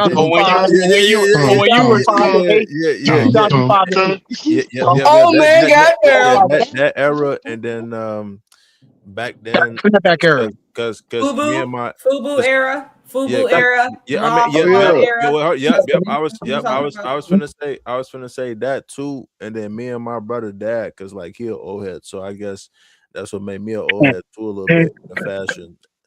Like back then when they had like A-ball, fucking bomber jackets and shit and all that, and like I was rocking Echo, bro. Echo Unlimited. You ain't young now, nigga. Oh yeah, you don't know now. Oh, yeah. So that whole aspect, how that's the whole aspect you're talking about, that's the year of a millennial. That's my age. I graduated high school in 2004. So that's my era of how I was dressing after I graduated high school, wearing dumbass tall tees and shit, like a nigga was a drug dealer and shit. Like I out of that shit. I'm so happy I did. I'll say it. That's all millennial, and we're the better generation because y'all try to copy us and pretend like y'all came up with it while we already did that. Wait. You said we copied y'all. Copy what? No, they said the millennials. What did you talk about? I'm a millennial. I was born in 92, raised in the 2000s. Carmen's on our side. Carmen's on our side. We're on, I'm on your side. The millennials are better because the Gen Zs try to copy us and they remix it and say, "Oh, we came up with this." I'm like, "Nah, I ain't gonna lie. That shit since the 90s." I ain't gonna lie. I like back then era. But I like the mix. No, little bro, don't call it that. And even that, like, what is the new trend? So you see how Okay. I like back then era. Hold on. How do I explain this better? I like the style from the time that mold what people rock now, but they kind of like alternative. That makes sense. I still like. Why rocks you now? That's my question. Huh? So you that's my question. What is it? What's Gen Z style? So you just said something. You referenced the 2000s, the big T-shirts, the FUBU, what was Diddy's label? I forgot Diddy's label. Sean John. Yeah, like the Sean John nowadays, the tracksuits, the all of that. That defines the 2000. What defines now? What defines Gen Z? That's us. That is a good question though. Everybody wear different clothing. You know what I'm saying? Like I'm just now kind of getting back into y'all replicated. That's what it is. Y'all don't have one. Y'all don't have an original. That's what it is. Back when we were kids, the style back then was baggy clothes, 10,000%. Then around the 2009, 10, Jay-Z's dumbass came out with that song Off That. Niggas started dressing more tighter clothes. Niggas started getting more different. The young kids now went right back to the 90s. Yep. Of big ass dumbass jeans, and I'm like, what the fuck? I was just gonna say that. So they wear baggy clothes, but it's more like, how do I explain? It's more like they bringing on like that rock punk type vibes when they rocking saggy clothes. So not. So usually they had like baggy pants, and then they had like the fucking like keychain on their waist with the crosses on That's it the and shit. You know 90s what I'm though. talking That's about? the And 90s. That's the Jinko pants, the Jinko kids, and all that shit. yeah, and they that's be having those like their nails painted black are and Jinko. shit and all Yeah, those that. Jinko. The JYN steel pants. My homeboy said. Yeah. You got. I remember that. Hold on. Yeah. So you got people who dress So like big them. you can fit a No, whole but that's damn the thing, laptop though. in them. But that's the thing, Hold though. But guess what? on. I'm finna keep going. You got them who dress like that. You got the, as we know it, as we call it, we got the YNs. They be having they pants like, like have, up or whatever. They might wear maybe like a hoodie like this one I'm wearing, like with a shiesty or something, or maybe something different. They wear Another blue shiesty mask. I mean, they do realistically. Also, realistically, they wear that. They wear sometimes designer belts, designer shoes. Like it's a whole lot of shit. Maybe some jewelry. They dress hood type. Then you got some that just dress fucking average. Like I mean, they probably not gonna like wear like all like the fucking like when I mean average, I mean like they not dressing like bad, but they not like dressing like the famous shit that you will probably like. Okay, how about this? Maybe they wear like a shirt, some jeans, or whatever, some shoes, maybe like a hoodie or a jacket or something. Every decade, fashion's gotten forward to where it's changed in a drastic era. Yeah.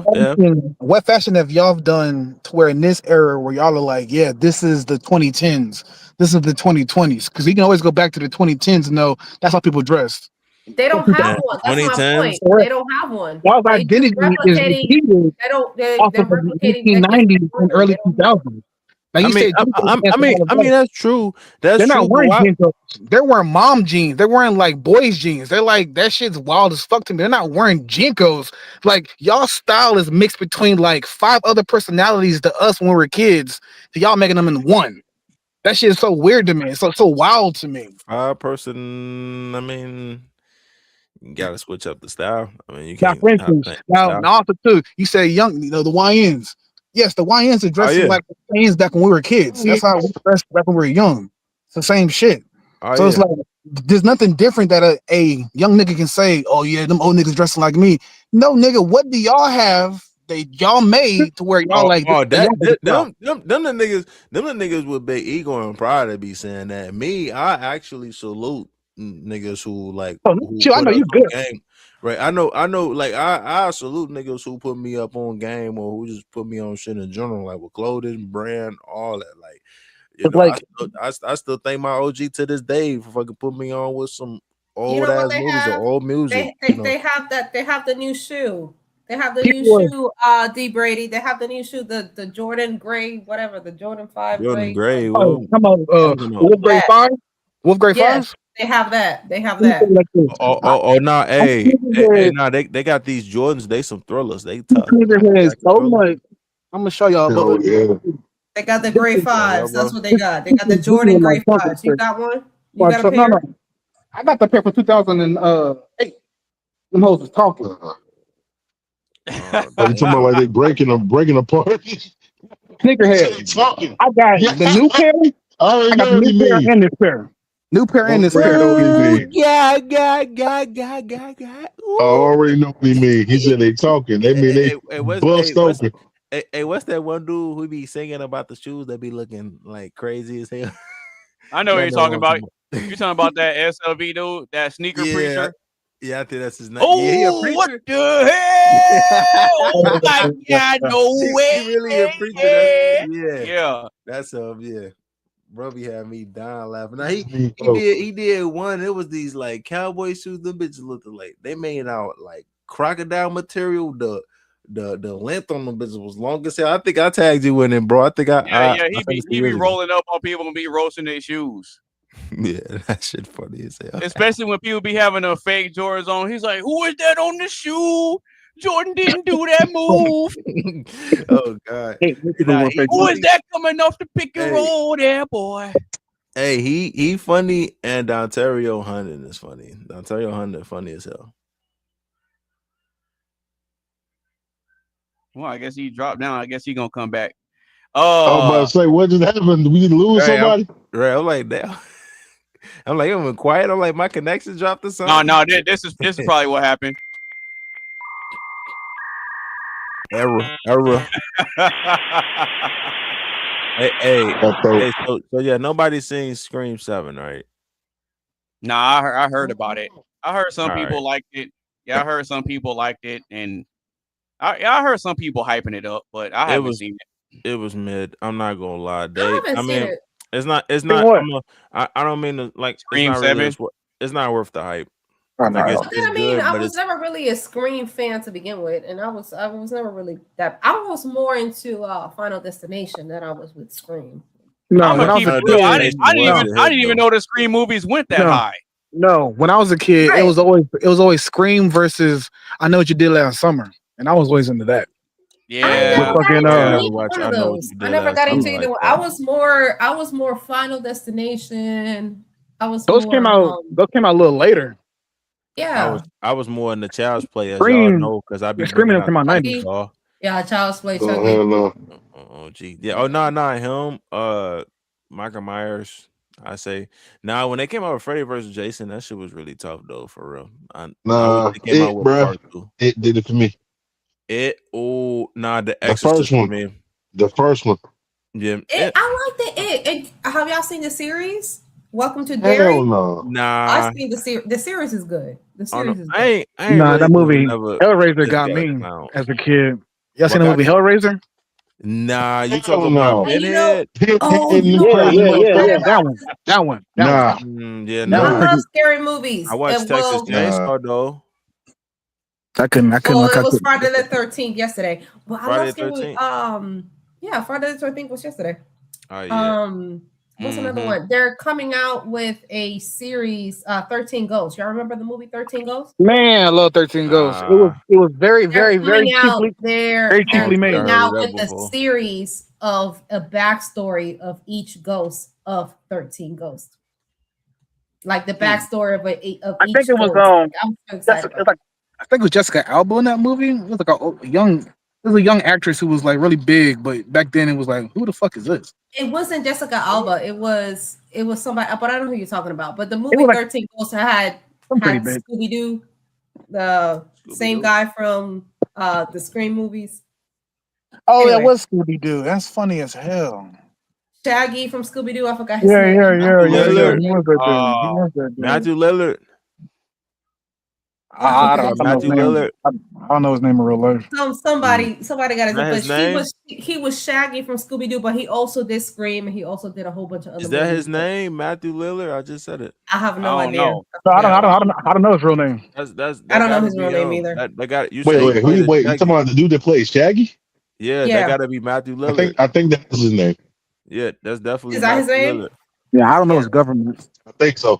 Alexa, Hey, wait, hold on. Anonymous. what's the you name gotta of the look guy it up. that plays Shaggy on the live action Scooby Doo? I literally just Matthew said Lillard. that. Matthew Lillard. Like, come on. Yeah, Matthew Lillard. Yeah, that's his name. That's his name. Dom DeMarco. Brother. All right. So real quick, I'm gonna give my take on this question, and then we're gonna get up out of here. So the question is, why do some people fear change while others crave it? I think a lot of y'all's answers kind of hit it on the head. A lot of y'all attack this question from a lot of different perspectives, and I think I can just sum it up. I think a lot of people fear change because a lot of people aren't prepared for the mentality that it takes to change. So kind of what Carmen said about the comfortability, and kind of what my boy Duke said about not wanting to be a leader and being scared of the sacrifices that it's going to take. And I think in a lot of instances too, I think a lot of times people gaslight themselves into not doing what's necessary to change, right? So people will complain about the circumstance that they're in, but then they try to justify why they don't want to do the work, or why they don't want to change their mindset, right? So I'll give you an example, because I've been around people that think like this.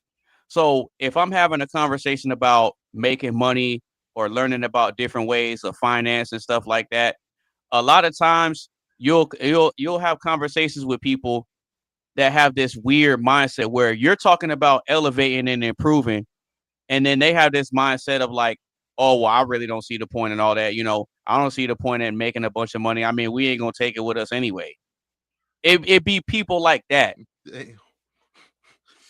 It's people like that. So you're a person that's craving change, and you understand that you have to get rid of certain habits. You got to get rid of certain friends. You may have to move to a different city. You have to move, you might have to get a different type of job.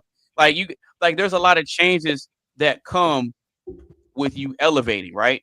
And so if you're that type of person that likes to elevate, like what Duke was saying with the leadership example, like you don't want to just stay at the bottom.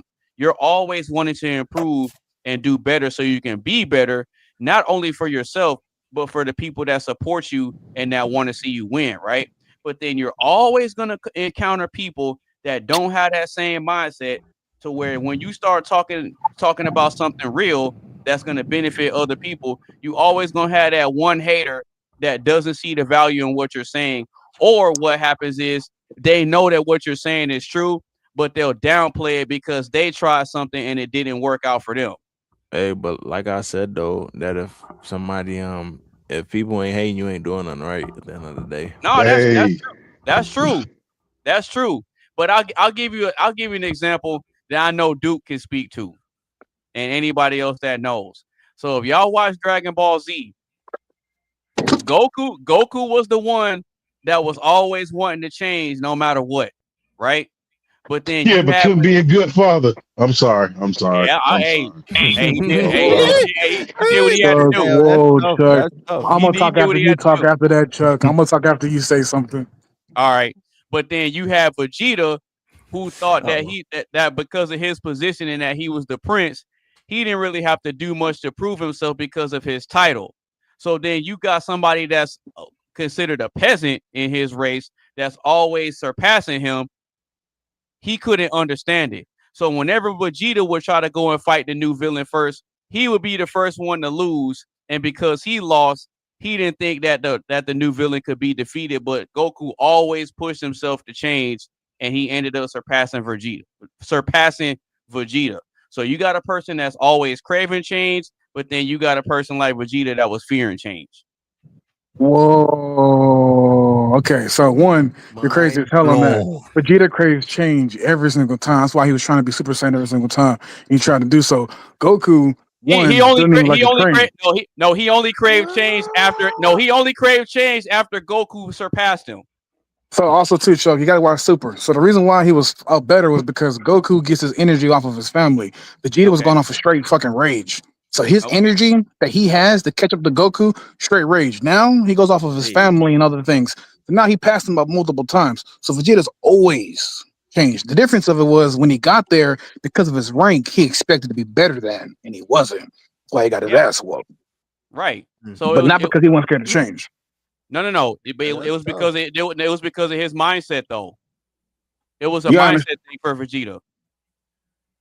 Vegeta always striving to be better. Right, but because of his own ego, his ego was his own worst enemy. His ego was his roadblock. But even though Goku had his idiot moments, he was humble enough to understand, okay, I know this dude's better than me, but I'm gonna try my skills and see what I'm capable of anyway, even when he lost. But whenever Vegeta lost, he had this woe is me mindset, and he thought that because he lost, that the world is doomed. You see this in the Broly movie. Not necessarily. He don't say the world. That happened in the Broly. That happened in the Legendary Super Saiyan, bro. They go back and forth. Vegeta got beat up first. They go back and forth. And Vegeta was laying on the ground afterwards, and he was like, "Oh no, there's no one that can beat him. We're all doomed." Correct. It's the same thing in Super, where there's time when fucking Goku got his ass beat up and Vegeta came and did the shit. It's just they go back and forth. Whoever gets beat up first and all the other extra shit. As far as him saying, "Oh my God, world's to a doom," Vegeta just got in the dumbass vulnerable moment. His punches over 9,000. Yeah. The only time Vegeta wanted to change is when Goku changed and got better than him. and outclassed them. That's the only reason why. He got outboxed pretty much. So the reason is yes, because again, the classification of knowing that he should have been a certain thing and he's not made him want to strive harder. Everyone has. That's why he says it from the very beginning that Goku's his partner. So he always says it's his partner. You always find a person like that. Bird had magic. Fucking Jordan had the nigga from the Detroit. Everyone has that little person to go back and forth with. Oh, you're talking about Dennis Rodman? Nah, Dennis Rodman, the point guard. The cornball nigga who couldn't go to the Scottie Pippen. How the hell would you get Goku to Dennis Rodman? No, I said not him, but no. Like, I mean, come on, I'm lost. Nigga. I'm trying to figure out how the hell we get from Goku to the NBA. What the fuck is going on? Well, no. He was making a comparison. That's why. ADHD. Oh God. I'm comparing shit. Comparing the best. We lose. Yeah, he was making a comparison. Do a comparison. Everyone has their own person that go against. It just happens in every sport and every single thing in life. Yeah, friendly rivalries. Yeah, correct. I get it. I get it. It's always gonna be friendly rivalries. Yeah, but I think that's rudimentary of how men are wired. That's why when we were talking about the competition and the not having participation trophies, Carmen was having a hard time with that. Yeah, that's why I said it's a guy thing. It must be a man thing. Nah, I see nothing wrong with participation trophies, but apparently, yeah. And you know what? You know what? But you didn't answer my question earlier about is it okay for everyone to share the yearly salary and share between each other? I don't believe it's a man thing. I think it's an everything thing, but women make it as a man thing. Carmen. You know what? Carmen, you know what? It makes sense for you to say that, right? Give them what they want, but that mindset, Carmen, that mindset that you have is why nobody watches the WNBA. That right there. Nobody watches. I have nothing to do with that comment. I remember. I'm about to say you should drop a horn for that. I remember they went viral for playing. They throw some. Last I checked, they've been doing their thing in the WNBA. So hey. No, not they. Only one person. I would say this. I will say this. Only Caitlin. I'm in Atlanta, right? I know who the Hawks are, but I cannot tell you the WNBA of Georgia. I don't know. Thank you for proving my point. No, you can't. Hell no. And I don't even watch basketball. I don't know. I know we got the Hawks. I don't know. I'm so sorry. You're in Georgia. I don't know who it is. Somebody look that up. I guess I got to look it up. Who's the WNBA? I'm going Alabama. What are you talking about? Yeah, that's what I'm saying. That's what I'm saying. Like, look, I gotta deal with this shit down here too, so don't feel too bad. Because think about it, Caitlin Clark is the only Atlanta one. Dream. It's the Atlanta Dream. No, that's the Atlanta Nightmare. That's more like a nightmare. That's what they're called. They're called the Atlanta Dream. That's more like a. Yeah, that's more like a nightmare. It was founded in 2008. By who? Donald Trump? That's why I got out of high school. That's why they can't go nowhere. They want shared revenue, but nobody buy their jerseys. Just because they got good 1 year because the Kaylin did amazing, and all the other women who they haven't really done a lot expect a lot of money. That's just a joke. And that's their team logo. They play in Gateway Center Arena in College Park. There you go. Man, that's a trash, man. That's a trash logo. Hey, so to lead into what Chuck was saying about the WNBA, the reason why WNBA is failing so badly is because they want the participation of everyone get the same amount of money when that shit is ridiculous. It should be only the stars get the best. It shouldn't be everyone share the same shit. That doesn't make any sense. So how can y'all get shared revenue when y'all not even making the same amount of money? It should be whoever's the best leads it, and hopefully eventually the next generation would get it. Y'all not getting it this generation. That doesn't make any fucking sense to me. That's why WNBA is failing. There was a big debate a couple years back where somebody said on a radio show or a podcast or whatever it was, but they said that the championship of WNBA they made a comparison. They said a high school basketball team, a high school champion high school team can beat the women's national high school So team. That was the it's whole on thing. YouTube. It's on YouTube that some And that was the whole YouTube thing, dude and then paid. everybody was like, "How can you compare a high school team Some YouTube to a dude paid WNBA?" them. He Yeah. paid NBA, but he played NBA girls that play against the high school dudes, and they whooped their ass. So yes, Yeah. it's true. Men's body is way more.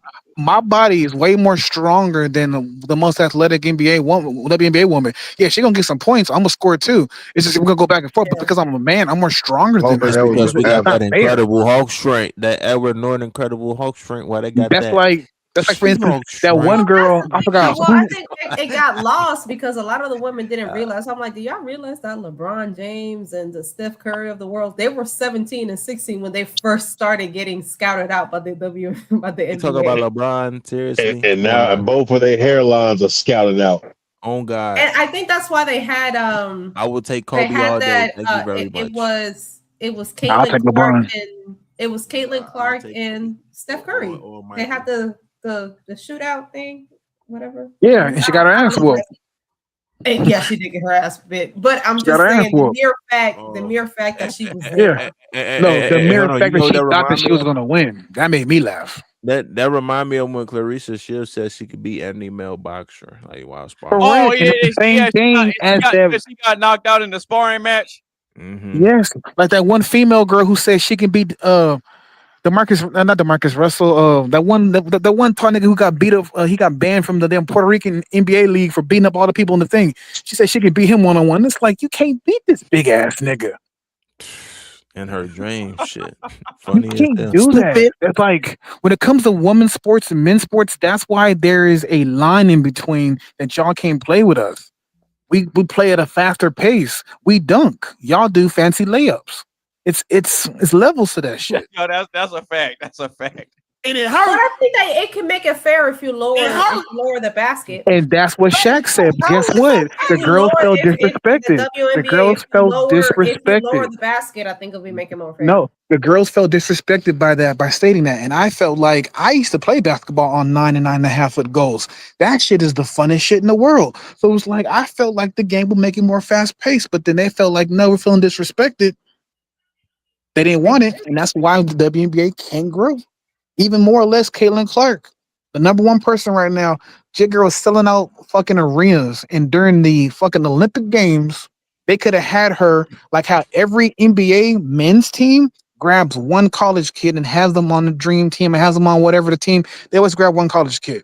They didn't even grab that college kid. They told Caitlin, "Fuck no, you're not even allowed to come here," which even put a more stint in their growth because no one really wanted to see them like that. Everyone wanted to see the new person coming in.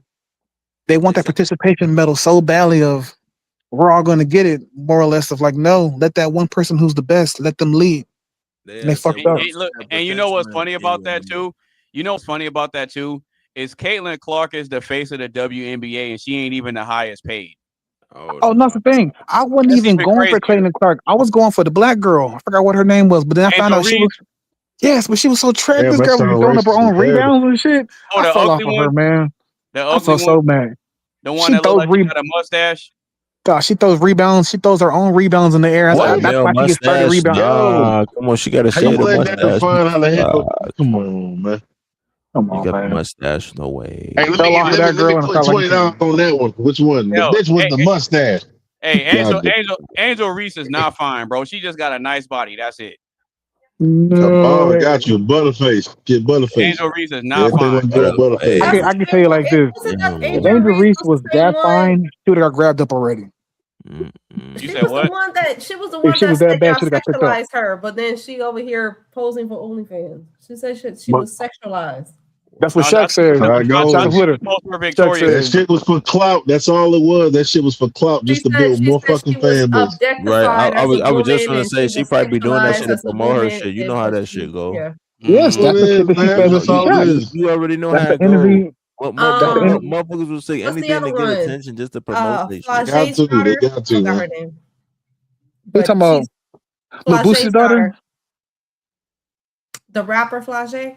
Flage. Yeah, Who the hell is ain't she? Flage? Yeah, ain't she? Lil Boosie's little niece or daughter or some shit. Something like that. No, she's Flage. Flage. She's the I daughter don't of know a who the rapper. hell that is. Yeah. Right, I don't. That's the girl from fucking That's the girl from That's the girl from that Atlanta show. What's that fucking called? With Jermaine Dupri, ain't it? Yeah, she was on there. I love that damn show. I saw 5 seasons of that. I love that show. What? Come It's a on, good bro. show. Don't tell. No, it's not. I can tell you like this: Lotto came from it, and Lotto doing big shit. Yeah. You What talking the about? hell that's supposed to mean? Cardi B came from it too. No, she No, did. Cardi B never came from that show. That's a kid show. Cardi B came from Love and Hip Hop. She came from Love and Hip Hop. That show was a fucking kid show for like little 10-year-olds. You're talking about growing up hip hop. That's what the show is called. Growing up hip hop. That show Cardi B ain't on that either. That's like that's a little Bow Wow and all of them. Yeah. Irv Gotti's kid and all that. Oh, the show that Flage and Lotto were on was that Jermaine Dupri show. I forget what it's called. Yes, it's called the Rap Game. Yeah, there we go. I know I like that show a lot. That show was cool. Had little kids on there, fucking ghostwriters and shit, not writing their own rhymes. I love that goddamn show. Show was funny as shit. So what's on? Do you love the show built off of his messiness? What? Which one? All of them. You love the show because they built off of messiness? No. Okay, cool. So I like the show off the simple fact that a kid gets the identity of you get the chance to blow up off your hard work of rapping. So if you are that good at making and beating the song, you're able to do so. Now, of course, to make the show good, they got to throw in bullshit. That's the same thing like with Drewski's show. With the damn show he has the damn rap show. Everybody in that show sucks but one person. He knows that. Everyone, half the people are there for the views. So it's like, he signed people for the views, but there's also 2 or 3 kids in there that are nasty. Oh yeah, that one little Mexican kid, what's his name? Little J. He raps good too. In the show, he sucked, but eventually after he got out the show, he got better. So it's like, I like the show because of it shows cases, people's rap ability that can actually grow. What if he was just trolling for the show, but he could rap it early? Cool. So you say he just trolling for the show. I don't believe that because all the kids who won from the show, Jermaine Dupri's done major things for them to help them grow to the next level. If that wasn't the case, he would have never done anything. Oh, that makes sense. Yeah, that is a fact. That is a fact. My bad, OG. My bad. Hey, I'll tell you, I like that show, my boy. Hey, I ain't even watch it. I ain't like you fighting for this shit. Like I like that show. I like arguing. My bro I just like put arguing. me on with this anime version of The Matrix, so I will be watching that shit. I just love arguing. Oh, God, so all right. The Matrix, bro. I told you it's the Animatrix, bro. Yeah, that joint a little lit. I don't see why they didn't make a season out of it though. They definitely probably could have did a season with it or something for sure. Mm-hmm. All right. So does anybody else have anything else? Because I'm about to go ahead and wrap up the show so we can get up out of here. No, sir. We gotta do shout outs too for everybody on God. Yeah, exactly. Okay, so real quick, Carmen. Remember earlier in the show when it was me, you, Triz, and I Am Fearless, right? Mm-hmm. And we were going back and forth, and I asked you to give me an example of a man making a good decision when he's in an emotional state, right? That's what you said. Yeah, and I said that it was the difference between love and lust. Okay. Right. And remember earlier when I told you that love isn't logical and you said it was? Yeah. Do you still believe that love is logical? Yes. Because I told you that it wasn't. I know. And I said and I still stand. It is. Okay. Because you're choosing to love that person. Okay, cool. All right. So then you don't have a problem explaining this then. I can't see what you're reading. What is it? Yeah. So you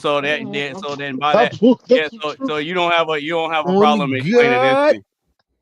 What does it say? I can't even read it. No, it says right there. It says, however,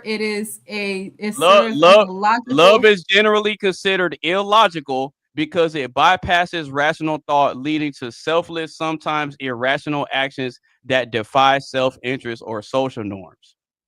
See what I'm saying? Correct. Okay, like the girl who gets beat up. However, go ahead and read it serves as a logical. See, this is what you do, AB. You always want to read half the shit. Read all of it. Well, I got all of it right here. Go ahead. I can barely see it. Go ahead. You Trigger my trap Okay. card. You gotta lean in on it. It says, however, it has served a logical. Oh God, No, I got you. However, it serves a logical evolutionary purpose by fostering bonds, cooperation, and survival. It is often described as a psychological experience that feels right rather than makes sense. So that alone tells you that it's not logical. I'll read it one more time. God. It is often described as a psychological experience that feels right rather than makes sense. Why love is often seen as illogical. Emotions override reasoning.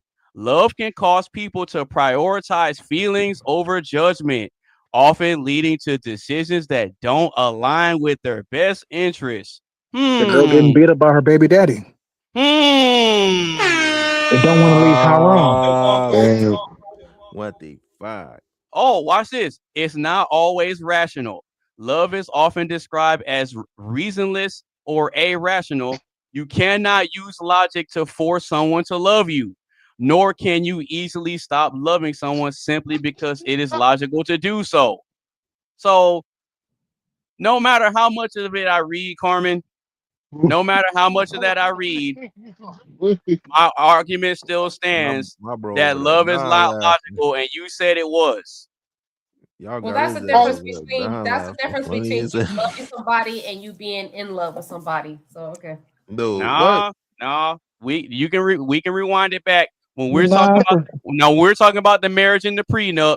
You said that it's best for them to do it when they're both in love and that they both have their best interest in mind. Best interest at heart. The prenup? What? That's what you said. What? And I told you that it wasn't logical to do that. Wait a minute. So she said that she don't believe in the prenup? No. She said she does, but she said earlier that it's best for the man and the woman to do a prenup when they both love each other or they're both in love, and when the relationship is on good terms and that they have their best interests at heart. That's what she said. Well, okay. So my question is, isn't that the same thing also? The same day when you get married and you told I want a prenup, isn't those same feelings on that same day the same thing? What? No. Like you cannot agree to these terms under distress. So I'm saying, like, whenever you said to get a prenup, you have to be in good standings and good terms and this and this and all the other things. Aren't you on that either way, a month before the marriage? Like, I'm confused on, like, it has to be only during that time. It can't be after. Then it wouldn't be a prenup. It would be a postnup, which you can.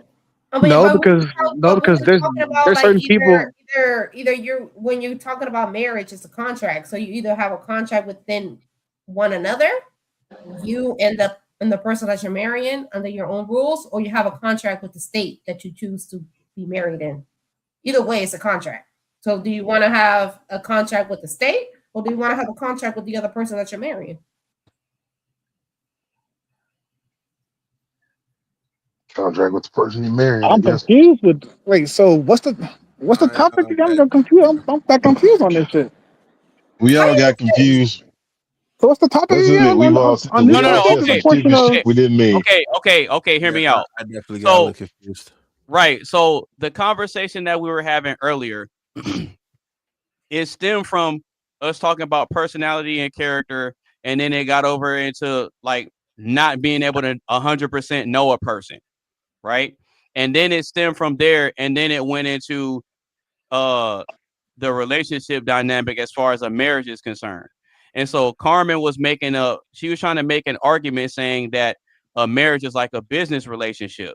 So we all agreed that it was, but then when we were using business analogies to break down how it's not fair for the woman. Argument. I made my argument. You said trying. Analogy is part of the new anatomy.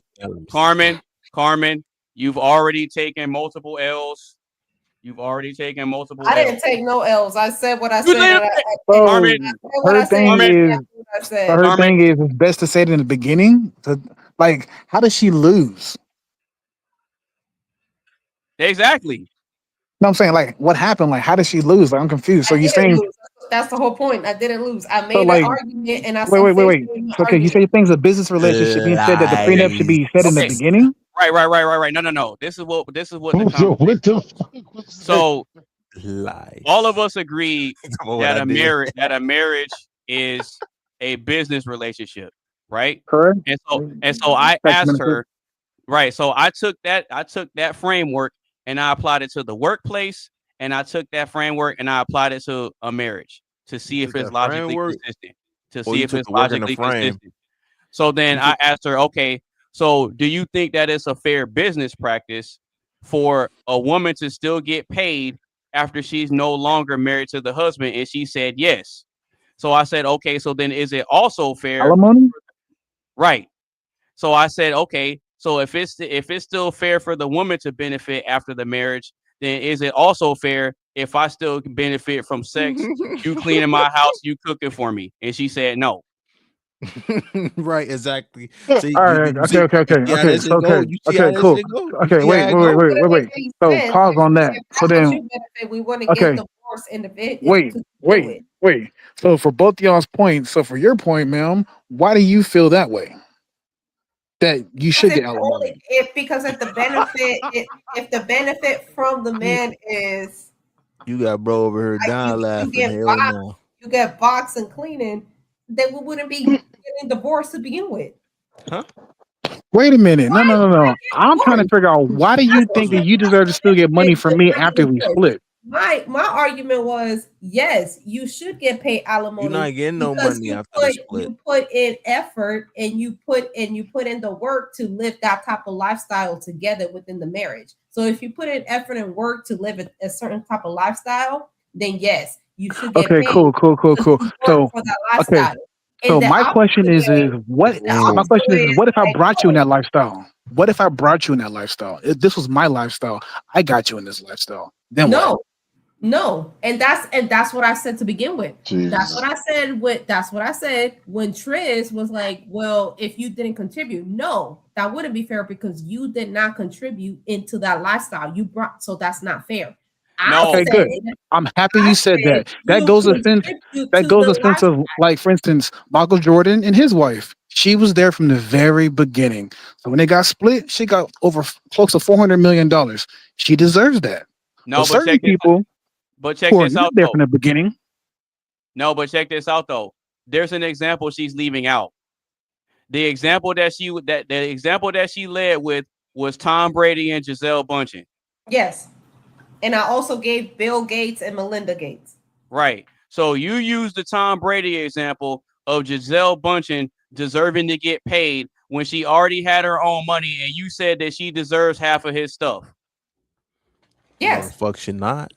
You said earlier that she deserved that she deserved. Not at all. Not okay. No. So she? Okay. I said that because I said, and he paid her. During their divorce, Gisele asked, Tom Brady has 6 Super Bowl rings. 4 out of those 6 Super Bowl rings were earned within the marriage. And Gisele asked for those Super Bowl rings to be sold for 4 and then to be split half. Tom Brady said, no, fuck that. I'd rather pay you out. So Tom Brady paid out because he didn't want to sell the Super Bowl rings that they both earned. So I said they didn't both earn it. See, and that was the problem. You said they both earned it. She isn't because he wouldn't have Super Bowl rings. Okay. So I do give wives when it comes to NFL players and all that shit. She's right on the aspect of like it's them together. I'm not gonna take that way at all because yes, every game for a man to come home from football practice, everything has to be ready. So yeah, she's right about that. But to get half, that's crazy as fuck. You gotta pay her out. Where the hell are to you? get half, that's crazy as fuck. To get paid out is best because again, that's like saying like Russell Simmons and his wife, Kimora, she didn't get half. She got paid out. You don't deserve to get that nigga's money after he done did all that shit before you got there. Yeah, you were there for like 10 years of a certain era, but you wasn't there over his whole era of his life. That's his money. She got 2 kids by this man, and they're both girls. He's screwed. Oh Yeah, that's why payment is deserving. Alimony like that, I agree. Alimony like that for 4 championships and all of that, you deserve to get money guaranteed. Half, you're crazy as fuck. You weren't even there from the beginning of his career. Again, why do you deserve to get paid after the fact when you already had your own They have lifestyle? kids. They have kids. That's alimony. He has to pay, correct? I'm not talking about child support. Money. Child support. No, I'm talking about no. When it comes to kids like that and that rich lifestyle, that person has to pay for that kid's lifestyle. Meaning that same house, that same shit, they have to live that same way. That's like the new rich shit they have to go on now. So yes, I agree with that. It's the same thing with Kimora Lee. She got a new car every 2 years, like $60K. It's like people are granted that because that's the lifestyle they were given. I agree with that. I agree with that. You are you pay for that game. You play that game. Like Tom Brady has to pay her out. That has to be done. It's the same shit. If it was flip reciprocal, what if got 6 championships and the nigga was at home taking care of the kids before them championships? Nigga, I want my money. Do I deserve half of that woman's money? No, I deserve a payment for me doing what the fuck I was doing at the house. It's the same shit. Not enough. That's crazy as fuck. I need my money. Like. What you call this? Said, bitch, you went with me shooting in the gym, and I'm not calling you a bitch. I'm just saying, like the Kobe Bryant situation is like you went with that nigga in the gym shooting and practicing all that shit. So it's like you don't deserve half, you deserve a portion. Something you deserve something like you are a portion, a small portion. No, why I gave the example of Melinda Gates and Bill Gates. Melinda supported Bill Gates for years before he took off Microsoft. Absolutely not. That woman, being from the beginning of that, yes, it's the same thing like Michael Jordan. His wife, when Michael Jordan cheated and got a white wife and all that shit, she deserved her money because she was there from the very beginning of everything. You cannot take away from that. So yes, if you're there from the beginning of inception, you deserve that. If you're not there from the beginning of inception, you don't deserve. You deserve a portion that person believes that you should get because only that person knows what you've done for them, not a random ass judge. So again, why do you deserve to continue to get paid after the fact? That's what doesn't make sense to me. If you have kids, that's why it's being done. I'm not talking about child support. If I'm paying this lady, I want my kids to live the same lifestyle that my kids were living when I was there. So I'm gonna give her money to take care of my kids the way they should be taken care of. But that's why you're gonna get extra money. Okay. So cool, right? So if you want that lifestyle so much, then you shouldn't have left. Oh God! Why did you leave? No. I'm talking about what if the dude chose her to leave, not the woman. The nigga said I'm done with this shit. It usually happens that way. The woman don't usually get the choice. No. The majority of the time, the women leave. Oh, well, that is facts. The majority of the time, the women leave. The majority of the time, the niggas get caught cheating and doing some other shit, dude. There's not that many stories you have of the woman marrying the dude and leaving off of the dude cheating on the bitch. And then they get put up that way. I'm gonna say it go both ways. The majority of the time, the women leave. That's why there's a phrase that says it's cheaper to keep her. The men aren't leaving like that. That's an old phrase back in the day because back in the day it was like that in the fucking 60s. Hell, he do. Okay, cool. So since it's not like that now, then why don't the laws get updated? They can work and take care of themselves just like we can. No, nobody said they're not supposed to. What I'm stating is it goes back reciprocal, it goes both ways. It doesn't matter who the guy or the woman is. All that matters is the person is a guy or a girl. If you're there from inception, you deserve to get some money because you were there. It's like that one movie with Taraji P. Henson with that one dude who had made that $200 million and her dumb ass broke it with him right before he sold all that money. Like, yeah. He paid acrimony. He paid that bitch $20 million. It's like, yes, he knew what she deserved because he knew what she gets. So yes, I gave her X amount of money. Now, does she deserve half of that nigga shit? Fuck no. But again, you got a portion. You got money because you deserved it. No, you but were there. No, but the difference is with that is that she was helping fund his project. She was putting money into it. You were there from the beginning. No. From the section. So yeah, she deserves a big chunk. I'm sorry. So yes, yeah, because you're right. Because she did fund a lot of that nigga shit. She was putting money into it. So that's she was funding a lot of his shit. So yes, in that way, yes, I'm sorry, she definitely deserves half. Not just 20 million.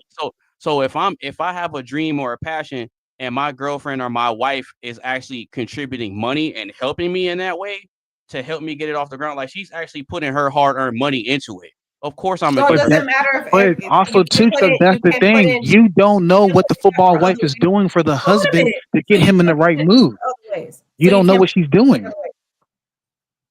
That woman who comes home every day, cooks and cleans, and makes sure the house is clean up, the kids are she's doing it because of the football life that he's living. So you don't know what she's doing to make his life easier to win them championships. That's all. Just because it's not physical money, that's in the water bottle. Everything else is irrelevant. Because if you watch that TV show called The Game, it shows a lot about that shit. What you know about The Game? Hey, wait a minute. I love that show, dog. Love that TV show. Yo! Wait. The Pitsy Shuffle? You don't believe that.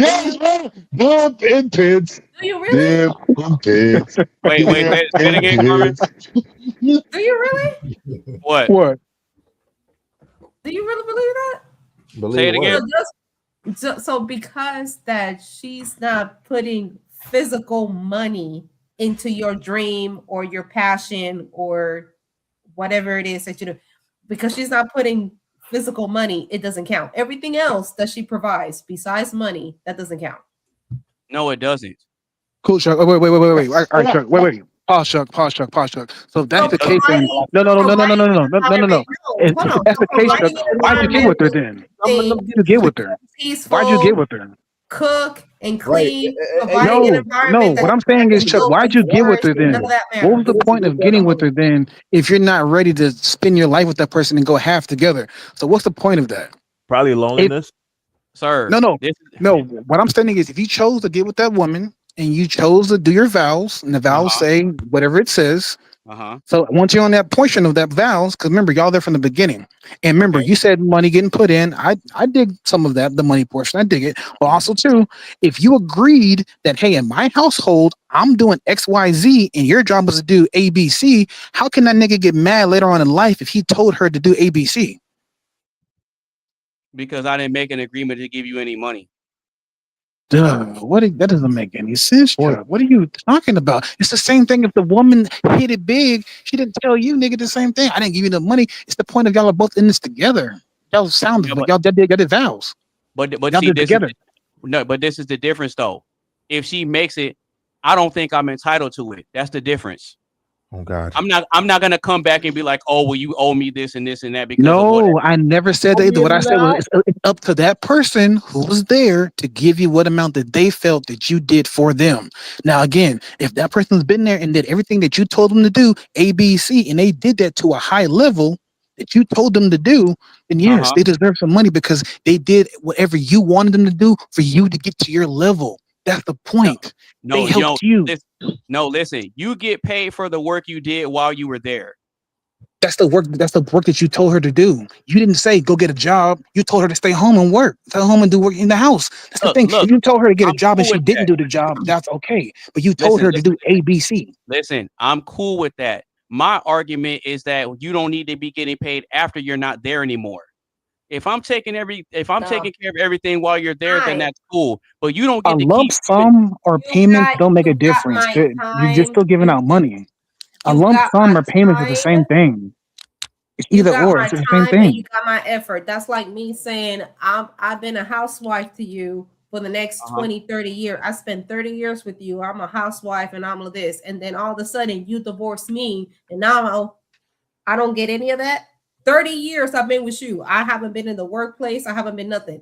I've been taking care of my life has been devoted to you. And you telling me that I'm just like, well, you got paid for those 30 years. Okay, Carmen, so go ahead and do your own life after 30 years. That is messed up. No, hey Carmen, let's have some fun with that. Because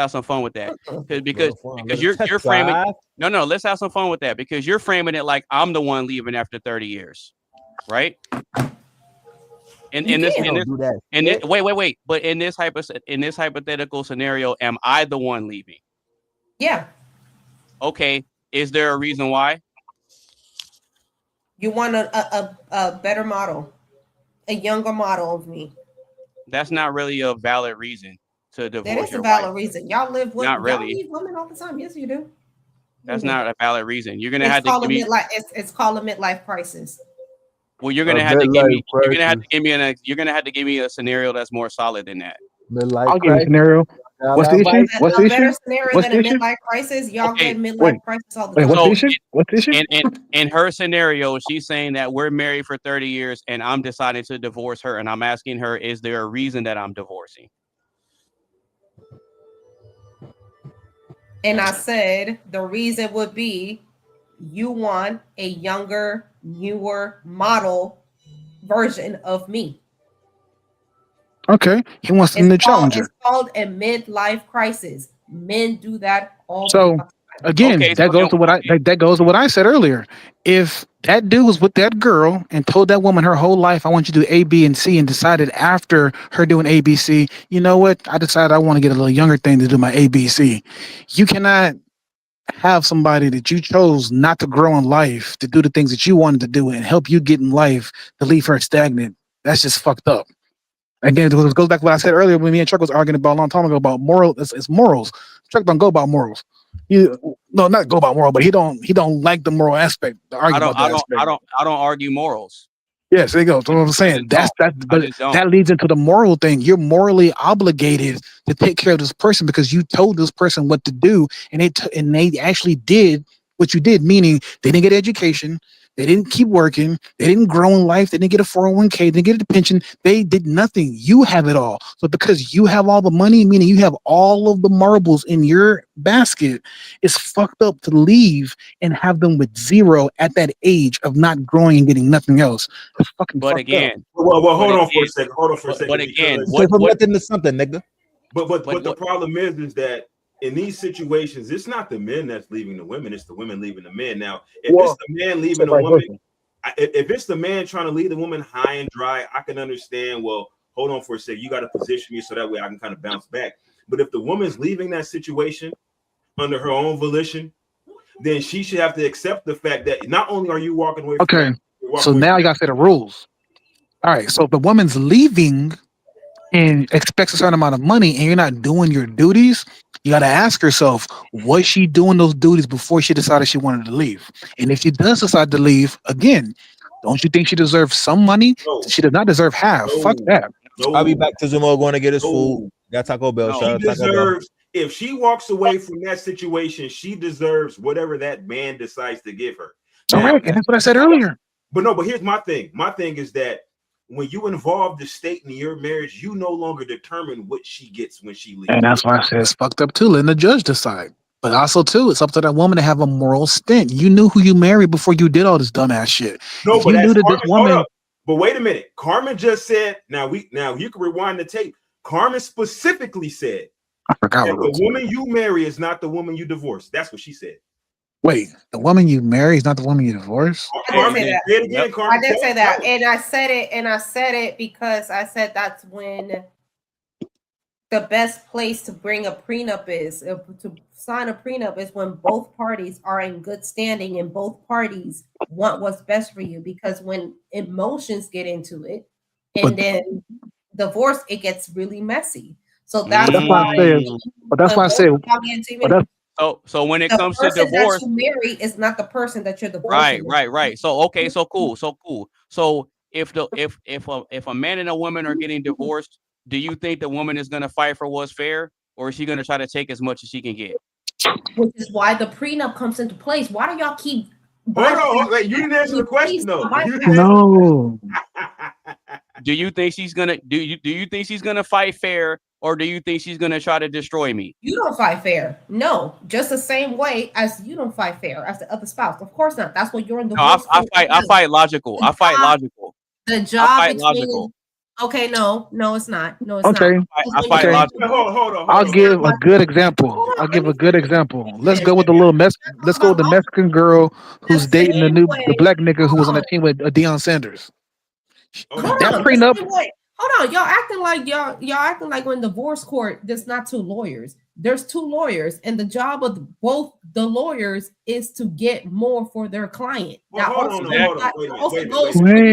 Wait, I'm not agreeing with that. Okay, so one thing's first. When it comes to divorce is a thing where gloves are off and you can do whatever the fuck you want to do to try to win. That's why I stay on that aspect of a prenup. That's needed because it leads to what I need to give to you, what I felt like you did. That's why I believe in the prenup portion. Like, for instance, like if the little dude, the little black kid who's on Deion Sanders' team, who's on the Ravens, he married a little Mexican girl who's fucking cheating on him and shit. If she leaves,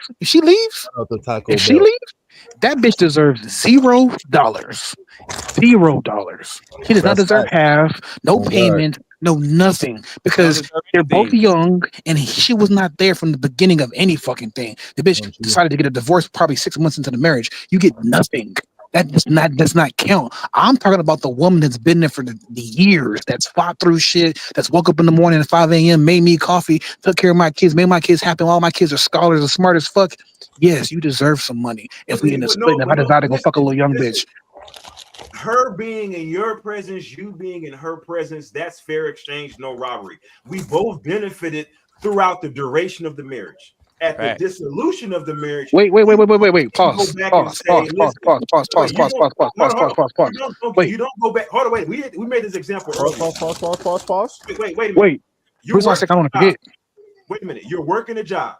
You get a check every 2 weeks. But then whenever you decide, you know what, I don't want to work this job no more, I quit. Now all of a sudden you want to say, wait a minute, where's my payment at? It's like you got to check every 2 weeks. No, but look, that's the thing about it. While that woman's with that man, guess what? She has no job. Her payments come from him. So my whole life, you told me not to work. So you're my job to where if I need to go get anything in life, I have to get it from you. And now you chose to leave me after 30 years of you telling me not to grow my life, getting my own business, me educating myself, and now you leave. Now she's 60 or 50 years old. How the fuck do you expect this woman to live a regular fucking life? We're not divorcing the women. The women in these cases with high net worth individuals. When I say woman, I mean whoever that gender is. I don't care what the gender is. Whatever that gender is. Whatever that person is. If you walk away from the relationship, then you walk away from the lifestyle too. No, yes, no, I'm not talking about that. The walk away part, I agree with you. I just said earlier about the little Mexican bitch dating the black dude. Yeah, if she walks away, you get fucking $0. But again, if he chooses to leave her and they've been together for 20, 30 years, yes, you deserve to pay some money. That's what I'm saying. We gotta say the full rules of both sides. I guarantee you he's not going to divorce her. Guaranteed. Oh, no, he's an idiot. That nigga's an idiot. But again, if she leaves, she has a choice. If she decides to leave, she deserves nothing. Okay. Because you chose to leave. I agree with that. I agree with you on that. that. Numbers real quick. There you go. That's all I was saying. Numbers real quick. That's all I was saying. None of my motherfucking money. I ain't giving you nothing. Michael Jordan's first wife left him. I knew so. You ain't gonna Correct. And guess what? She's been there for 30 years and she got half. She was deserving of that. She deserved that amount. She deserved every bit of that. She walked away. She don't deserve it. She deserved every bit of it. She's been there for 30 years. And guess what? Michael Jordan is worth $1.3 billion. He didn't worry about that small ass change. That's small money to that nigga. He paid her off and said, leave me the fuck alone. He already knew he was about to get. Because it would have been too much trouble to try to fight it and still lose anyway. And that's why I said it's up to the guy to give the woman what she deserves. And he felt that $400 million was measly change to him. So he gave it to her. Let's entertain she was deserving. Let's entertain that argument. You're saying that it was little bitty change and he wasn't tripping. Okay. So if the state and the court wasn't involved with his divorce, and it was up to him to decide how much she would have got at that divorce, you think she would have got the same amount? I think she probably got 2, maybe 1. Well, she have got the same amount. They got way less. She wouldn't have got half. I can tell you that. Jordan's a very stingy person. That's my point.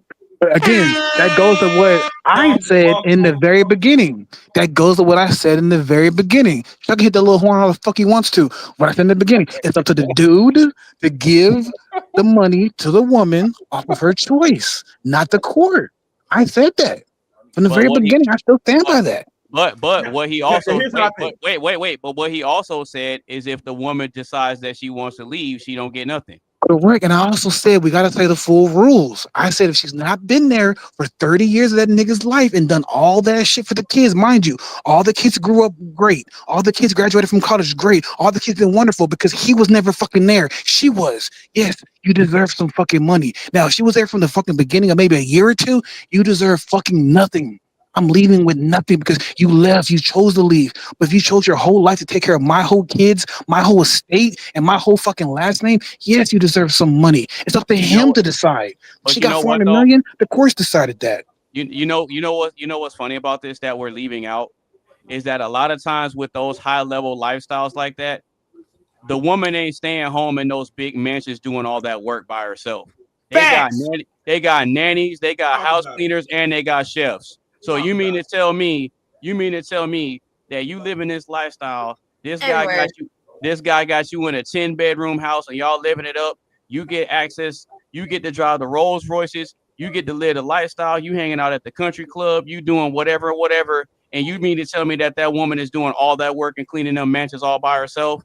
Absolutely All right, not. Chuck. So again, Absolutely that goes to what I said also in the beginning. You ain't That doing goes all to that what I work on said. your own. That goes to what I said in the beginning. You don't know what they're doing in the house that makes her get what she got. You don't know. Yes, maybe there's a chef there 2 nights out of the week. Maybe she's cooking home food. You don't know. Melinda Gates deserves every single last bill because she helped build Microsoft. And since we're talking about Melinda Gates, how she took care of Bill Gates when she no. How did she help build Microsoft? Damn, I didn't give up. She helped build Microsoft because she was there. No. How? By being there. By being there. She took care of Bill Gates and allowed him to work rent-free, everything. I'm like, you just focus on that. She spent 5 years taking care of that damn man. So while she was paying building Microsoft. Wait. So she was paying the bills? She was paying all the bills? Yes, she was. Okay, well that's different then. She worked. She told him focus. She believed in that man so much. She said, focus on what you're doing. She didn't build the code for the damn computer. No, she did not. But she said, you know what? You do you. Oh no, she was taking care of the finances. You know who else did that too? You know who else did that too and got divorced and got paid? And she's a billionaire too. Jeff Bezos' wife. Jeff Bezos, Mackenzie Bezos. She owns Amazon. Wait. So she got stock. She got stock on Amazon and she's a billionaire. What do you think? What do you think somebody who chose to devote their life to your belief, what do you think that they're granted if they decide to leave after 30 years? I'm just confused. Because again, I mean this is any aspect of in life. It doesn't matter if you're a guy or a woman, anything. Because if I'm a dude and I'm living with Oprah, I've been with you for 30 years. Yes, bitch, I'm not leaving with nothing. You're gonna give me something because again, I helped you get to where you got. I don't understand where that portion of life of where you devote yourself and do things that person's asking you to do, and you feel like in the end they're not rewarded for giving and granting you what you do, what you asked. I'm gonna tell you what the problem is. Look, it's funny that he brought up Oprah and Stedman because he been. No, I didn't say Oprah and Stedman. I said Oprah and me, nigga. I said shit about Stedman. Okay, well, what makes shit about Stedman? It's getting late. It's getting late. Let's wrap this up. It's getting late. Yeah, but Oprah's not even married. Oprah's not even married to the dude. No, I didn't say Oprah married to him. I'm talking about because she's smart. She knows if she does, she'll get fucked. She's not dumb. Oh, right. It goes in the courts for pointing. Like I told you earlier, it's best if the person who's been there, who knows what that person deserves, if they gave the amount, not a random judge. Because it's not that. I agree initially to where prenup is needed.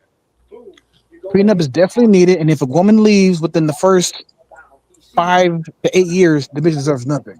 Been there for 30 years, that's like a pension, a 401k. Yes, you get to retire in the military after 20 years, nigga. It's the same thing for a woman, I feel like, or another guy who deserves to be in a marriage. You've been there for 20 years, you deserve something.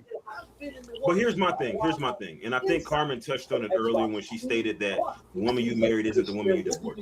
Now, in my opinion, like if I'm married to a woman, I would have no problem saying, okay, listen, we're going our separate ways. Let me help you get on your feet and get you situated, right? Thank you. But here's my thing. Here's my thing. Here's my thing. Nothing wrong with that. Here's my thing. Because the state is involved, because you have outside parties influencing this individual's temperament as it pertains to the dissolution of the marriage, now all of a sudden she becomes a different person. She becomes evil and vindictive. She becomes manipulative. Cool. But what I'm saying is, what if she's not that? I'm interfacing with a bitter woman. Wait, but I'm saying, what if she's not that? What if she's not that? No, what if she's not that though? No, we're talking. Of course, about if she is. We're talking about in the contextual framework of a state-sponsored marriage and the subsequent state-endorsed divorce. Correct, but not everybody's like that. Not everyone's like that though. Not everyone's like that though. For instance, in that Carmen, contextual framework. Hey, Carmen, you married? Yes, 3 years. Cool. So you being in your marriage, if you didn't work and he left you, do you feel like she love her husband too? No, that's what you're supposed to do. That's why you're married. She love that man too. That's why you're married. So Shout out to him. again, if you've been there from the very beginning, he decides to leave right now. Does he deserve to give you money? Yes or no? Yes. And why is that? Why are you laughing? I'm very on both. I'm always on both sides. I love the argument. Because my time and my effort, it has a value on it. So if he gets up and leave, if I'm over here, well, I work. But if I didn't work and my sole job was to take care of him, make sure that he was good, and that was my sole job for the past 3 years, and then he just gets up and leave, and I'm just out here fend for myself. No, I deserve money. Cool. Next, if he decided to get a divorce from you, just hypothetically, because I'm sure he doesn't, push, he loves the fuck out of you. Now, if he decided to get a divorce from you, would you play dirty? And if you knew he had hidden accounts, hidden things, would you mention and go after those? Yes or no? Uh-oh.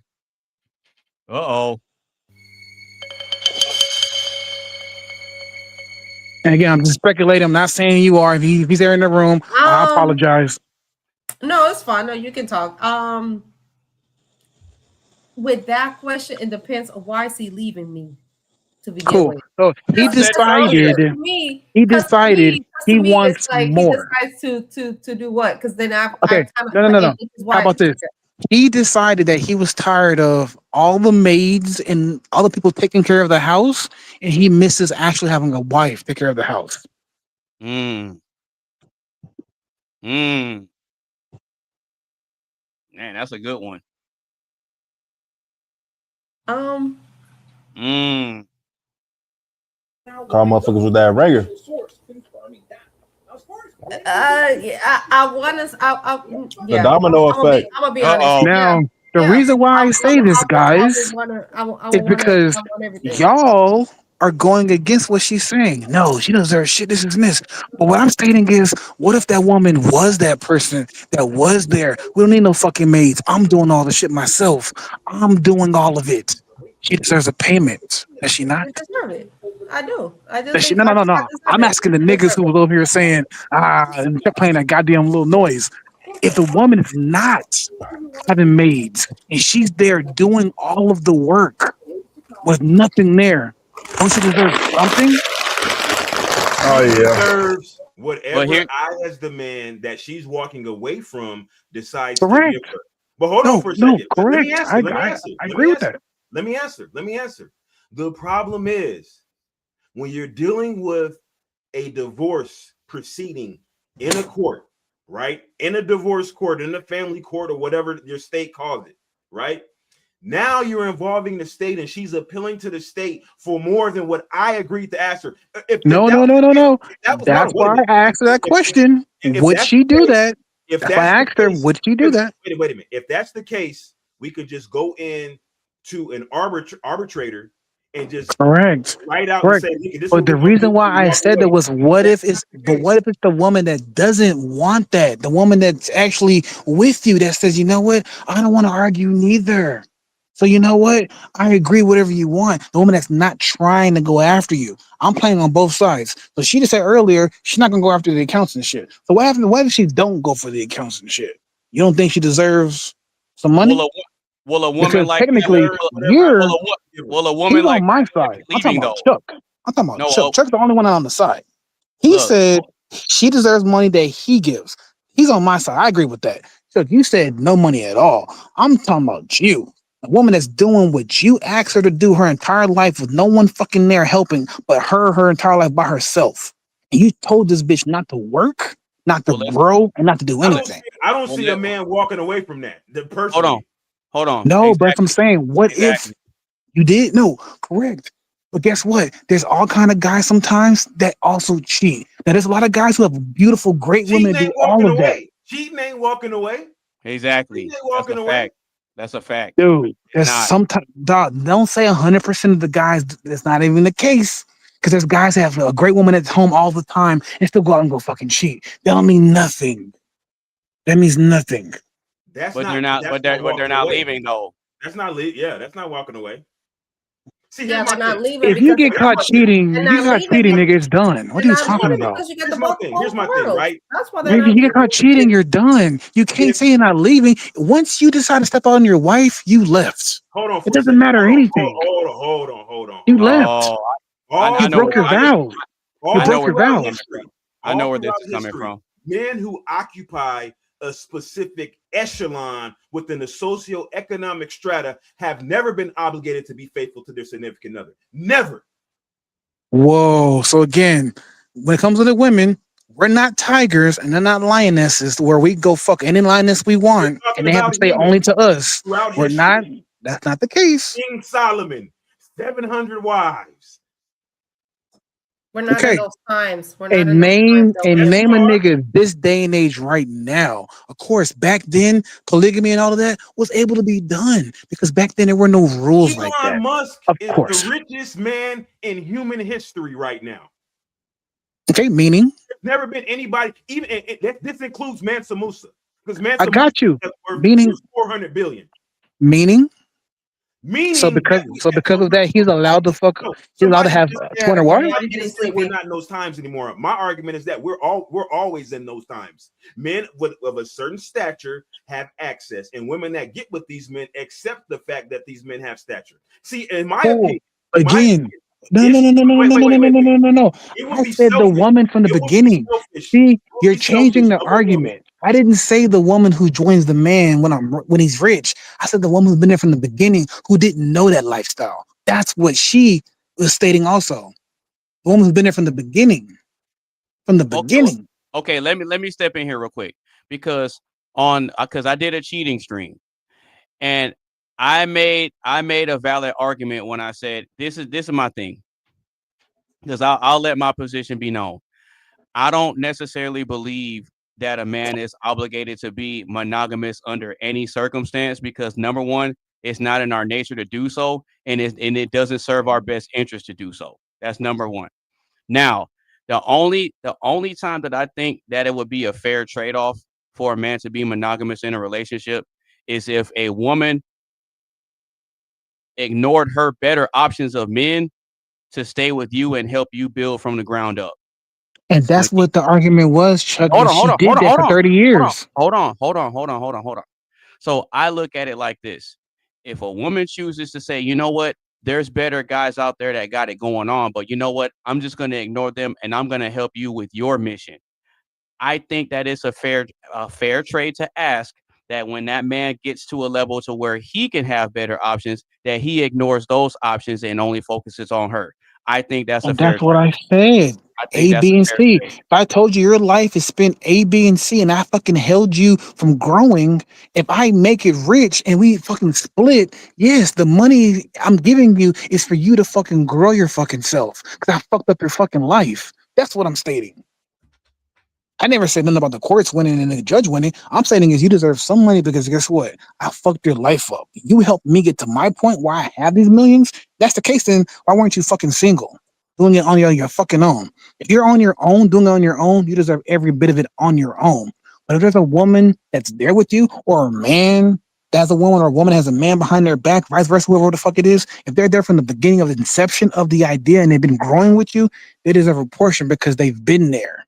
That's why there's law state that says that, because you deserve some type of money. Now, is it okay for the judge to decide that? Fuck no. I wish there was a way to where the person who was there and had a good sense of mind able to be right. But that's why a judge is there, because sometimes the guy fucks up, like the woman or vice versa. You know what? You know what's interesting about that argument though, is that no matter what number the guy decides, the woman is never gonna accept it, and it's never gonna be enough. But that's why I just played the hypothetical role. What if it's the woman that agrees to whatever you want? That's what I'm stating. The woman that's not going to go for your secret. That's why I asked her that question. Would you go for his bank account? She said no. That's what I'm stating. What if it's the woman that decides to, for amicably breaking up, and you don't go after all of my shit? Because bitch, you've been with me from the beginning. You know all of my hidden accounts. You don't go for none of that. You're okay with what I give you. That's what I'm stating. I say, hey, guess what? You're getting $5,000 a month. You know what I would do? Yeah, sure. No. Watch this though, because I've thought long and hard about this, because the only real benefit that I see to being married to somebody is so I don't have kids out of wedlock. That's the main benefit, because I want to secure a legacy. And for the woman that births my children, yeah, I'm gonna do what I can to make sure that she's good. I'm not gonna just leave her high and dry, because you went through pain and labor for me. And that, when you didn't have now hold on. Now this is what I'll do. So in the event that me and my future wife would part ways or whatever, I'm already gonna have things set up to where she's not gonna necessarily have to go out and work anyway. It's just she's not gonna know about it. Because I've thought about this. I'll make sure that I have an abundance of things to where if she does decide to leave, I'll give her something to where she don't got to worry about a place to stay. She don't have to worry about getting back and forth or whatever. She can have something that's hers. I'm not gonna give her a whole bunch of money, but I'll make sure that she has her basic needs met, and I'll give her some luxuries too. No, it's the same thing like a crackhead. You don't give a crackhead $2 million. You give it to them slowly and help them grow back to what they normally are. It's the same thing. You don't give the woman all the money she can blow the shit. You give her in pieces so she can get back to where she's normally supposed to be at. If you figure out that she's not doing what she's supposed to be doing, then I'm withdrawing my money. I'm going somewhere else. Or you know what else I would do? When she get a new man, she on her own. No, 10,000%. You fucking a new nigga, that's that nigga's business. Right. I can't think of that. What was that basketball player's name that got the chick pregnant and he didn't want nothing to do with the baby, but when the court put him on child support, boy, he just paid it all up front. There we go. Anthony Edwards. He paid it all up front. I would just do it all up front. Now, if he fucked up for that, to me, yes. Nope. Because you paid the money, yes. I agree with that portion. But to ignore the kid your whole life, that's wild as fuck, dude. You can't make a kid. You can't make a kid in the world and be that rich to where, nigga, you're rich. You don't have anything to worry about. You're choosing not to be in the kid that has your fucking face. Nigga, you're fucked up. Now, to pay her off, I would have done the same shit. It was logically, it made sense, yes.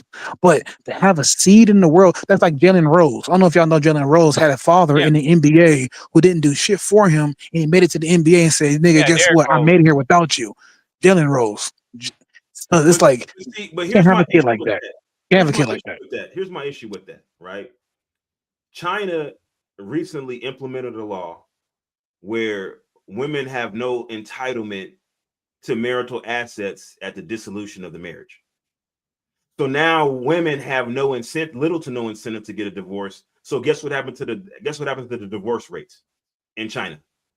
But also too, that means now if the woman decided to marry the dude and she's like not liking the marriage and she knows that her life's gonna be fucked up, she's gonna purposely stay there and more likely probably cheat on the nigga on purpose. No, she'll just leave.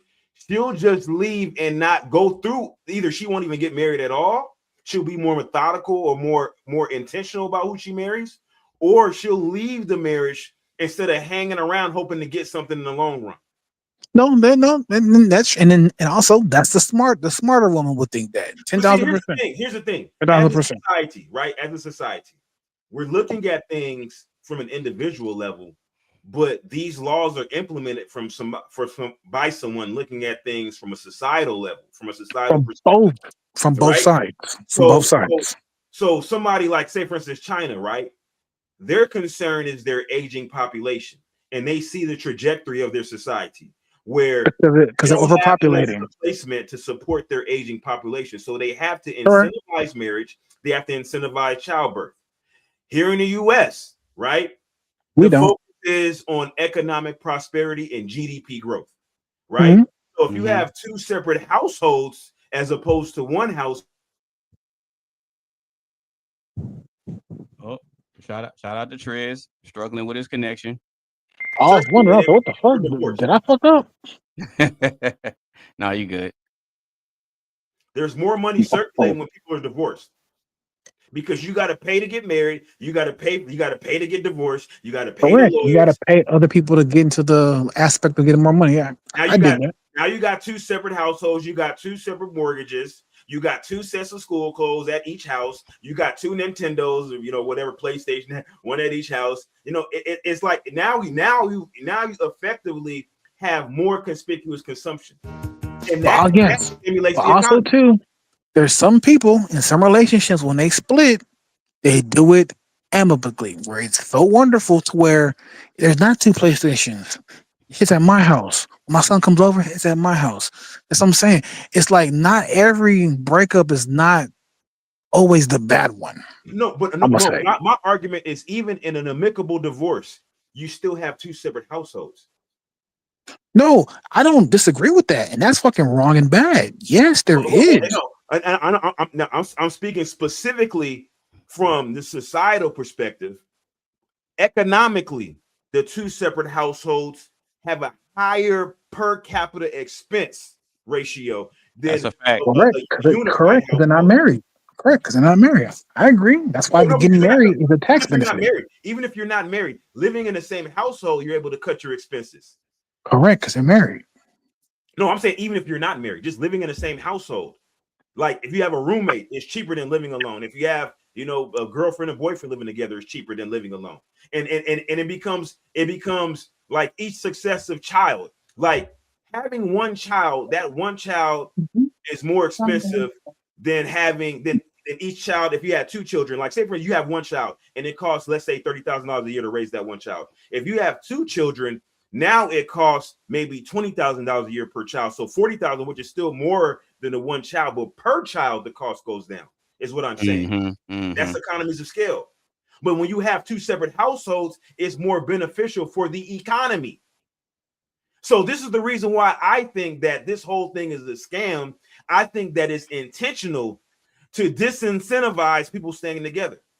We want them to get married, want them to have children, but then at some point, let's have them divorce so we stimulate the economy, but we still have the benefit of the childbirth because we need children.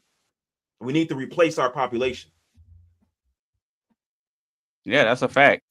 No, I don't go against that aspect at all. I definitely do agree with that for a portion of stuff and see. Yes, that can happen to where that I'm not in agreement with that at all. That's the same thing for Valentine's Day. It's the same way with the first quarter of the year. It's a way for the government to make more money.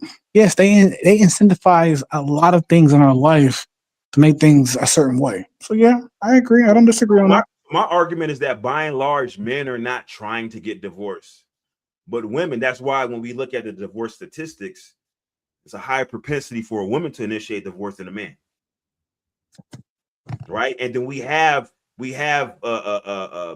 media, we have propaganda targeted at women looking at divorce as not a big deal. Like, if I get married, I can just get divorced. It's almost like breaking up with a boyfriend nowadays. That's how it's perceived, and that's how it's marketed. In film. But see, that's why I play both sides, because if there's ever not a person arguing on the bad side, I'll argue that argument. What I'm stating is, what if the woman is not that at all? That's what I'm saying. Like, the woman is not. But the guy ain't gonna walk away from that. No, they do all the fucking time. They go out to the club all the time and go cheat. They do all the time, go do bad shit. They have a perfect woman all the time and have a perfect woman at home and still go do bad shit. Bill Gates was supposedly on the fucking on Epstein's case, cheating on his wife. And she did everything she wanted to do for him. He was But still you did know bad what? shit. But you know what's funny about that though, is that she knew about it. And as a matter of fact, part of the agreement in their marriage is that he could go kick it with his ex. That he knew before he got with her. And again, that's what I said from the very beginning. If you agree to these things, you knew what you were doing. Okay, no, hold on for a second. Now, if we have the conversation, right, and then that inevitable question comes up, what do you bring to the table? Men are providing, protecting, their, the provisioning, for the household, leadership, consistency, discipline, things like that. But then when a woman says, well, I am the table, or I bring me, they hit you with the I bring me. Yeah. And so then we see that it's not equally yoked. The only reprieve that we as men get is the ability to entertain other options. Now, that doesn't mean like you're just out in the streets wilding out like you're single, but that means like every once in a while, hey, listen, I'm, I'll be home late, and that's that. Especially if you're a man and you're doing your job from an economic standpoint. Like I said, like if a woman comes into my situation, everything is already funded. You don't have to worry about, paying mortgage and all this stuff. Like it's already paid for on my income alone. I'm fine. I don't need financial input from a woman. Exactly. But at the same time, don't expect me to just be tricking, even within the confines of a relationship.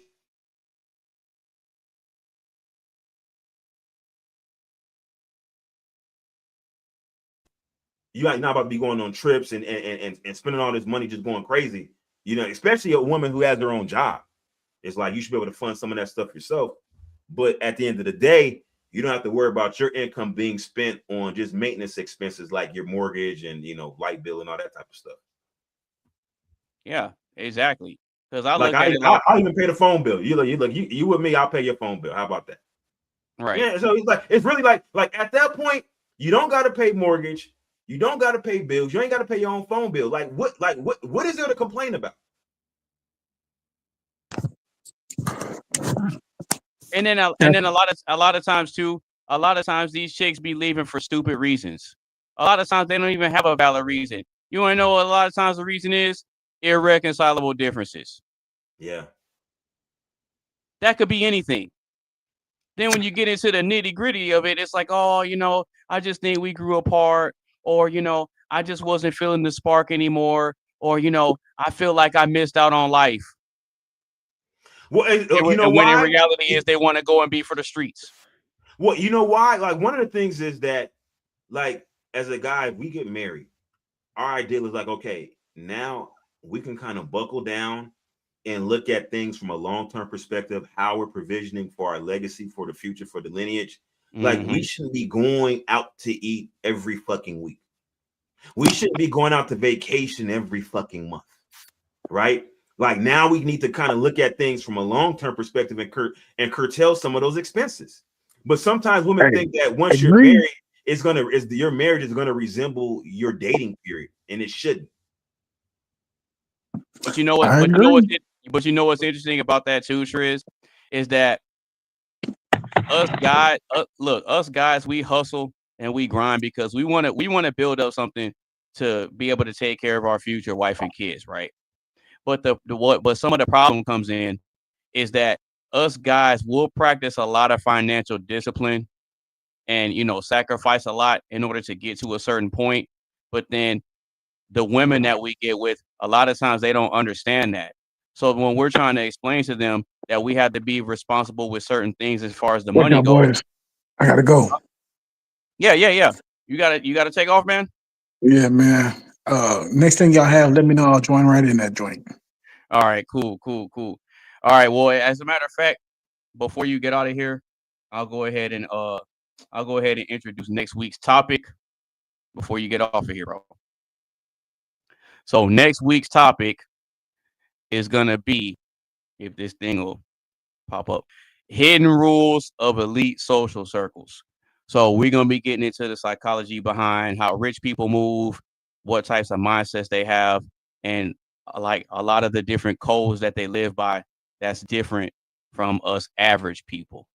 So that's what next week's topic is going to be.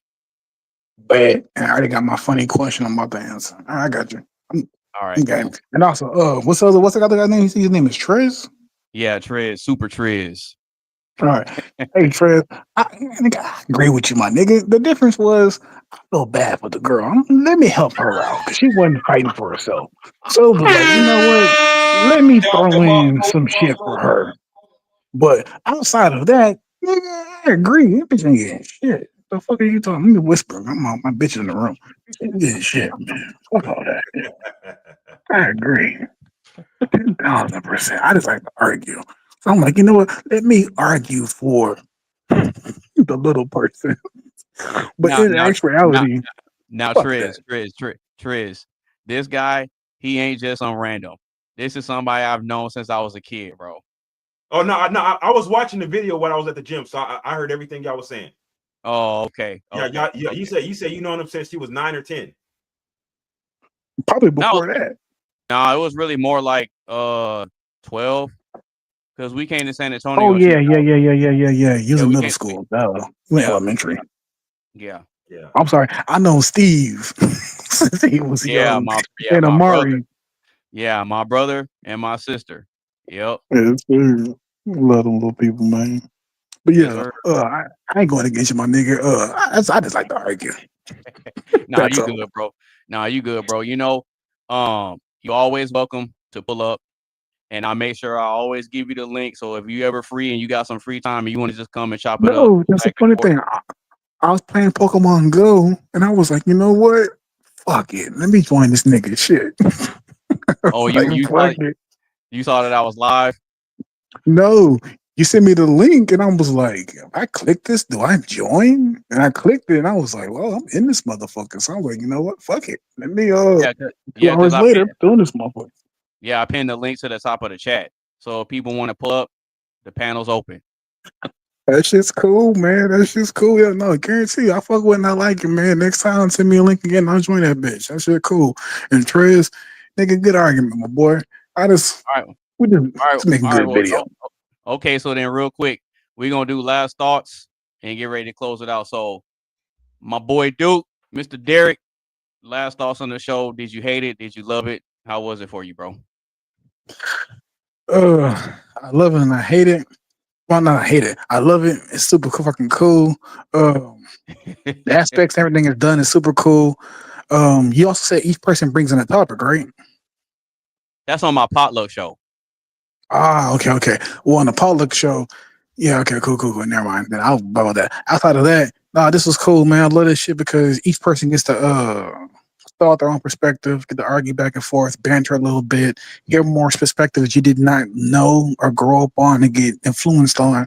So it's a wonderful, safe place to grow on. It's super cool, man. All right, cool. All right, so Trez, last thoughts on the show. Did you hate it? Did you love it? How was it for you, bro? And I love the show, man. It was great. I think my final thoughts are based on the show. The original subject matter pertains to personality characteristics and the malleability or immalleability of certain personality characteristics or habits. And in my opinion is that people are who they are. There are going to be winners. There's going to be losers. Facts. Some people are just destined to be losers. Right. That's a fact. And what happens is that we have people who in their attempts to make the playing field fair, they alter outcomes instead of inputs. I'm all for modulating the inputs to give everybody a fair starting point. I'm okay with that. But when you start attempting to modify outcomes, therein lies the problem. You create socialism. And in socialism, the underlying attempt is for everybody to win. But what happens is everybody just loses. And when I say everybody, I mean everybody. So in closing, I want to say that, listen, we just got to let it all play out. You know, some people just going to win. Some people are going to lose. And it's just, that's just the hand. We got to play the hand that we dealt. It just is what it is, bro. Yeah. It just is what it is. All right. So real quick, Duke, let the people know where they can find you, bro. Oh shit. IG D.Brady. Facebook Derek Brady. All right, Same cool. shit. Okay. And I already know the deal with Triz. He said he gonna always be found over here. He don't want nobody looking for him. He don't want nobody searching for him. He's just staying low key. And he gonna remain incognito. Hold up. You can come looking for me. No, wait a minute. No, they can come looking for me. I got something for them though. I got something for them. So don't look for me. All right. Well, with that being said, if nobody else has any more thoughts, again, tune into next week's show. It's going to be Saturday, March 21st at 4 p.m. Central Standard Time. Again, next Saturday, March 21st at 4 p.m. Central Standard Time. Y'all are more than welcome to come back, and we're going to be seeing y'all next week. Bet. I'm game. Yes, sir. Y'all take it easy, man.